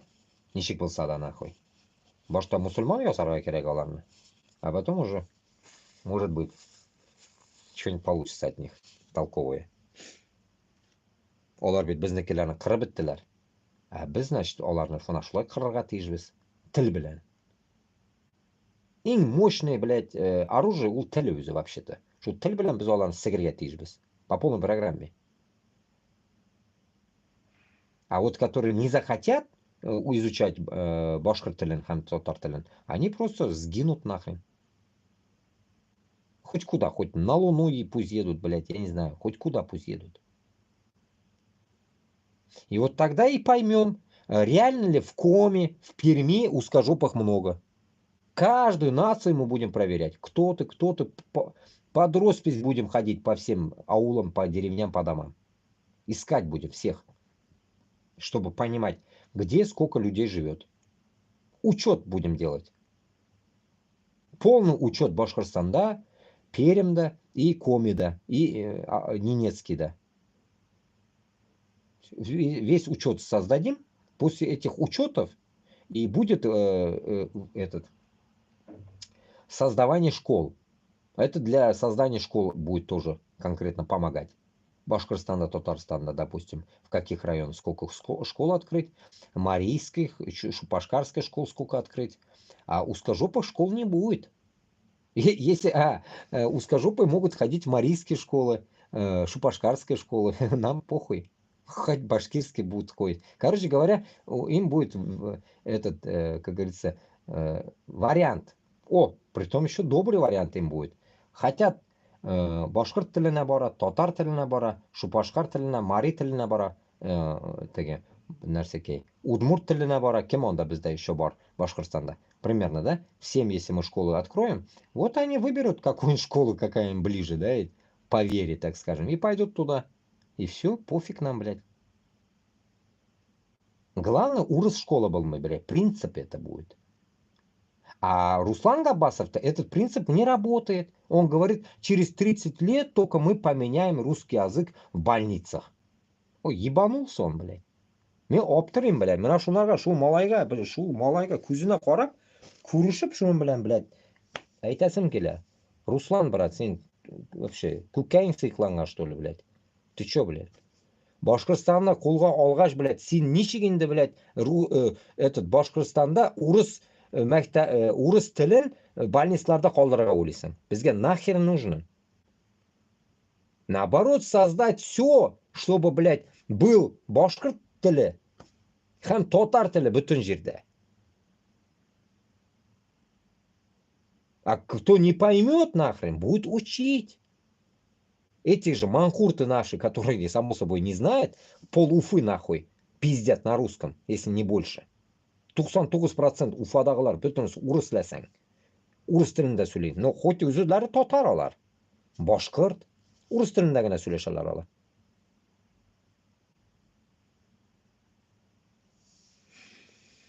Шунарға Mana шуның белән Габбасов белән мин килешмим. Поэтому если кто сидит с Габбасовым в друзьях, передайте ему, что таких действий не надо делать. И на всю публику. То, что, блядь, у Русларга будет такая привилегия. Никаких привилегий не будет нахрен. У Габбасов такой содержит, есть жесткость в каких-то местах. Хер поймешь. А в каких-то местах он поблажки дает. Нахрена нам такое нужно? Шуларга айтам бит инде, артқа кайтып тагын айтам, что безге нужно всем сосредоточиться на одной теме, что урысны искоренять. Не 30 лет их искоренять, а всю минутно. Вот депортация крымских татар, чеченцев, сколько период занимало это? Вот этот период нужно будет уточнить. Месяц, два, три. И также отправлять будем. Также мы будем отправлять их. Московские болота. Если украинцы дадут добро. Не дадут нахуй. Уедут на Луну, блядь. Или на тот свет поедут. По-другому никак. Поэтому самая такая, наверное, печальная тут система в том, что өзімізде огромный колоссальный бір косяк бар, что Башқұртстанда һәм Татарстанда тіл білерге өзімізде жоқ шулай бір. Тіл білмейбіз. Өзіміздің тілде сөйләшергә шырқанабыз. Это вот до такого маразма докатили нас.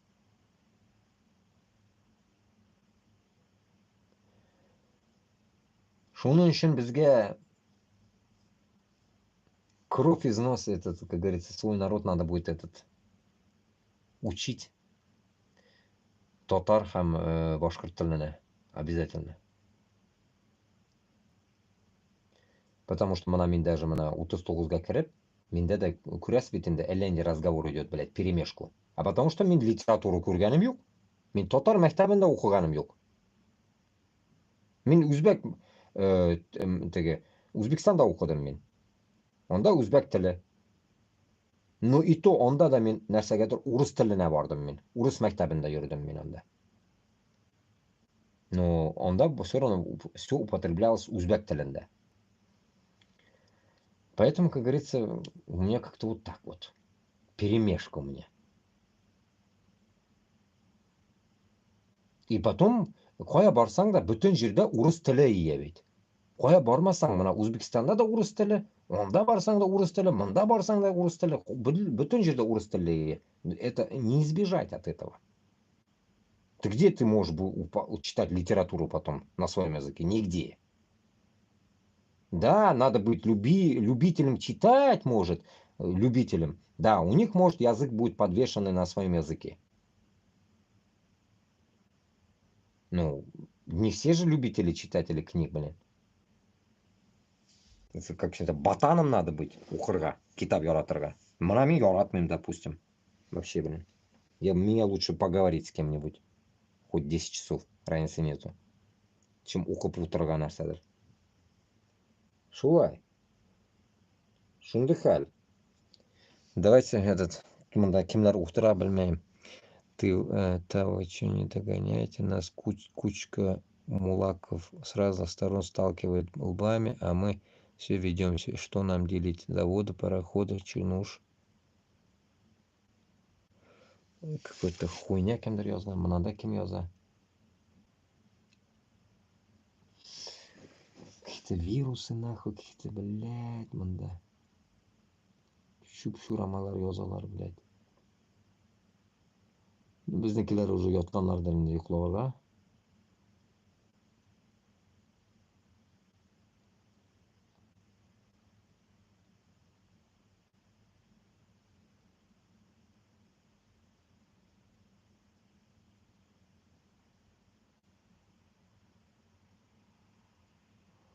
Ну, мында безнекилер юк, хули мында нәрсәкәй.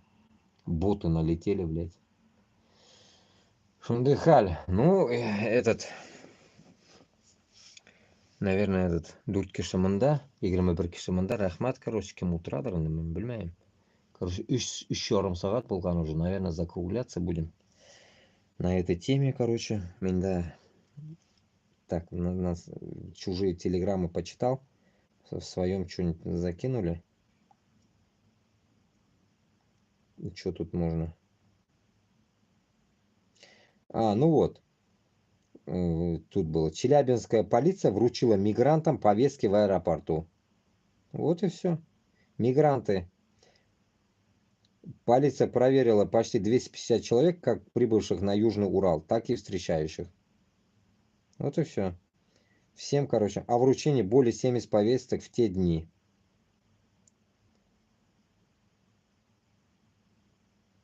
Шундыхаль. Короче говоря, и мигрантам тоже будут повестки, так что хватит вам ездить уже в Россию, сидите дома нахрен. Вот и все.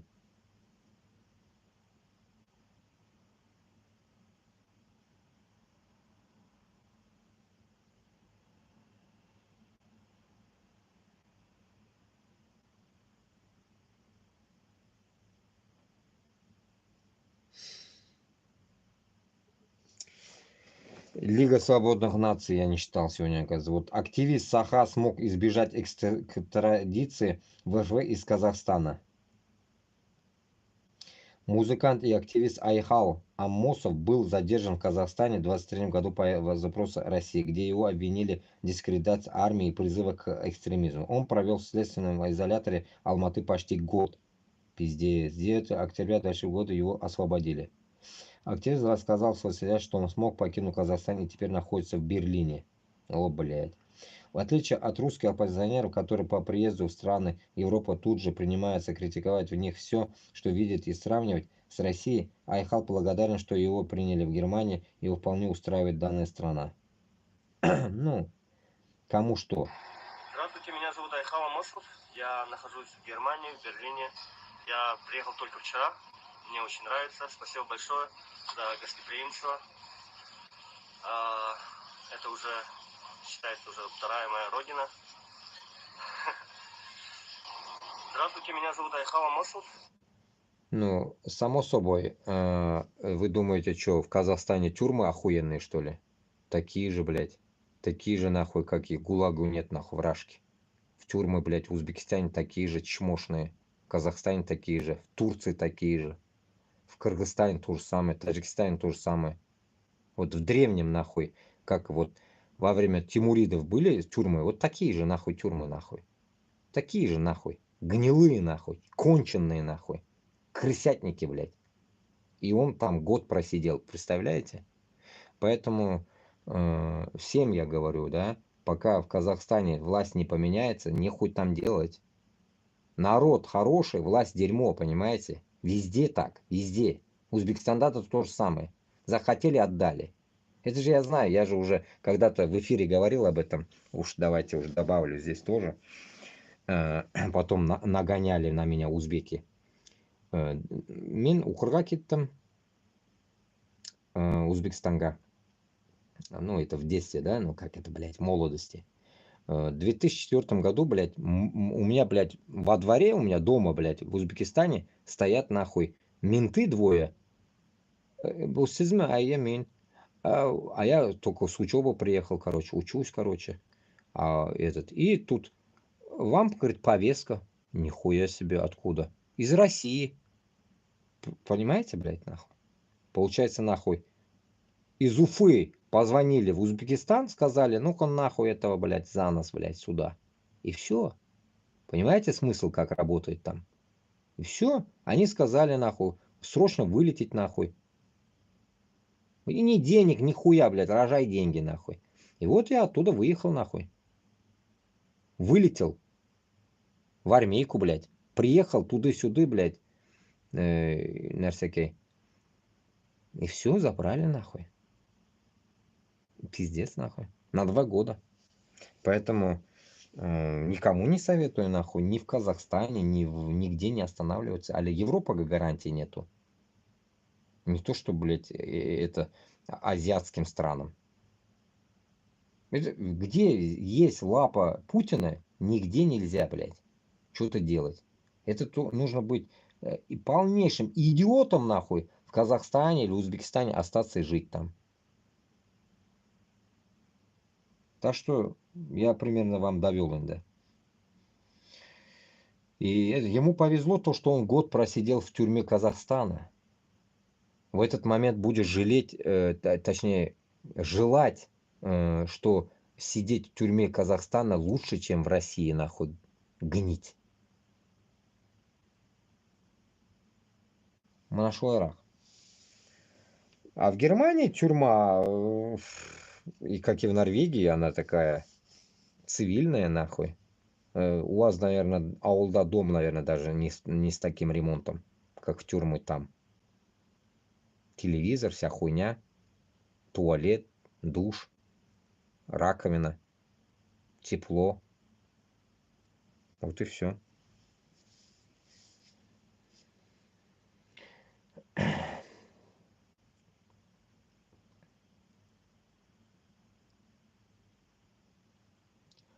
И тут вот прикол, блядь, отправили тоже.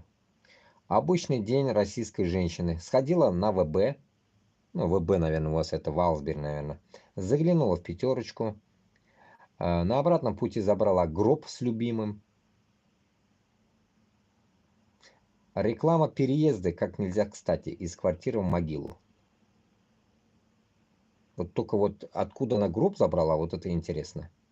Она, может, на ВБ заказала гроб, нахуй, привезли ей гроб, что ли? И она сходила за гробом? Что вот это не могу понять, нахуй. Гроб, пятерочка, ВБ. Вот такой юмор тут. Но тут есть имя. Надя Миронова. Воины Христова православная община. Ставерлах. Не так я представляла себе возвращение мужа домой. Сергей Миронов, 85-го года, нихуя миленький, из города Бора Нижегородской области, отдал свою жизнь в ходе СВО под Курском. Он служил в штурмовом отряде ВЧ-72-164. А я теперь готовлюсь проводить его последний путь. Понятно. Понятно. Получается, гроб купила на ВБ. Пятерочку за продуктом заглянула. Бухла, наверное, взяла. Как говорится, ищали $1. И все, вот, похоронят там запчасти мужа и все. Будь искать другого ёбаря. Проблем нет нахуй в России. Вообще нет проблем нахуй.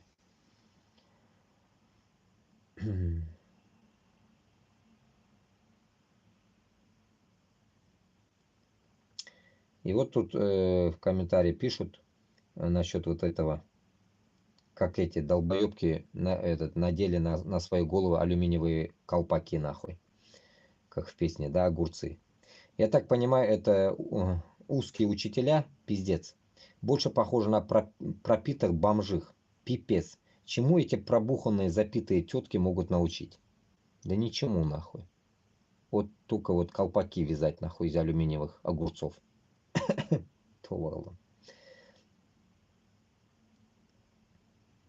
Вот так вот.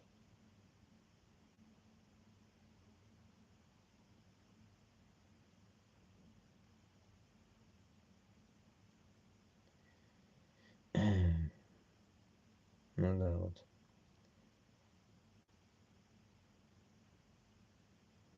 За последние 2 года в России, в том числе и в Татарстане и Башкортостане, формируется новый средний класс. Это участники войны в Украине, работники военных заводов. Я это уже читал.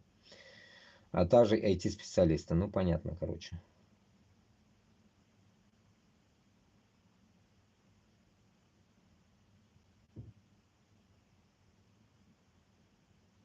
Ну вот. Сирес Балаян обсуждает итоги американских выборов, рассказывает, как устроено голосование в США, как и теперь жить в мире Трампа.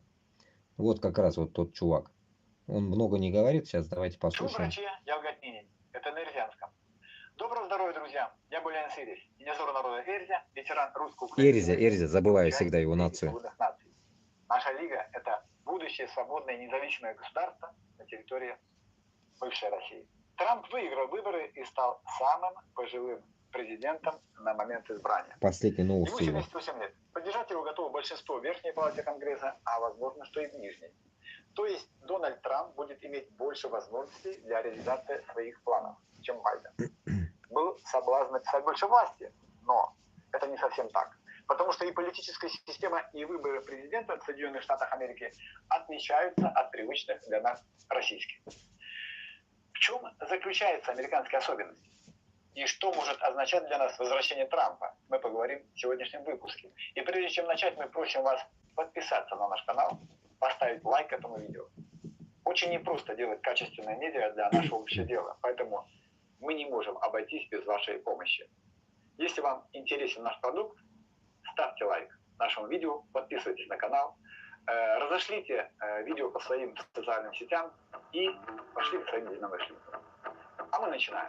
Друзья, Лига свободных наций регулярно делает современный медийный проект. Сторонние люди спецслужб американских выборов кажется сложной и совершенно непонятной. Перемотал. Как так? За кандидатов голосует вся страна, а победителем становится тот, который выбирает какая-то коллегия выборщиков. За что же тогда голосуют миллионы людей? Что за имитация? Что такая за демократия? Мы приучены к прямым выборам.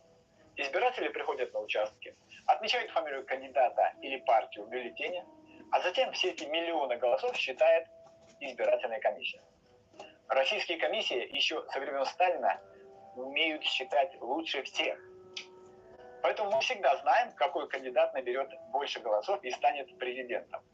В демократических странах считать правильно не дают многочисленные наблюдатели от разных партий и кандидатов. И поэтому результат выборов может оказаться совершенно непредсказуемым.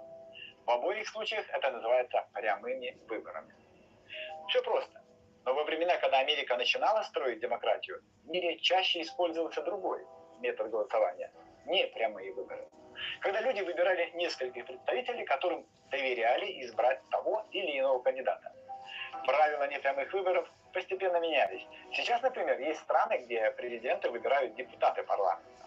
Но поскольку сам парламент формируется на основе выборов, общенациональных выборов, то считается, что выбор президента соответствует воле всех граждан. Вот и в США до сих пор существуют непрямые выборы. Президенты выбирают выборщики, но они голосуют, как правило, так же, как избиратели своих штатов. Нюанс в том, что если в каком-то отдельно взятом штате, например, Трамп набрал больше 50%, то он получает все голоса выборщиков этого штата. Не большую половину, а именно все. Например, в штате Калифорния 54 выборщика. 57% избирателей проголосовали за Камалу Харрис, и она получила все возможные 54 балла от Калифорнии. Всего по Америке таких баллов, то есть выборщиков, 538. Вот и получается, что кандидату для победы нужно собрать половину баллов. Половину баллов плюс 1, то есть 270. В каждом штате разное количество выборщиков. Там, где живет больше людей... Мында, давайте остановим. Вот мында, қараңыз мында.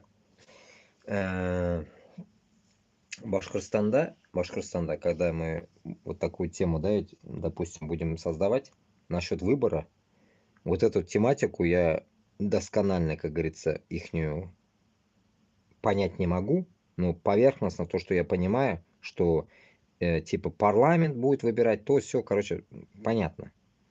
Но Башкортостанда, Татарстанда, блядь, я не знаю, за это уж я не буду отвечать. Башкортостанда самая тема должна быть вот такая, блядь, насчет выбора, блядь, этих президентов и так далее, и так далее. Как и в других эфирах я говорил, вот этот Курултай, всякие жиынлар, грубо говоря, можно, кто-то говорил, что и парламентом назвать это парламент. Но вот это все, вот эту тему выборов не нужно у нас в Башкортостане делать, как это вот здесь, блядь, Трамп, Харрис, блядь, какие-то, блядь, скачки, блядь, нахуй, и ставить ставки, да, ведь? Нет, безда ондай хал болмасқа тиеш. Безда конкретно, блядь, нахуй, нәрсекей. Холок, получается, и должен әйтергә кемне в этот раз поставить. Между там этот, у них игры не должно быть, нахуй. Ни вот этого ебатни не должно быть, потому что үзюгес криптодогыз нахуй, перекуп с этими, блядь, всякими векселями, вот этими, блядь, лотереями, нахуй, этот Илон Маск ебан, блядь, покупал людей, блядь. Я сам охуел, блядь. В Америке говорят, нет коррупции. Вот коррупция, нахуй. И там что еще внутри происходит, мы даже не знаем. Поэтому безге эта херня не нужна. Потом война начнется. Этого убрать надо, этого убрать нахуй. Нет. Поэтому как раз таки парламент должен отличаться от всего нахуй. И в то же время оно не должно, блядь, приводить к диктатуре. Безде должно быть так. Народ мына Башкортстанда халық шыға екен жиынға конкретно. Или қоядыр шыға екен ол. Или в то же время шулук каких-то, блядь, я не знаю, в бумажках или где-то что-то должны как просто сказать, блядь, давайте так, в этот раз, допустим, у нас будут там лидеры какие-то там, допустим, сидеть там, человек там 10, допустим, да, и вот давай в этот раз, давай вот этого проверим. Deyip кешелер куйырға тиіш, аны 3 жылға ғана. 3 жылға ғана қуйырға керек, не больше. Можно даже азайтып қойырға нахуй, 2 жылға да қуйырға можно, похуй, блядь, как в армию сходил, блядь. Главное, блядь, нахуй, результат наш должен быть не в ихнем выборе, а результат именно в их делах. Вот этих пидорасов, которых мы будем выбирать, я их пидорасами называю, не президентами, а пидорасы. Этих пидоров, которые мы будем ставить, нахуй, они просто должны выполнить, блядь, свою, блядь, 2-3-летнюю работу. Все. Шли, иди нахуй. Шли, иди нахуй. И каждые 3 года меняется другой человек. Вот и все. А народ просто должен выбрать. Вот и все. И потом не жаловаться, что он так сделал. Нихуя. Все равно контрольная нахуй тема будет в парламенте. Как раз млажу жиында, оксакалларда. Поэтому, как говорится, здесь горевать больно и не нужно будет. Только смысл будет выбрать чувака одного. И все. Предоставить это народу. Выбрал народ, выставили мы его, как говорится, отработал свое и иди нахуй, ушел. Еще отработал, иди нахрен, ушел, пришел другой. Шулайгана, не нужно нахрен создавать, блядь, какие-то конные нахуй скачки, блядь, нахуй, синдамин, нахуй, краш, может, и штрибес, кем крашкан, жиинган, шубла, блядь, нахуй. Вот так, может, так будем, соревнования будем делать. Нет, конечно, вот эту херню нам нужно, блядь, упрощать. Полегче надо это делать. Просто вышли несколько кандидатов, там, допустим, президенты, выбрали нахуй, допустим, и все. А как они их выбирать будут? Интересный вопрос, да, возникает тут. А выбирать будут так, что мына шунда біз жиылған кішілер арасында, қойылған кішілер арасында біз әйтіп қойырға тиіс боламыз, что мына бұл кіші, мына шундай укол бар, али майлуматлы, как у нас говорят, да, получается, с высшим образованием, без высшего образования, колхозник, не колхозник, разницы нету. Суть именно того, что этот процесс это не на 30 лет, на 3 года. И в течение 3 лет, если этот даже выбранный человек не будет знать азы своего дела даже, друг даже, да ведь, потому что новое же государство это будет, он будет учиться. Проблем нет. Поэтому безге нужен будет сопоставление этому, так скажем, президентскому мандату. Я ж киши была. Нам не нужен нахуй от 50 потом только президент ставится будет. Нихуя. Президент также будет стоять нахуй, допустим, да, там, от 30 лет до 40 лет. Примерно вот такой контингент Баларга может. Или там с 25 лет до 40 лет. Все. Больше 40, дальше 40 нахуй нам не нужны президенты, блядь. До 40, блядь. Примерно вот такая тематика. Он просто будет менеджером республики. Он никто нахуй по сути будет. Просто он будет просиживать свои штаны 3 года. Избрали его, просидел и съебался. И каждый год. А не как вот он сейчас будет рассказывать про американский парламент, в котором они там, блядь, Трамп, блядь, хуям, Харрис, Байден, блядь, заебали. Полный абсурд. Почему? Потому что они, идиоты, в их, блядь, выборе есть косяк. Стариков выбирает. Чё эти старики, ихние дедушки, что ли? Каждому американцу они дедушки, что ли? Дедушка Байден, дедушка Трамп, нахуй. Нахуй нам дедушки нужны, если в правительстве, блядь, нахуй, это работа для молодых, а не для стариков. Их, соответственно, больше. Это логично. Но распределение далеко от прямой пропорции. Например, 40-миллионной Калифорнии их 54, в 30-миллионном Техасе 40, а в 20-миллионном Нью-Йорке 28. Тут логика прослеживается. Но она не видна в случае с двумя соседними штатами Юта и Вайоминг. В Юте живет 3 миллиона людей, а в Вайоминге чуть больше полумиллиона.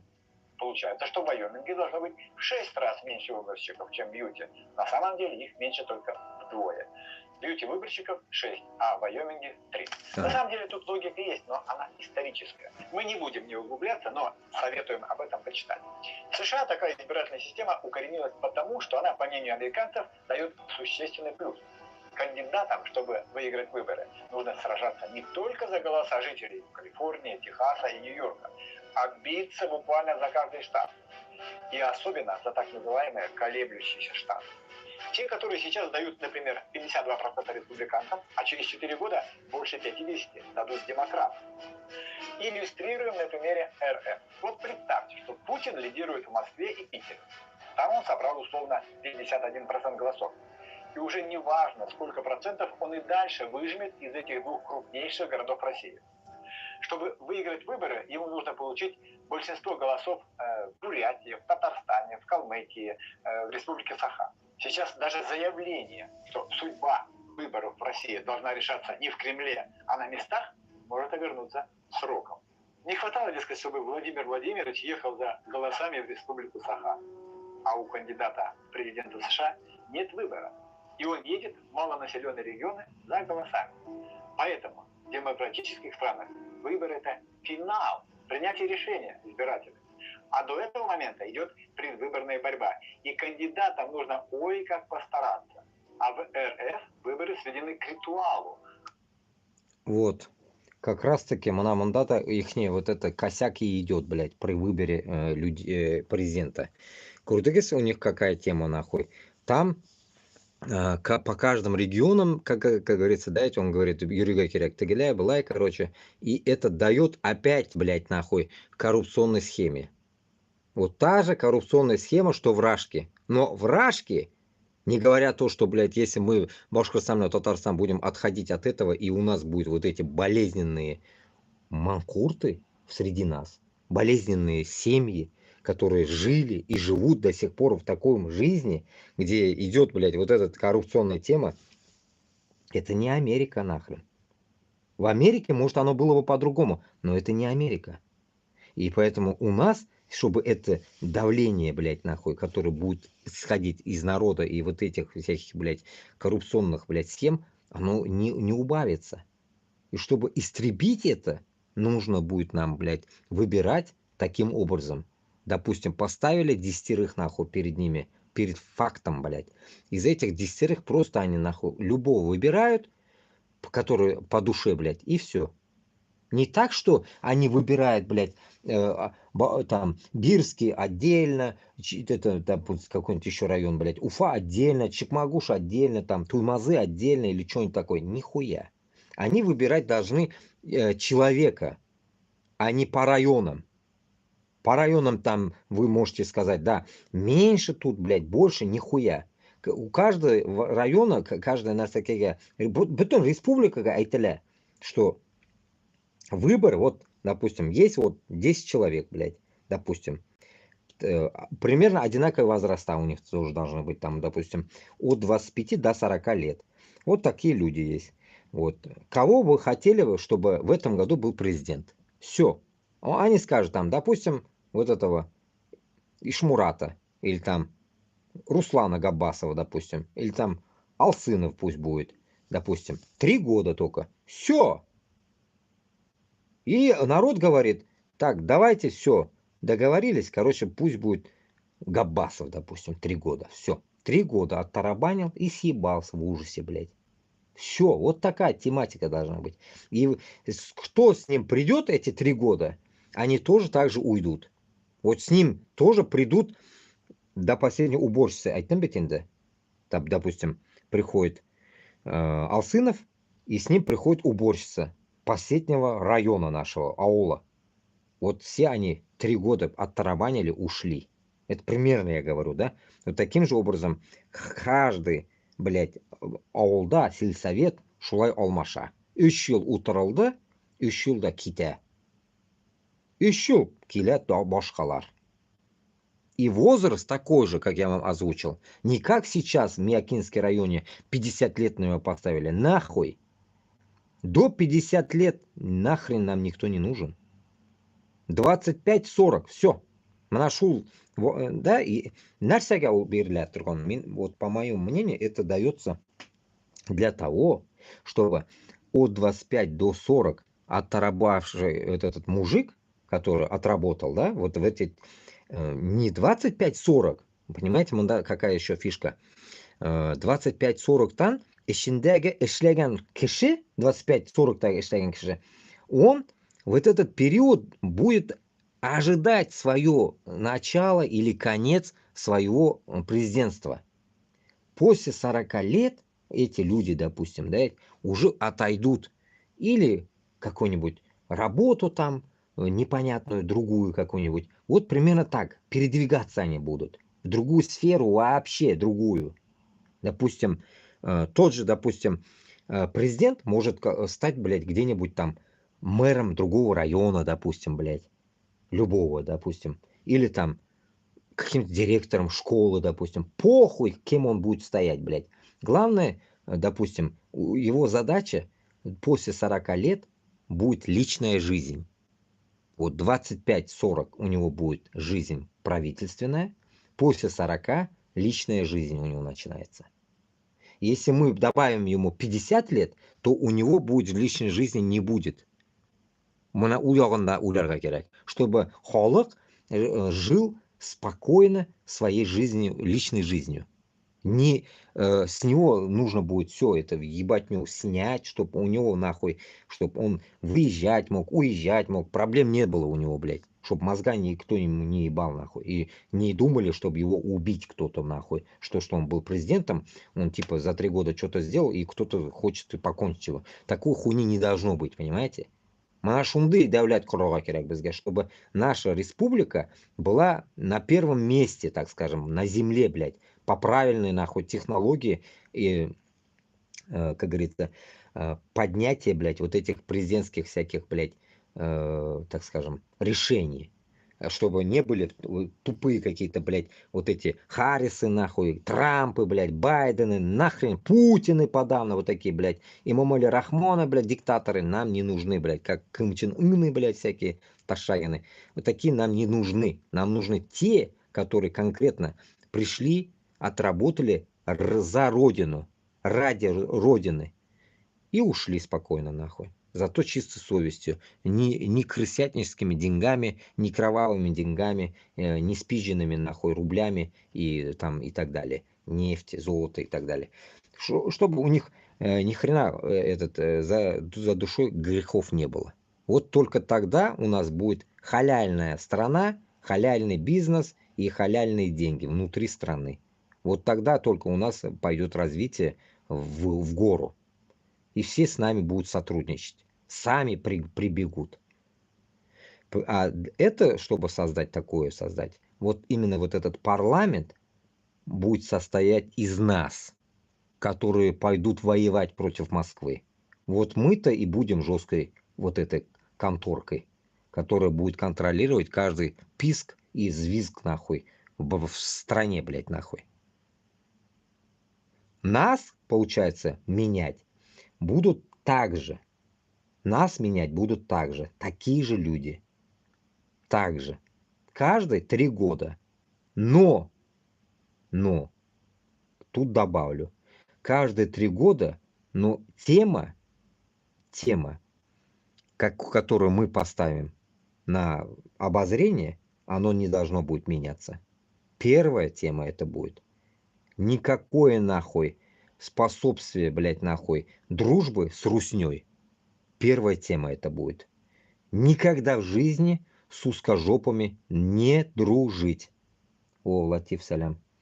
Никогда. Узкожопых всегда гнобить гнобить, гнобить. 500 лет минимум. Вот как мы после Ивана Грозного 500 лет в гнобстве нахуй живем, в дерьме, также 500 лет минимум нахуй. Им пощады не должно быть. 500 лет нахуй. И значит, это 5-6 поколений нашими живыми людьми. Если даже будем жить там по 70 лет, ну, грубо говоря, 5-6 веков.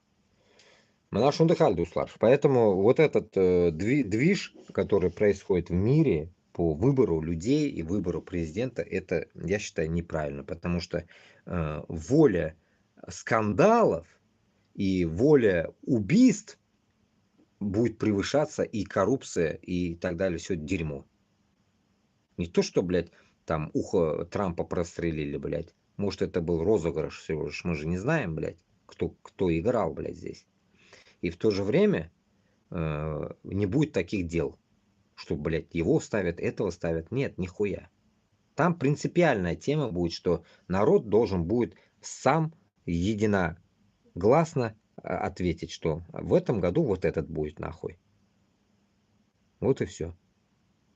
Можно даже сделать так, что можно будет сделать президентскую школу, допустим, да, кто будет учиться в президентских, блядь, университетах и так далее, допустим, на президента, да, и там на послов, подобие МИДа, да, там нужно будет, наверное, сделать такую тему тогда. Допустим, в одном классе, если они будут выходить по 20 человек, абитуриенты, допустим, из мужчин, и там можно будет сделать чисто просто какую-то, блядь, нахуй, там, 5-бальную шкалу, там, допустим, выбора их. Допустим, ребят Ухаган, допустим, первый будет президентом, Оламарак Ухаган вторым будет, третьим будет, четвертым будет, и все. И их имена мы будем знать, допустим, в этом году, допустим, в 2025 году выйдет, допустим, какой-нибудь там, я не знаю, ну, Азамат, допустим, или там Азат, допустим. И получается, он будет 3 года президентом у нас. Все, до 28 года он будет президентом. Второй в том же ракурсе, допустим, Радмир какой-то там, или там Рустем, допустим. Он будет тоже так же 3 года, короче. И в итоге, короче говоря, каждый, блядь, человек, который этот Ухапчак Ханшуна, он должен будет отработать. И получается, 3 года этот был Азамат или Азат, он пост отдает этому другому, там, допустим, Руслану, Рустаму. Потом дальше этот Руслан отдает другому пост. Таким образом, меняться будет президентская тема. А эти будут отходить уже, блядь, нахуй, там, правая рука президента или левая рука, или там левая жопа, нахуй. Разницы нету. Хоть как их нахуй называть можно. Главное, чтобы, блядь, именно вот эта сама масть вот этого нахуй президента менялась каждые 3 года. И вся до конца, до уборщицы, вся эта техника. От звонка, блядь, с куандыкского перехода, блядь, до моря, короче говоря, должны, как говорится, меняться каждые работники этих православных, говорю, блядь, правоохранительных всех вот этих ебаных органов, всех, которые вышестоящих правителей, так скажем, да, вот эта вся шушера должна будет меняться. Еще постоянно мы не говорим о ментов, блядь. Кто-то говорил об этом, что, блядь, типа ФСБ, насчет ФСБ. Само собой, ФСБ у нас не будет, само собой, мы ФСБ должны будем уничтожить, у нас его вообще и не будет. У нас и нету нахуй, это узкожопое ФСБ, блядь, это не наше. Поэтому Башкортостан, блядь, Татарстанда, я думаю, блядь, просто будет охрана конкретная, ментовская, допустим, полицейские будут, или там, я не знаю, как их будем называть, блядь, башкорт, татар тілінде как-нибудь мы придумаем им названия какие-нибудь, там, и все. Я думаю, таким образом получается, и у них тоже будет такая же тема, что они тоже будут меняться, и они тоже также будут, как говорится, смена, как говорится, власти, у них тоже будет также 3 года, наверное, им тоже так же надо будет дать нахуй срок. 2 или 3 года, блядь, и все. И я думаю, блядь, их, блядь, там по лестнице такой же военной тематики, их не надо, я думаю, доводить до каких-то ебаных генералов, блядь, и так далее, там, до, как вот эти хуеплеты Бастрыкина, нахуй, до 72 года, блядь, или 70 лет, не надо рассиживать их. Поэтому потолок этих ебаных военных должно быть то же самое до 40 лет. После 40 лет нахуй они не нужны, должны уйти в пенсию, хоть куда, хоть в жопу, нахуй, Марья Ивановна пусть уходит. Главное, их не должно быть там. Зачистка должна быть такая же, чтобы они, блядь, кланы свои не создали, там, блядь, опять так, родственников не привезли, нахуй, всех, блядь, он да, ошатырга, блядь, дунья, он да, ошатып юреге. Нихуя. У каждого своя должна быть доля, блядь. Отсидел 3 года, блядь, там, каким-то майором, капитаном, 3 года, все, иди нахуй. Все, примерно так. У них не должно быть вот этого того, что они на этой работе, они будут сосать, блядь, весь Башкортостан. Нет, эти мышления останутся там, блядь, во время путинской СССРской темы. Все, их мы не будем ставить. Мы эти мышления и эти все это дерьмо мы должны будем забыть. Потому что Конституция будет написана по-другому. Все будет написано по-другому, по-новому. Там, не казахстанским методом, не узбекским методом, а просто башкорт методом, да. Вот будет башкортна независимость, независимый метод. Все будет из нуля. Все будет по-другому, чтобы от нас люди пример брали.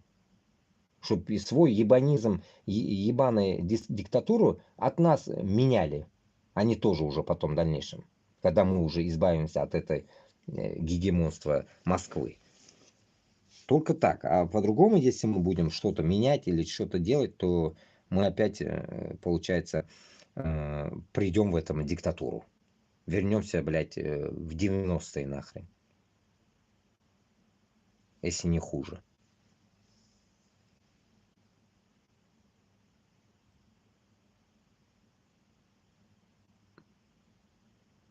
О, Ника, привет. Да достали эти боты меня уже, блядь. Ой. Так, ладно, давайте чуть-чуть послушаем еще, что они Когда говорят. люди с обреченно радостными лицами, улыбками опускают листок в урну, понимая, что его голос посчитают правильно.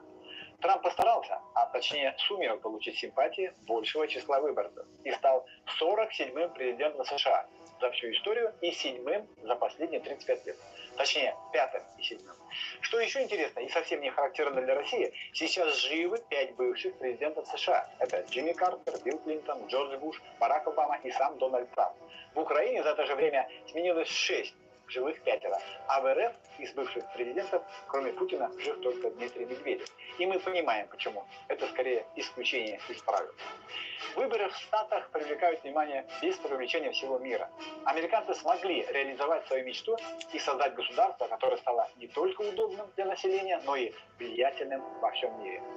И в процессе, и после опубликования результатов мы наблюдаем просто бешеный поток различных прогнозов того, как мир изменится при Трампе. Понимая, какое это неблагодарное дело, попробуем вангануть и мы. И пока на экране мелькает следующий титр «Трамп всемогущий» со знаком вопроса, позволю себе напомнить вам о подписке на канал и о том, что нам очень важно видеть ваши оценки и комментарии.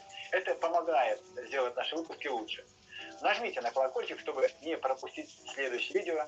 Это нас мотивирует. И мы будем знать, что наша работа не проходит даром и находит отклик у вас.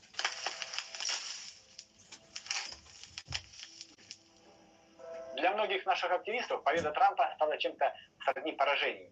Видимо, большая их часть симпатизирует демократам. Просим всех успокоиться. И тех, кто сейчас запивает победу Трампа шампанским, и тех, кто повторяет унылое «все пропало». Вспомни, никогда столько не лгут, как во время войны, после охоты и до выборов. Приписывается Отто фон Бисмарку. В последнее время во многих странах популярными становятся люди, которые предлагают простые решения. Архисложных, как говорил основоположник этого метода В.И. Ульянов. Вопрос. Именно на них поставил Трамп. Остановлю войну за сутки, сделаю Америку великой. И people схавал. На самом деле прогнозировать дальнейшие действия человека, непрогнозируемого. Это терять время даром. Его настоящие идеи сейчас покрыты мраком. Мы знаем, что он человек бурный, решительный, подвержен эмоциям и легко меняет свое мнение на противоположное. При этом в его союзниках большинство в Сенате и, скорее всего, и в Нижней Палате Конгресса. Можно не сомневаться, будет интересно. Стоит ли радоваться Путину? Не факт. Почему? Есть такая книга Леонида Кучма «Украина не Россия». Публицист Андрей Паршев написал книгу «Почему Россия не Америка». Советуем почитать обе. Конституция США предусматривает принцип разделения властей, по которому федеральное правительство состоит из законодательных, исполнительных и судебных органов, которые действуют отдельно друг от друга. В Штатах де-факто реализовано функционирование их по принципу разделения властей и принципу сдерживания и противовеса. Этого никогда не было в России. Как не было в России и реальной политической конкуренции. Ну, может быть, ее подобие в начале и конце 20 века. Пожалуй, самый главный вопрос сегодня – а что с войной? Остановит он ее или нет? Мы уже слышали такие обещания от политиков. Это похоже на того полковника, останавливающего поезд. Поезд, стой! Раз, два! Но таким образом даже поезд не остановить, не то что войну. Есть вопрос. Что обещающий может предложить агрессору? Как поведет себя сторона, отражающая агрессию? А что думают об этом ее союзники? У Путина тоже трепнет. Дело все хуже и хуже, и перемирие или заморозка войны ему на руку. Можно поднабрать сил и ударить еще раз. Или в другом месте. Конечно, он может объявить россиянам, что все денацифицировано, уничтожено 100-500 миллионов натовских солдат, и большая часть населения поверит. А что делать с теми, кто не перестал думать? Что делать с территориями, которые внесены в Конституцию РФ, но находятся под контролем законной украинской власти? Что делать с заочной оккупацией Запорожья? Еще один кремлевский мечтатель. Город не взят, но включен в состав РФ. А чего так слабо? Включайте уже в состав РФ территорию до самого Ла-Манша. А что делать с Херсоном? С районами Донецкой области и даже с несколькими селами Луганской области, которые она штурмует до сих пор? Или кто-то думает, что Путин удовлетворится уже оккупированным? Разумеется, нет. Его задача уничтожить суверенное государство. Все государства бывшей империи, которые не успели вступить в НАТО и объявить о возрождении Российской империи. Поэтому может быть множество разных планов окончания войны, но на самом деле он только один. План деколонизации РФ и создания на ее территориях свободных независимых государств. Национальных и не только национальных. Поэтому немедленное прекращение войны невозможно. Хотя да, он Ника потерялся уже. Большинство в Конгрессе, не сформирована команда, и днем инаугурации Трампа назначено 25 января следующего года. Очень многое происходит даже между ложкой и ртом, а тут более 2 месяцев. В бешеной круговерти современности может измениться очень многое. Мы не удивимся, если Трамп, как только займет свой пост, попытается найти компромисс с Путиным. Но это точно не будет подразумевать уничтожение суверенного государства в Восточной Европе. Поэтому сейчас самая настоящая интрига в том, что случится, когда Трампу придется войти в суть проблемы, и он обнаружит, что ему говорили совсем не то, что на самом деле. И что компромисс в прямом смысле Путину и не нужен.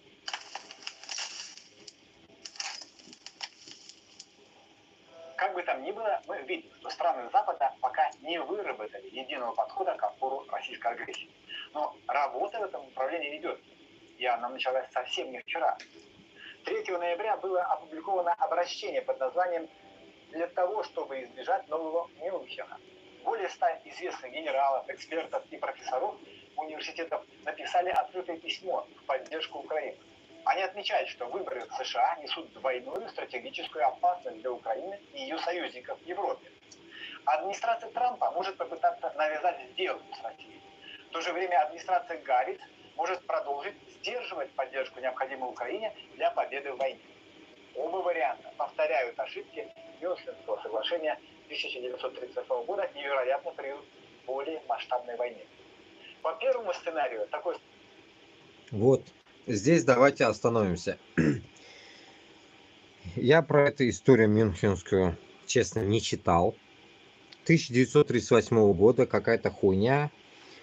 И все равно, блядь, в 1941 году началась война. А по идее там, блядь, нахуй, все это дерьмо не Гитлер начинал, а Сталин, как говорится. Если по чесноку там рыть хорошо, блядь, всю эту тему, что нападение нахуй на Германию или Сталин пидорас,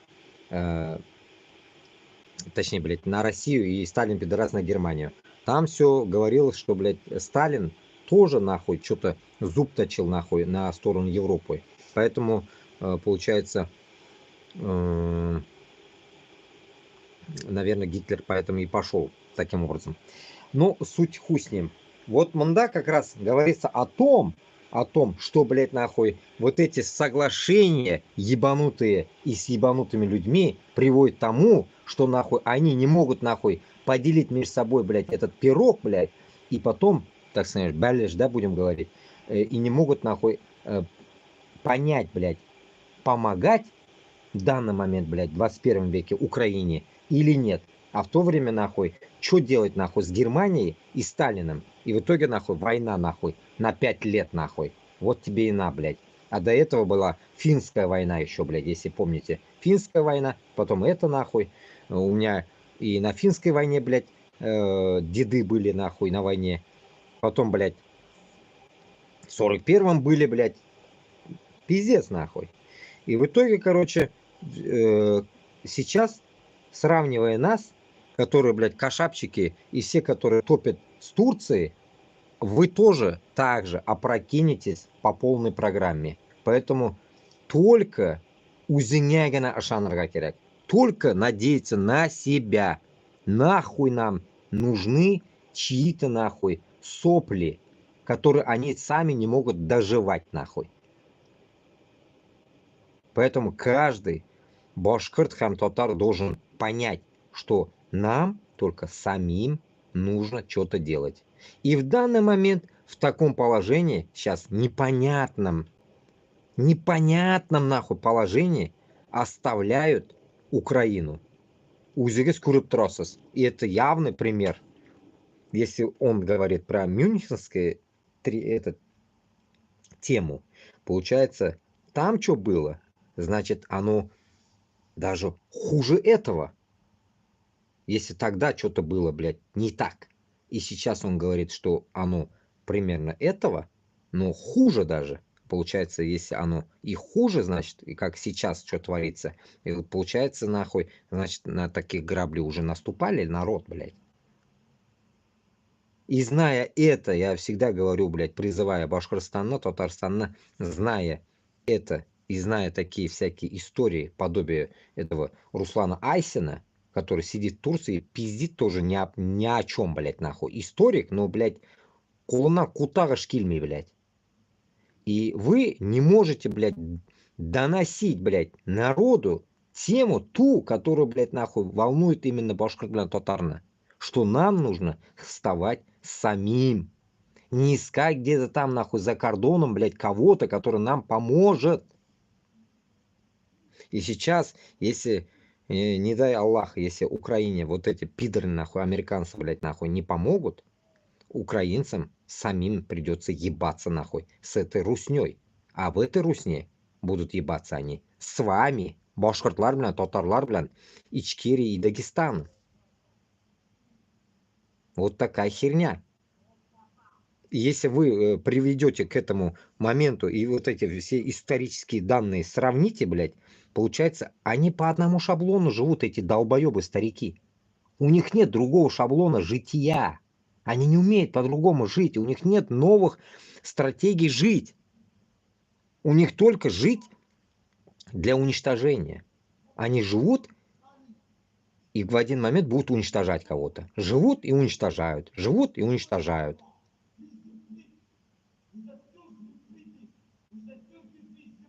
Слышно? Он долбоеб араб у меня, сосед проснулся. В окно орет, блядь.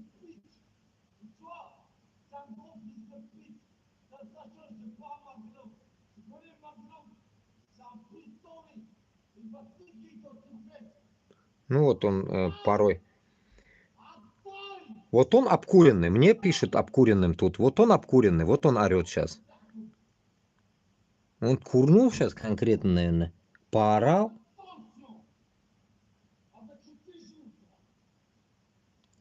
Он даже непонятно кому орет, непонятно. Там Махлюк орет. Он не понимая, что он сам Махлюк.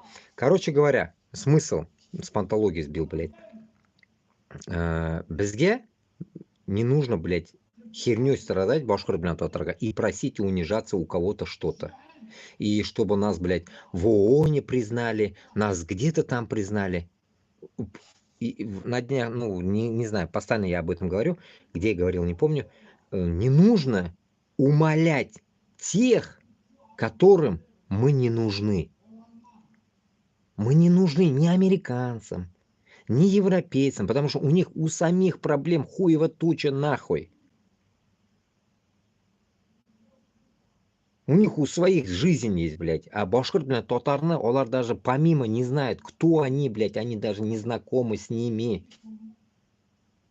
И вы просите у них какую-то, блядь, помощь, я вот этого поражаюсь. И на Руслан Габбасовым, и этим, вспоминая Руслана Габбасова, как он куда-то ездил в Японию, блядь, нахрен.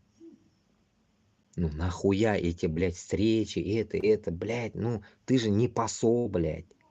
Ты же не посол, блядь, Башкортостана или какого-то, блядь, движения. Зачем туда-сюда ездить, если тотурохсос, блядь, беспонятные действия у нас еще пока происходят. Нахрена ездить куда-то и что-то выдвигать, нахуй, непонятное, если нет от этого выхлопа. Нужно делать выхлоп только от себя. Мы, УЗБ, сможем это сделать или нет? И если мы ждать будем, блядь, когда нас примет, нахуй, Зеленский на ковер, примет, блядь, ООН на ковер, американцы позовут нас, нахуй, на чай, блядь, нахуй, англичане помогут, турки помогут. Нет. Тут только, блядь, против лома нет приема, нахуй, действует только один способ, блядь. Кувалда, нахуй. Хуярить Путина кувалдой, вот и все, самим. А вы, если будете искать, блядь, какие-то помощников, блядь, или помощниц откуда-то нахрен, это, ёк. Күтенә кергән эш ул. Килеп чыкмый ул никогда. Килеп чыга торган булса бит инде ул әллә качан булыр ул. Мин, допустим, если вот любой даже, вот вы понимаете, вот идете, допустим, на какую-то работу, и вы понимаете, что там нихуя ты не сможешь сделать, блядь. Ну ты же нахуя туда идешь? Ты же не пойдешь туда? Вот то же самое выполняют сейчас наши вот эти псевдо, блядь, эти подъемщики Башкортостана с Татарстаном, которые хуйней маются. Если ты идешь на этот путь, значит, ты идешь на путь, который ты сможешь осилить. А осилить мы можем только не с помощью других, только с помощью себя. А с помощью себя как осиливать? Ну, это только, блядь, поднять свой народ. Вот сейчас это предстоит Украине, блядь. Вот этого я и всегда, наверное, задумывался, блядь.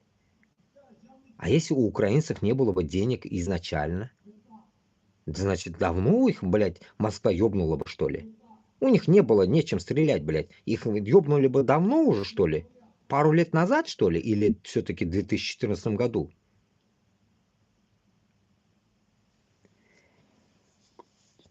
Вот, короче говоря, туганлар.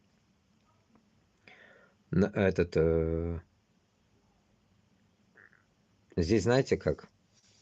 Даже выражение, блин, на себя, это на Бога надейся, сам не оплошай, это больно, наверное, звучало бы, наверное, неверующего человека. Поэтому только это атеистов, выражение атеистов, я думаю. Поэтому только нужно, чтобы не оплошать, бергәлектә эшләргә кирәк бөтенләй берне. Вместе мы должны делать какие-то действия. Вот так в одно ебало ныкаться туда-сюда мы ничего не сделаем. А просто будем на поводе Путина идти по жизни и все. После Путина там придут еще какие-то уебки, подобие нахуй Сечены нахуй, как я дочитал, да, блядь? Всякие, блядь, дебилы нахуй придут после Путина. Старики опять такие же. Чуть-чуть помоложе. По 68 лет, допустим. Или по 65. Вот и все.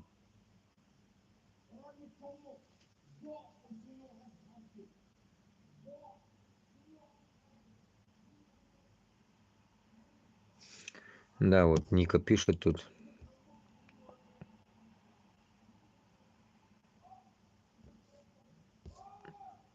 Слава Украине, героям слава, да.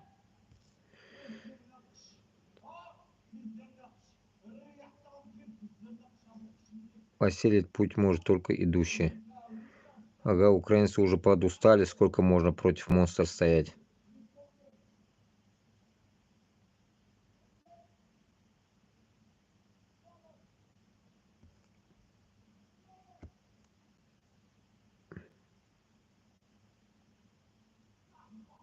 У всех деды где-то были с этим дурным государством, когда оно уже провалится.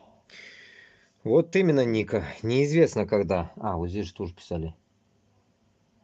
Саммит. Не помогут они, ленд-лиз в долг дали и людские ресурсы украинцы ослабили своего врага. Они, как обычно, очередную страну использовали. Им нужно, кого можно использовать в своем выгоде. Ты что пропонуешь? Я не могу понять свою цель. Но я же в тот раз говорил, комментатор, уничтожить Москву. Уничтожить Москву. Наша цель уничтожить Москву полностью. Только так. Поэтому, Туганлар, я не знаю, вот все вот эти вот разговоры, да, ведь должны быть у нас это такие, знаете, как сплоченные.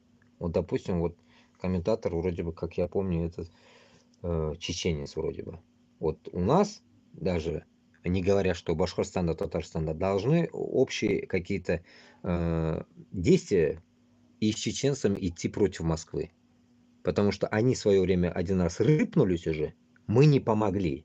И мне стыдно за это. Это, как говорится, не подхалимство, не лесть какая-то там, или как говорят, блядь, у нас говорят, куз боя мачалик масбу. Никому глаза не закрашиваю. Но суть позора нужно, как говорится, признавать. И вот этот последний, вот насчет признавания, я вспомнил этих Байдена с Харрисом. Послушав ихние слова в тот день, первый день, как они там очнулись, и я понял одну вещь, что, оказывается, даже Байден ведь тоже уж, давайте признаемся, яхут. Байден же, да, ведь Ника, Байден же, признайся, он же еврей.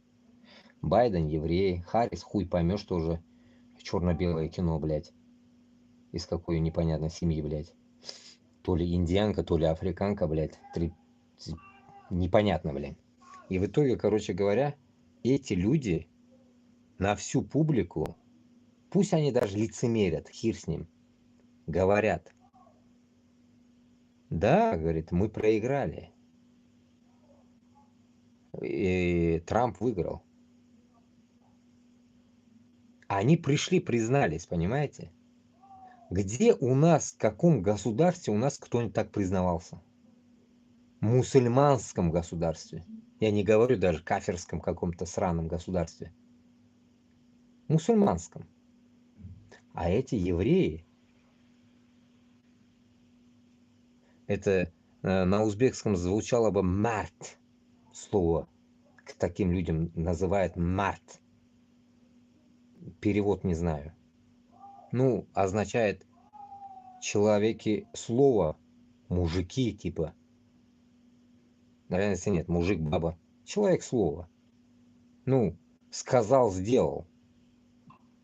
Хоть и проиграл. И вот это звучит из американского, блядь, правительства. Ну, я думаю, нахуй, это впечатление нормальное. У каждого, наверное, у адекватного человека должно брать. Потому что если даже у нас мусульмане подерутся, они никогда не признают свое поражение и дальше начинает гнобить, и как бы у него желчь нахуй не останавливается и начинает чмурить своего соперника. Это получается что? Мы, получается, что, хуже вот этих яхудов, получается, что ли? Что мы не умеем, блядь, проигрывать? Имеется в виду в правительстве и везде, где мы, блядь, вышестоящее звено. Вот наш косяк. Поэтому вот этот кичливость нашу, грязную кичливость мы должны тоже искоренить, полностью уничтожить. И это в каждом СССРском народе есть это. В Европе больно его не ощутишь. Вот в СССРском народе есть. У озеров есть такое. Даже обычных рынках. Везде у всех есть это. У всех. И слышать такое, блядь, от президента, блядь, Байдена, пусть даже нахуй они 33 раза убийцы нахуй мировые.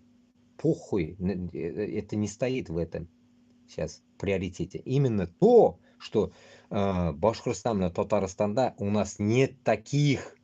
Мы должны создать таких. Возвращаясь к тому разговору, что каждые 3 года менять президента, оно и есть этому ответ. Человек должен каждые 3 года оставить свой пост. Не сидеть нахуй до смерти, как Каримов нахуй в Узбекистане. Как Имам Али, вот этот уебок таджикский, сидит до сих пор. Вот этого не должно быть у нас. Как Ким Чен Ын этот ушлепок, блядь, в рабстве держит всех. И они говорят, сейчас отправили тоже прикол. Порно смотрят в России, оказывается, эти корейцы наконец-то. Порно хоть смотрят в России. Возможность у них появилась порно смотреть. До такой степени, блядь, они живут в каком-то заточении, блядь, в пещерные люди. Вот так вот. Поэтому каждому свое, а лысому расческа. Поэтому мы этого, как украинцы любят говорить, плещу нахуй.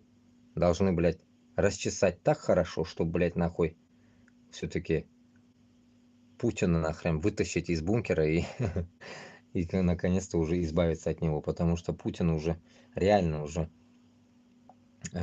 достал всех. Реально. И поэтому я считаю, это будет, конечно, я не знаю, удар, блядь, ниже пояса Украине сейчас в данный момент. За то, что, блядь, если сейчас Байден не доделает свое дело, сказал-то, умывая ноги, руки, проиграв красивые слова, но если он на концовку не поможет доделать и в то же время не даст распоряжение этому Трампу, пидорасу, до ума довести войну эту, чтобы победа была за Украиной, но это будет пиздец, я вам скажу. Это будет писец, полный писец будет.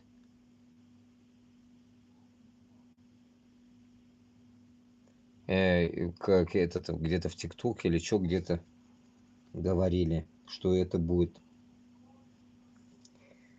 так скажем, блядь, полная, наверное, блядь, астафируллах, конечно, если на то, вот так, если заглядываться, блядь, получается, блядь, в России добавятся какие-то земли,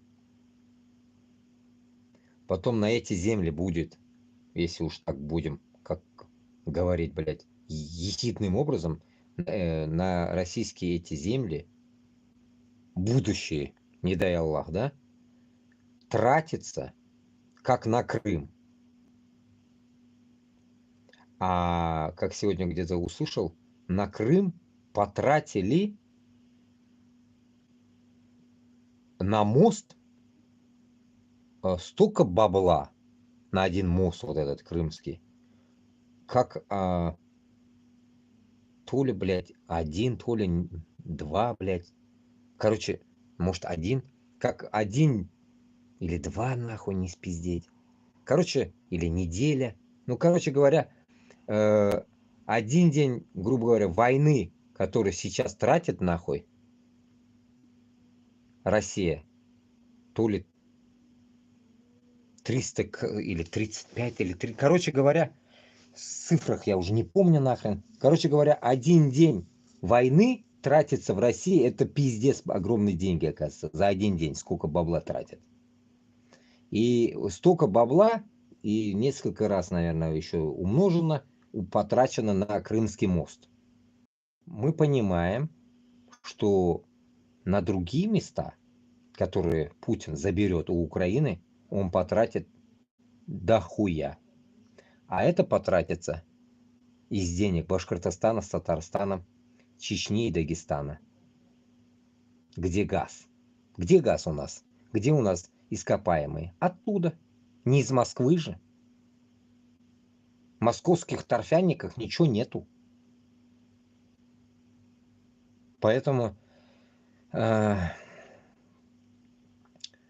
идеале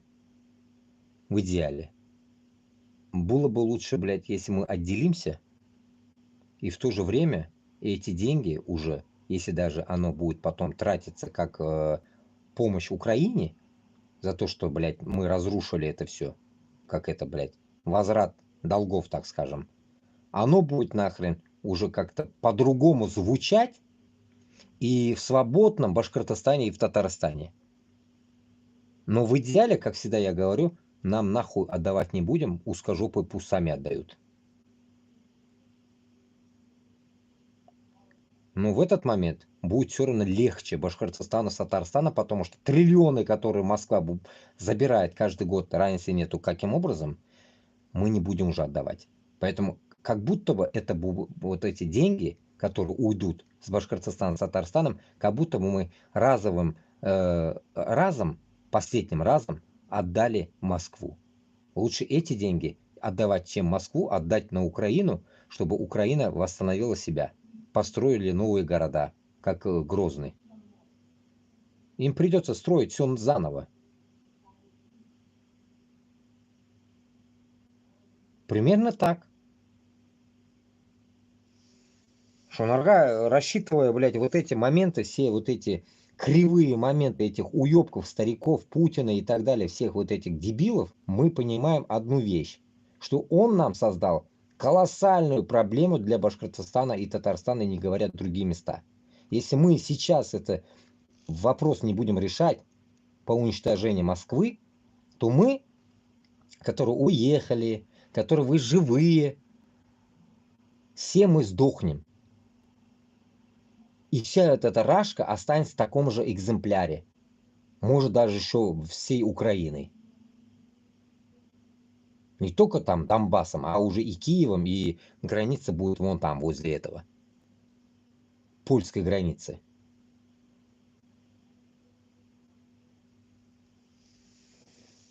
И во Львове. Где-нибудь там. На Карпатах. Поэтому мы, как я не знаю, блин. Вот, Ника, вот если ты тут, я постоянно говорю, вот я не знаю, Ника, вот подсуетиться надо, конкретно поднять этот вопрос насчет того, чтобы правительство Украины все-таки выделило какое-то вот хотя бы нам на нашу сторону глаз хотя бы один выделило посмотреть, чтобы поднять отряд Башкортостана с Татарстаном. Поднять и нас обмундировать и подготовить к заходу Башкортостану и в Татарстану, чтобы на наши земли мы зашли. Не на украинские. Мы должны подготовиться, может даже, допустим, в Украине, а потом из Украины дислокацию кидать на Башкортостан, чтобы мы с правого фланга мы раздолбали, получается, свои регионы и потом уже дальше пошли на Москву. Вот только таким образом вы сможете сохранить свои земли. Другого пока у вас варианта нету. Вот в этот момент ни Трамп, ни Байден, ни Харрис, ни Европа, никто ничего не сможет рыпнуться на нас. Потому что мы будем атаковать и воевать на своей земле. На нас никто не будет управой. Поэтому я и говорю нашим всем, кто топит за свободу Башкортостана с Татарстаном, никогда нахрен не слушать нахрен тех, которые просят денег, блядь, у американцев и у европейцев. Нам не нужны такие подачки. Нам не нужно такие движения, которыми они будут говорить: здесь стреляй, тут не стреляй нахуй. Нам не надо это. Нам нужны такие это через движение, через движение, чтобы у нас были руки развязанные. Чтобы никто нас не упрекал. А расходник и обратку получат после взятия Уфы и Казани. Мы потом отплатим. Мы все вытащим из этих депутатов, Хабирова и Рустама Минниханова. От них мы все бабло вытрясем. Проблем нет. Мы вернем за оружие, за все, блядь, обмундирование. Проблем нет в этом. Я лично могу за это головой ручаться. Хоронят меня, ёбните и все. В оконцовке, если я не смогу достать эти бабки. А так, зато это будет мощнейшая помощь и удар внутри России. Это не то, что дроны пускать там под железной дороги, блядь, составы и рушить нахуй. Это хуйня все. А вот именно будет та тема, которая, блядь, нас и гложет внутри, блядь. Нас это разрывает внутри, чтобы войти быстрее в этот Башкортостан с Татарстаном. И покончить с этим режимом и полностью уничтожить узкий мир. Но к этому должны быть готовы, само собой, украинские войска тоже. Потому что отход, получается, какой-то части Русни, или, может, наоборот, приход, скорее может быть. Получается, может, даже они не тронут там войска, а просто пригонят к нам в Башкортостан с Татарстаном корейцев. И нам придется мочиться с корейцами. Вот такая хуйня. Может, еще казахстанцев позовут, но казахстанцы должны будут в этот момент уже, наверное, все-таки остановиться. И как раз-таки в этот момент казахстанцы и разъебут свою эту кайку, и у них тоже причина появится. Но для этого нужно делать какие-то действия. А действия нужно делать только таким образом, чтобы нас поддержал именно Зеленский. Потому что это его приоритете сейчас. На него сейчас положит Трамп хуй, грубо говоря. А мы кстати, как раз тут, блядь. Появился, не запылился нахуй. А мы тут и были всегда, просто нас никто не видит и не понимает. И даже в таком положении, хуй с ним, я говорю, мы придем. Я за всех говорю, мы придем.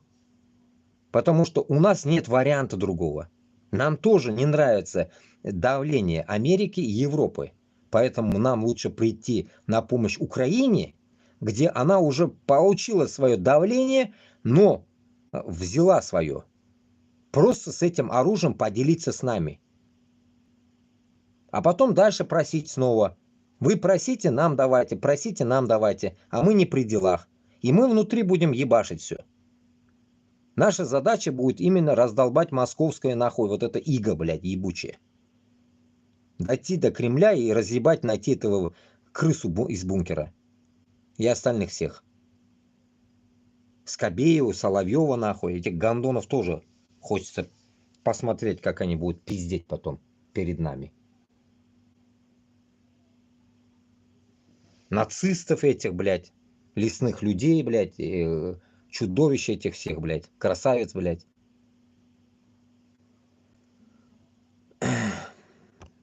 Так.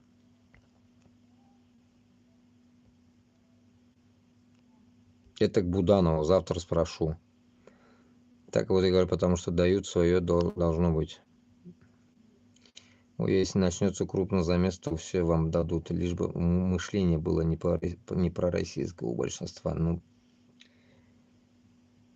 крупный замес, чтобы было, я тоже вот призываю, вот здесь у меня 32 человека сидят, слева 2 человека тут сидят, всем Башкортостану и Татарстана говорю, час икос, не нужно ждать. Мы придем и войдем, проблем нет. Нам только нужно, как говорится, поддержать любой стороны инвестиции в это дело, потому что любой вот замес, не приход вовремя, вот постоянно, да, украинские войска терпят поражение, когда? Когда им не приходят боеприпасы. Боеприпас нету, все, пиздец. Вот в чем проблема. А если вдруг мы какой-то частью зайдем, допустим, Башкортостан, Татарстаном, и тут, получается, он пригонит этих узкоглазых корейцев на нас, а у нас не будет боеприпасов. Что делать тогда? Вот такая может быть загвоздка. Это одна из причин таких нелепых. А так-то, конечно, в Башкортостане, Татарстане мы найдем боеприпасы, там до хрена как говорится, оружейных и так далее, и так далее. Там найдется все, блядь, там всякое есть все, блядь. Там не может быть, что нету, блядь. Это, считай, граница с Казахстаном, и всякая русня, это там наготове все держит. Поэтому, как бы, они те еще твари. Поэтому нам чисто просто, наверное, нужно к этому подготовиться. Во-первых, собрать этот весь народ, потом всем этим народом выдвигаться туда. Вот этот интересный момент, блин. А выдвигаться мы через Казахстан не можем. Придется выдвигаться через Дагестан. Через эту всю полушарию, где идет война. Через это пробиваться и заходить в Россию. Но это будет круговорот, блядь, полнейший, нелепый. 1500 км туда.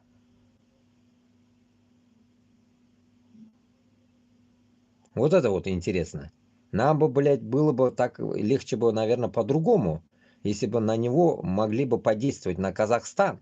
Чтобы мы спустились вот с этим границей Куандыкского коридора примерно и Казахстана, туда спустились бы на каком-нибудь военном самолете, весь этот отряд. И прорывом вошли бы нахуй, как вот в Курскую область вошли, мы тоже так же вошли бы в вот эти земли Оренбурга. И сразу проникли бы в Башкортостан. Только так. Только так. В идеале там помогут, наверное, долететь быстро до назначения. Это вертолеты, наверное. Вертолеты до Уфы долететь. Чтобы этого Хабирова нахуй тоже вытащить из бункера, блядь. Ну, конечно, я не военный, но там, само собой, это я так пока размышляю тупо. Так, что тут?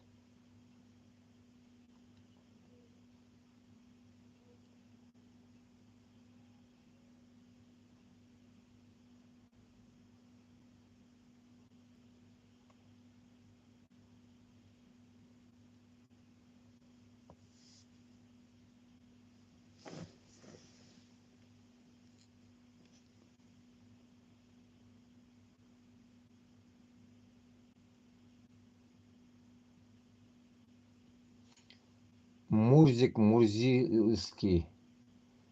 Давай йоқла нахуй. Башкирка, блядь, тип меня урус тілінде язып ятасың нахуй. Кутақ шайнама бар, шығып кет мындан нахуй. Ушамай нахуй, ишітме, блядь. Иди пиздуй нахуй, путинскую разговор слушай. Башкирка, блядь, нахуй. Не позорь нахуй башкортларны, блядь. Не, сыбрим, блядь.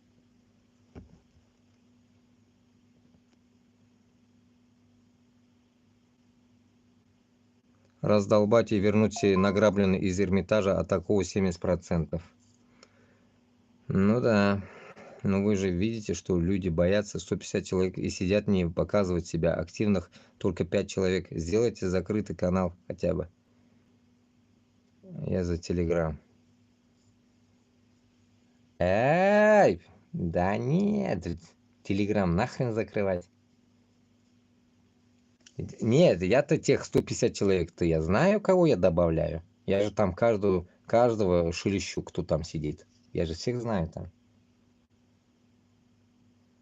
А просто этот, как говорится, я не парюсь нахрен. Там люди сидят, знаешь, какие? Там слушатели больше. Они слушатели всего лишь. Они как бы, знаешь, вот, допустим, Телеграм же, там же можно заглушать звук. Вот у меня то же самое почти везде заглушенный звук. Миллион, блядь, этих групп, допустим. Вот одна из групп моих. Они даже, наверное, не открывают эти группы. Они просто там, они подписаны и все. А я не знаю, для чего они. А так, как говорится, это так себе.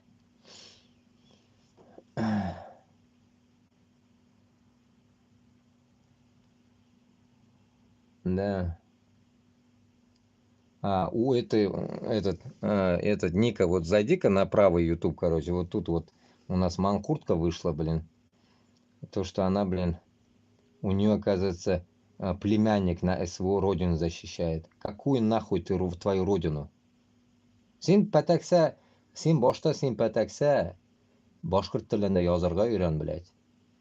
Мен ведь тебе уже говорю, ведь не надо такую херню тут писать, блядь. И вот я поражаюсь над такими нашими, блядь, земляками, псевдоземляками, которые, блядь, нахуй на своем языке даже написать не могут, блядь, Ты хотя бы ошибками напиши, да? Даже вот украинки, да, ведь знают свой украинский язык, знают и русский язык. Чуть-чуть там, допустим, поживут с кем-нибудь, может и татарский начнут знать. А сіз, вот эти башкортлар, татарлар,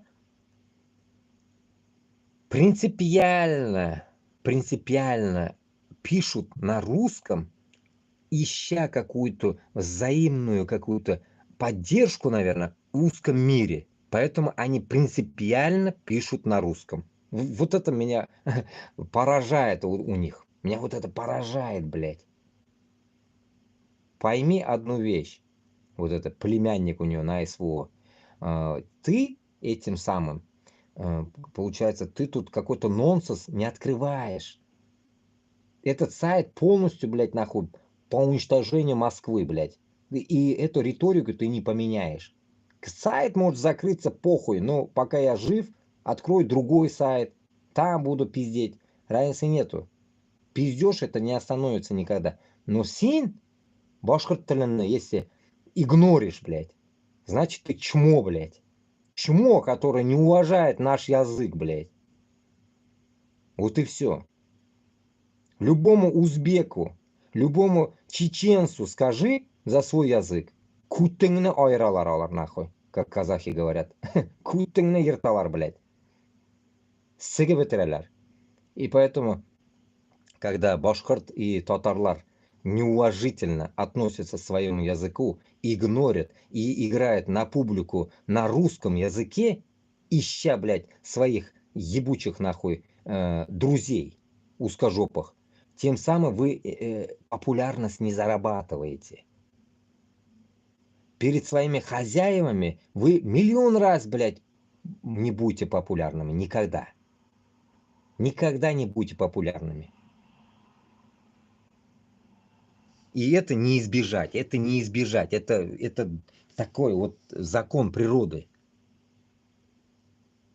Манкурт, Хабиров, Манкурт, Минниханов, они никогда не будут нахрен в наших глазах, блядь, какими-то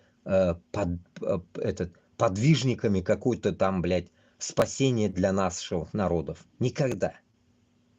Они никогда таким не будут. Потому что, если даже сравнивая здесь их и Алсынова, даже Алсынов даже в этом приоритете такую роль не играет по освобождению Башкортостана или Татарстана. Потому что он боролся за Куштау. Нам этот Куштау нахуй не нужен. Нам нужны все земли и все народы, которые живут там. Живые. Борьба за народ и за землю, а не за гору какую-то сраную, вместе с русскими, блядь, нахуй, идти, блядь, хайповать там, блядь, это не дело. И за это сидеть тоже, по идее, не дело, блядь. Потому что ни за что он сидит, блядь. Какую-то за хуйню какую-то сидит он, не понял, блядь, за гору, нахуй. Поэтому, туганлар, вы когда понимаете, что этот манкурты и люди, которые не могут осознать, что русские это никто, таких людей, я как до этого говорил, только будем или кастрировать нахуй, или боша вообще, только таким образом мы будем их воспитывать. Пару раз мы, как говорится, покажем им примеры, когда мы зайдем. И думаю, они как-то по-другому начнут думать. И искать вас не будем, как Хабиров, пидор ищейка, 80 семей разрушил за вот этот год. Мы искать не будем вас. Вы сами убежите. Мы просто гайки будем закручивать. Жестко. Парами показательными карательными операциями. И все. Поэтому нам срочно нужно сейчас проходить какие-то действия, обучение, готовиться. Потому что рота башкирт, которые что-то мудачатся в Украине, это херня. Это херня. Это пару человек, это херня. Там, да пусть да будет там 100 человек даже пусть будет. Это тоже херня. Бізге хотя бы нужно от 1000 человек. В идеале, как в тот день говорил, 50 тысяч хотя бы. 100 говорил, ну спустил до 50 тысяч. 50 тысяч это уже нормальная армия. 50 тысяч это уже не то, что Курская область, а весь Башкортостан с Татарстаном будет в наших руках. 50 тысяч это не халам-балам. Поэтому 50 тысяч, я думаю, для такого Башкортостана с Татарстаном собрать нетрудно. По 25 тысяч с каждого региона. Если даже у нас сколько там земель, с каждой земли 25 тысяч собрать, я думаю, нетрудно будет. И в этот путь может пойти каждый башкирт, который живет и в Перми, и в Челябинске, и в Оренбурге. Я всех вас призываю к этому. Татарларда да шулай ук.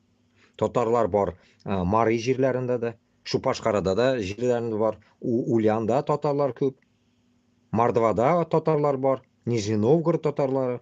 Так что у вас тоже Тюмень. Вам тоже пора проснуться, наверное.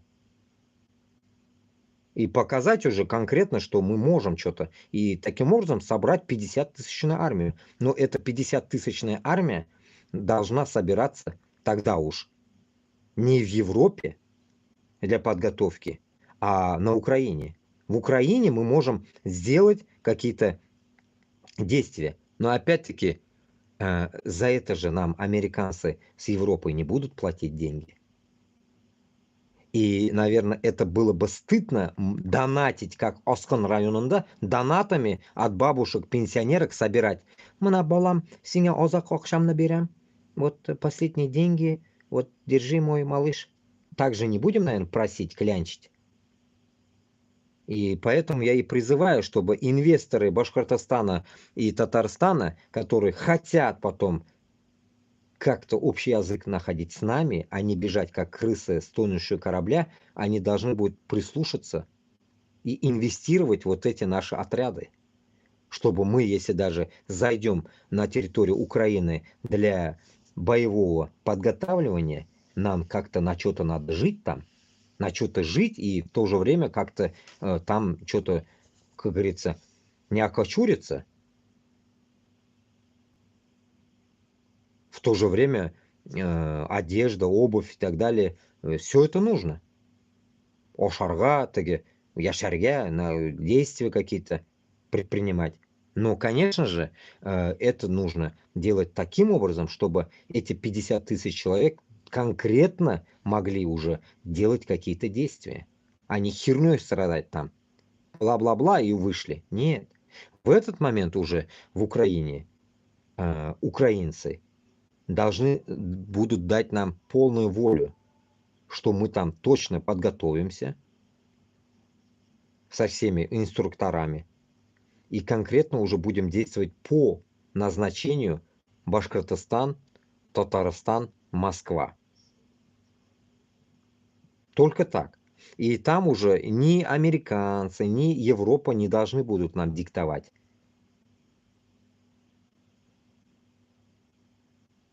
Вот только таким образом мы сможем уничтожить это московское, блядь, нахуй правительство. Только таким образом. И в этот момент уже, если Башкортостанда, Ханты-Татарстанда, войдя, и в этот момент уже, когда они осознают, что этот отряд есть, и уже, я думаю, проникнется и каждый башкорт халка и татар халка, что мы серьезные люди. Просто они не видят серьезности. Вот они знают, что есть нацисты-украинцы, которые пытаются как будто бы напасть на Россию. Они об этом знают. Но они не знают тех, которые сейчас как бы есть, но нас не дают нам выйти на обозрение. Типа нас. Чтобы мы вышли и показали, что есть такие вот башкортлар и татарлар, которые, да, могут дать отпор любому нахуй узкожопому.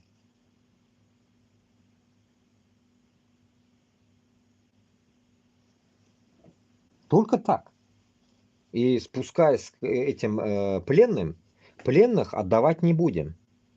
Как раз таки, наверное, эта дислокация на Украине придется нам как-то, я не хотел этого. Ну, к этому идет. Потому что закон каждый день меняется. И каждый что-то придумывает нахуй на свое усмотрение. И у нас мысли уже по-другому уже заскакивают. Получается, значит, мы будем уже тогда ближе к этим пленным, которые будут захватываться украинцами, эти башкортлар и татарлар в лаптях, которые пришли, и ни они, ни Б, ни Кукареку, блядь, сидят там как идиоты, блядь, позорят нас, блядь. Понимаешь, что у нее, блядь, у этой овцы там племянник как раз на войне, у дуры этой. Еще она кичливо здесь пишет мне, блядь, споря со мной, блядь. Заебетесь со мной спорить, блядь. Барбар, нахуй, уничтожение, знаешь, уничтожение. У меня нету другого варианта, блядь. Если вы сами уничтожите Москву, блядь, и скажете, все, успокойся, базара нет, блядь. Но у вас же нет такого варианта. У этих манкуртов имеется в виду. Значит, нету вот у этой Мурзилки, блядь. Ты Мурзилку иди читай, пиши дальше Мурзилку свою, блядь. Как говорится, играй свою чехарду с русскими. Шунарга туганлар, нам нужно кровь из нос какую-то поддержку, а поддержка только от мужиков, наверное, 30 и 50 лет. А те, которые молодые, пусть они будут дома, возле родителей, и пока нас нету, охраняют их, чтобы узкожопые не поперли на них, когда мы попрем на них. Поэтому враг будет с любой стороны. Только один тыл будет, Казахстан у нас. Надеюсь, туда ОБСЕ, блядь, нахуй, или как это, блядь, не загонят, нахуй, в тыл каких-нибудь еще военных. Шундыхаль, поэтому я даже про Лукашку даже не вспоминаю, видите, да, Лукашку нахуй я и не говорю. Лукашку я за человека даже не считаю, поэтому со стороны Белоруссии нахуй нам нечего ожидать, блядь. Просто нахуй их послать и все. Чтоб вообще в тряпочку молчали нахуй. Вот как сейчас Китай молчит нахуй, как корейцы поперли, молчит он, молчит. Вот так же Лукашка будет молчать, когда мы войдем. Потому что Лукашка на без кишегеда свойлама. Он то есть, то нет его нахуй. Они нам нахуй не нужны. Пусть не лезут. Тут у нас будет разбор внутренней политики. Но мы когда все разберем, конечно, и голова Лукашки тоже улетит сразу автоматом. Лукашка нахуй попадет в полную передрягу. И у него уже выбора не будет нахуй. На каком стуле, блядь, и на каком члене сидеть уже ему придется менять.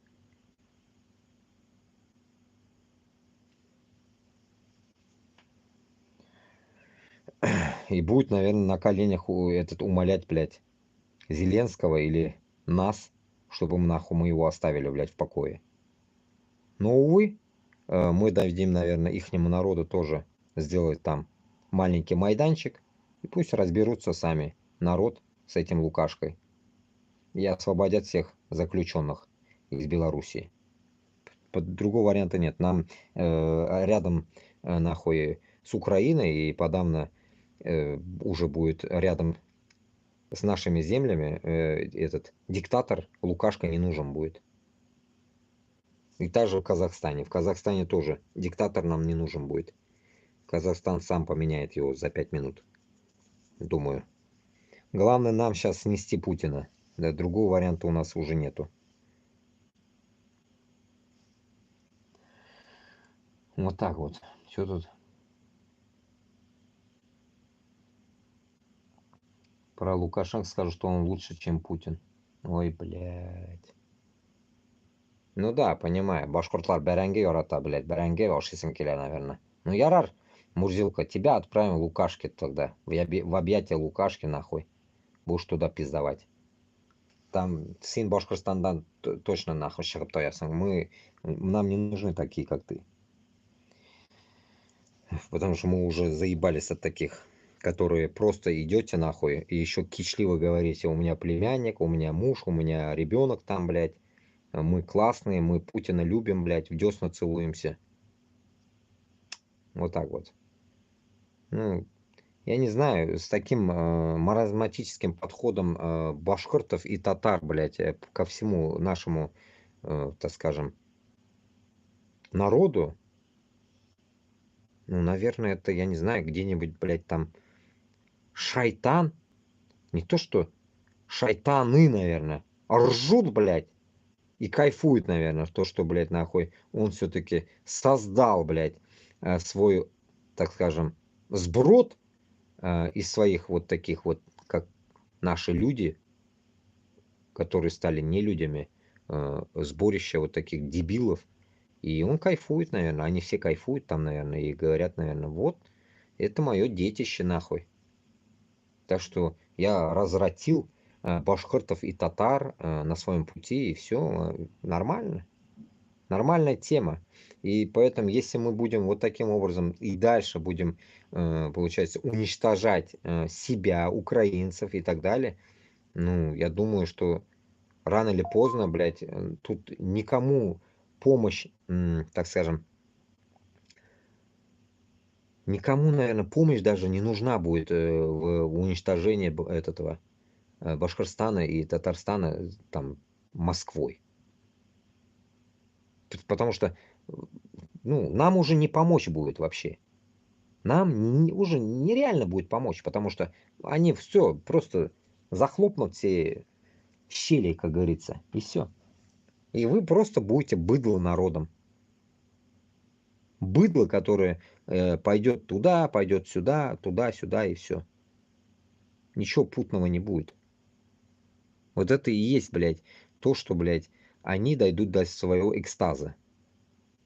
Что они уничтожили, нахуй, народы в России, блядь. И эта Россия теперь на самом деле будет называться Россией. И Украина еще вдобавок войдет. И все.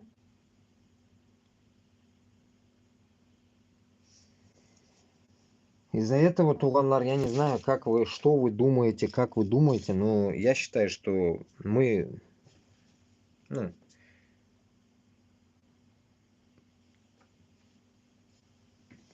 говорим, да, ведь вот порой иногда и думаю, да, ведь именно думаю, вот мы говорим, блядь, да порой думаю, нахрен, этим людям даже смысла нет говорить. У меня даже порой иногда такие бзики выходят в голове. Сулисин, а толок-то юг, блядь. Мне даже иногда самому страшно становится. Блядь. А если я вот сколько говорил и не смогу помочь? Страх у меня вот такой выходит иногда, знаете? То, что если я тырыштым, и мені қолымнан келмеді, и мен ярдәм бере алмадым, и в то же время наш народ исчез.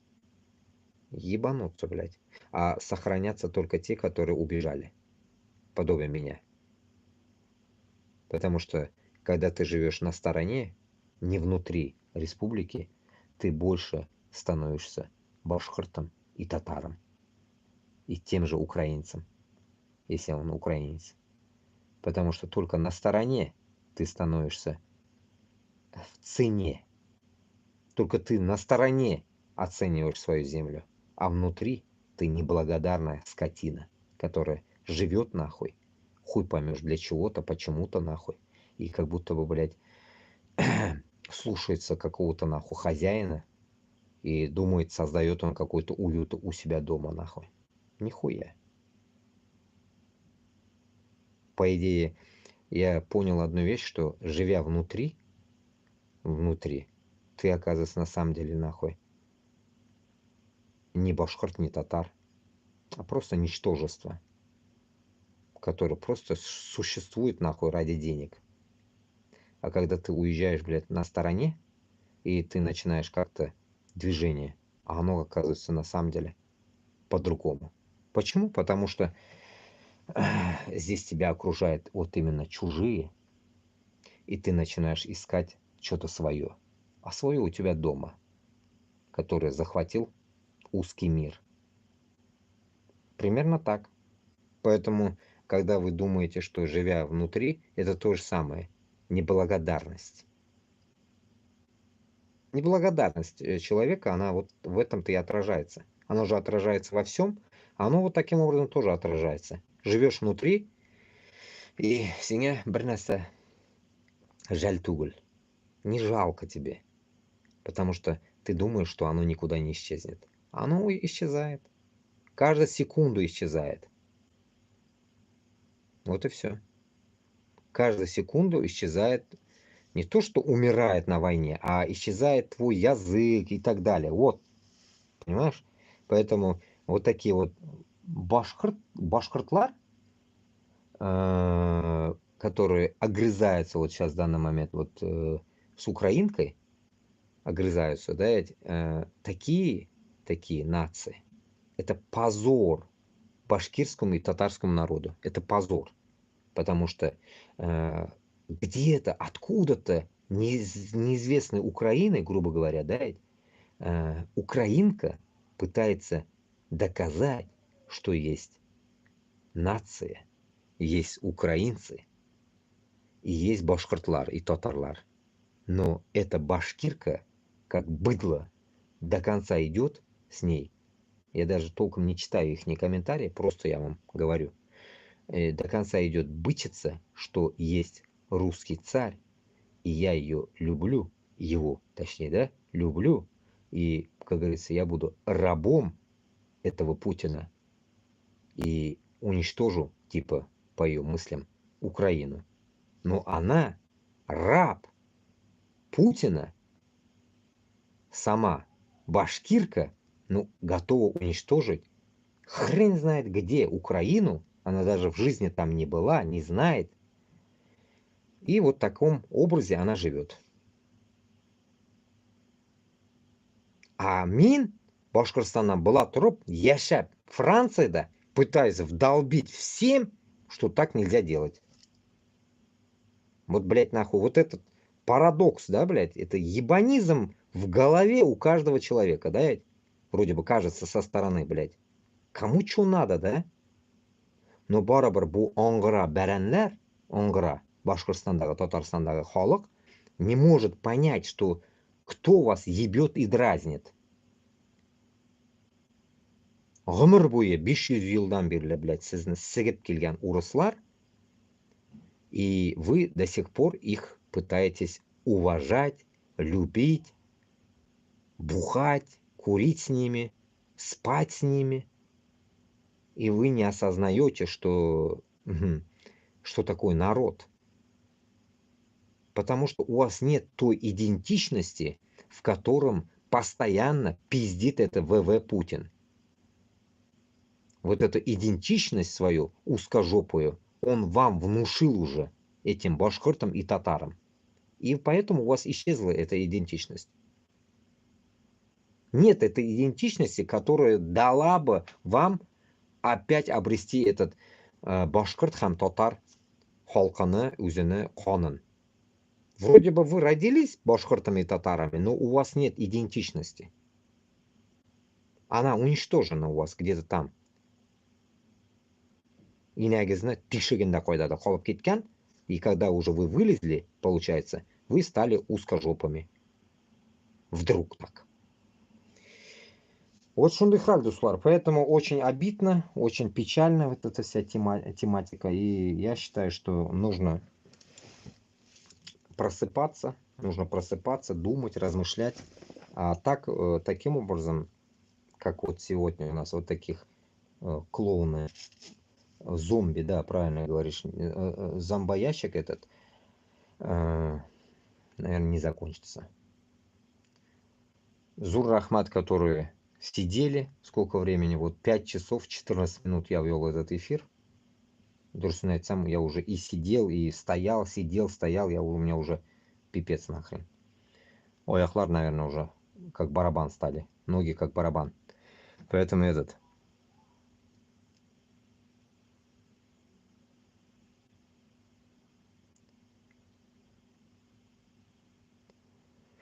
Поэтому, наверное, на всякий будем заканчивать, наверное, на сегодня. 40 человек на эфире. Слева 3 человека, справа 40 человек. У нас вот всю ночь туман. Вроде дождя нету. Ну, блядь, земля мокрая какая-то, блядь. Хуй поймешь. Ну, всем спокойной ночи. У нас, блядь, сколько времени-то, блядь. Этого Балаяна я уже дослушивать не буду нахрен. Поняли мы его речь. 10 ноября, 3 часа ночи. Короче, вам тынычлыкка, жүнле кешеләргә, жүнлеләргә инең тишләрен кирип китегез нахуй. Жүнле кешеләргә тыныч йокы, жүнле түгелләргә нахуй. Вот. Ачуланып йөрмәгез нахуй. Барып Путинны сыгып килегез. Кто это обижен? Вот. А остальным, как говорится, не зомбакам. Только алга. Ника, спасибо. Тебе тоже спокойной ночи. Но в Украине вроде 5 утра, да? Или что там у нас? 2 часа разница у нас. У нас, короче, 3 часа ночи. Так, Рахмат, крыльки киши утра. Не знаю, откуда вы сидите, из Башкортостана или из Татарстана, но половина здесь боты вот такие, как мурзилки эти. А4, на час разница. Да, у нас 3:25, значит. А в Башкортостане, прикинь, время 7 утра, блин. Воскресенье. Вот так вот. Интересно.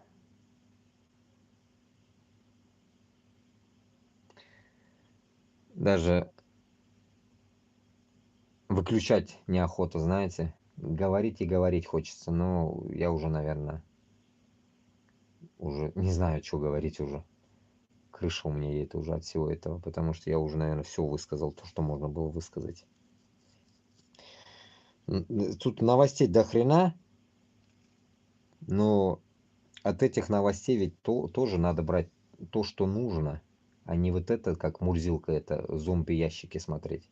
Вы хотя бы иногда все-таки заглядывайте в наши каналы, распространяйте, вырезайте, экраны делайте, где вам интересно стало.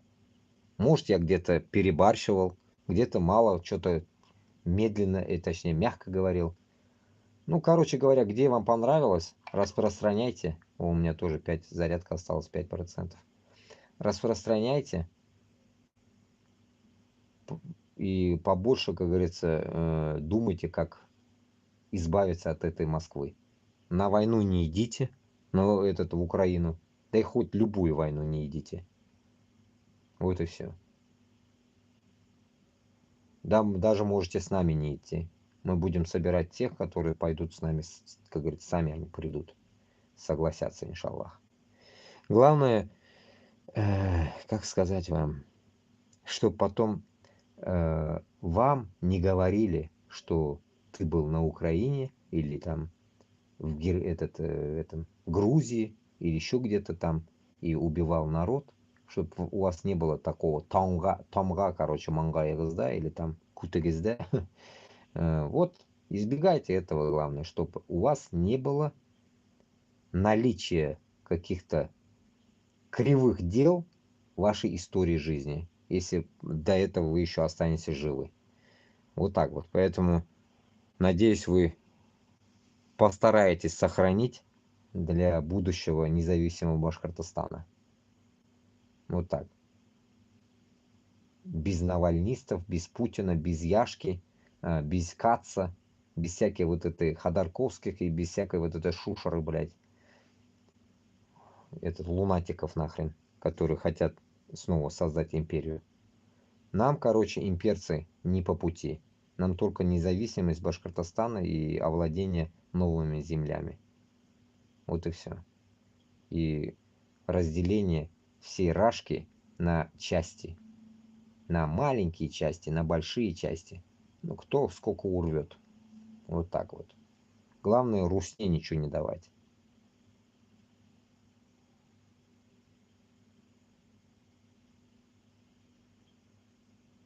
Нужно...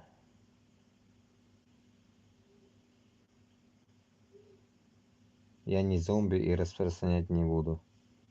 Ну, само собой, нахрен. Тебе и распространять нельзя такое. Ты чё? Тебя засунут, блядь, сейчас. За то, что ты даже сидела здесь, засунут тебя уже. Так что давай, китбар, юхла, вали отсюда. Этот, манкуртка. Да, вон с нашей земли сволочи, само собой. И эти узкожопые, эти манкурты, башкортлар, татарлар, они получат свое все равно. Так что ждите нахрен. Мы все равно, иншаллах, вернемся. Рано или поздно нам, как говорится, нас услышит Аллах Та'аля, поможет нам и инвестициями, и поможет всем, что можно и нужно использовать для этой войны. А может даже просто даст силы, которые просто так с одного, как говорится, вздоха опрокинет всех наших врагов. Мы же не знаем. Может, завтра будет зомби-апокалипсис нахрен в Москве и по всей Рашке пройдется такой смерч огромный. Все снесет нахуй, вычистит. И все. Останутся только правильные люди. А другие сгинут нахуй. И мы придем уже. И как раз это будет как Руслан Габасов говорит, без крови. Час Х. Так что делайте дуа, чтобы час Х был таким. Воздушным смерчем, цунами по всей Рашке. И все. Мы зайдем в очищенные земли, построим новые дома и будем жить спокойно. Без всяких нацистов и всяких жополизов в виде вот этой мурзилки. Вот так вот. Да, мне надо уже дрыхнуть, блядь. У меня уже, знаете, язык заплетается, блядь. Рубит меня пипец. Вот так вот. Потому что все-таки 5 часов 22 минуты у меня эфира, оказывается. Я охереваю, блядь. На этот давит, блядь. Бельге бардак, поясница нахуй дает. Шулай, давайте, башкортлар, татарлар, лечите друг друга. Вырабатывайте, блядь, какой-то инсулин нахуй. Я не знаю, или что, как называют. Против манкуртства. Давайте, вампирство это нужно заканчивать. Нам нужен чистый народ. Не нужны нам вот такие манкурты, ватобе, мурзилки этой. Шундыхаль. Давайте, туганлар, танышоко. Мынандай кеше әзне башта ябабыз. А потом дальше.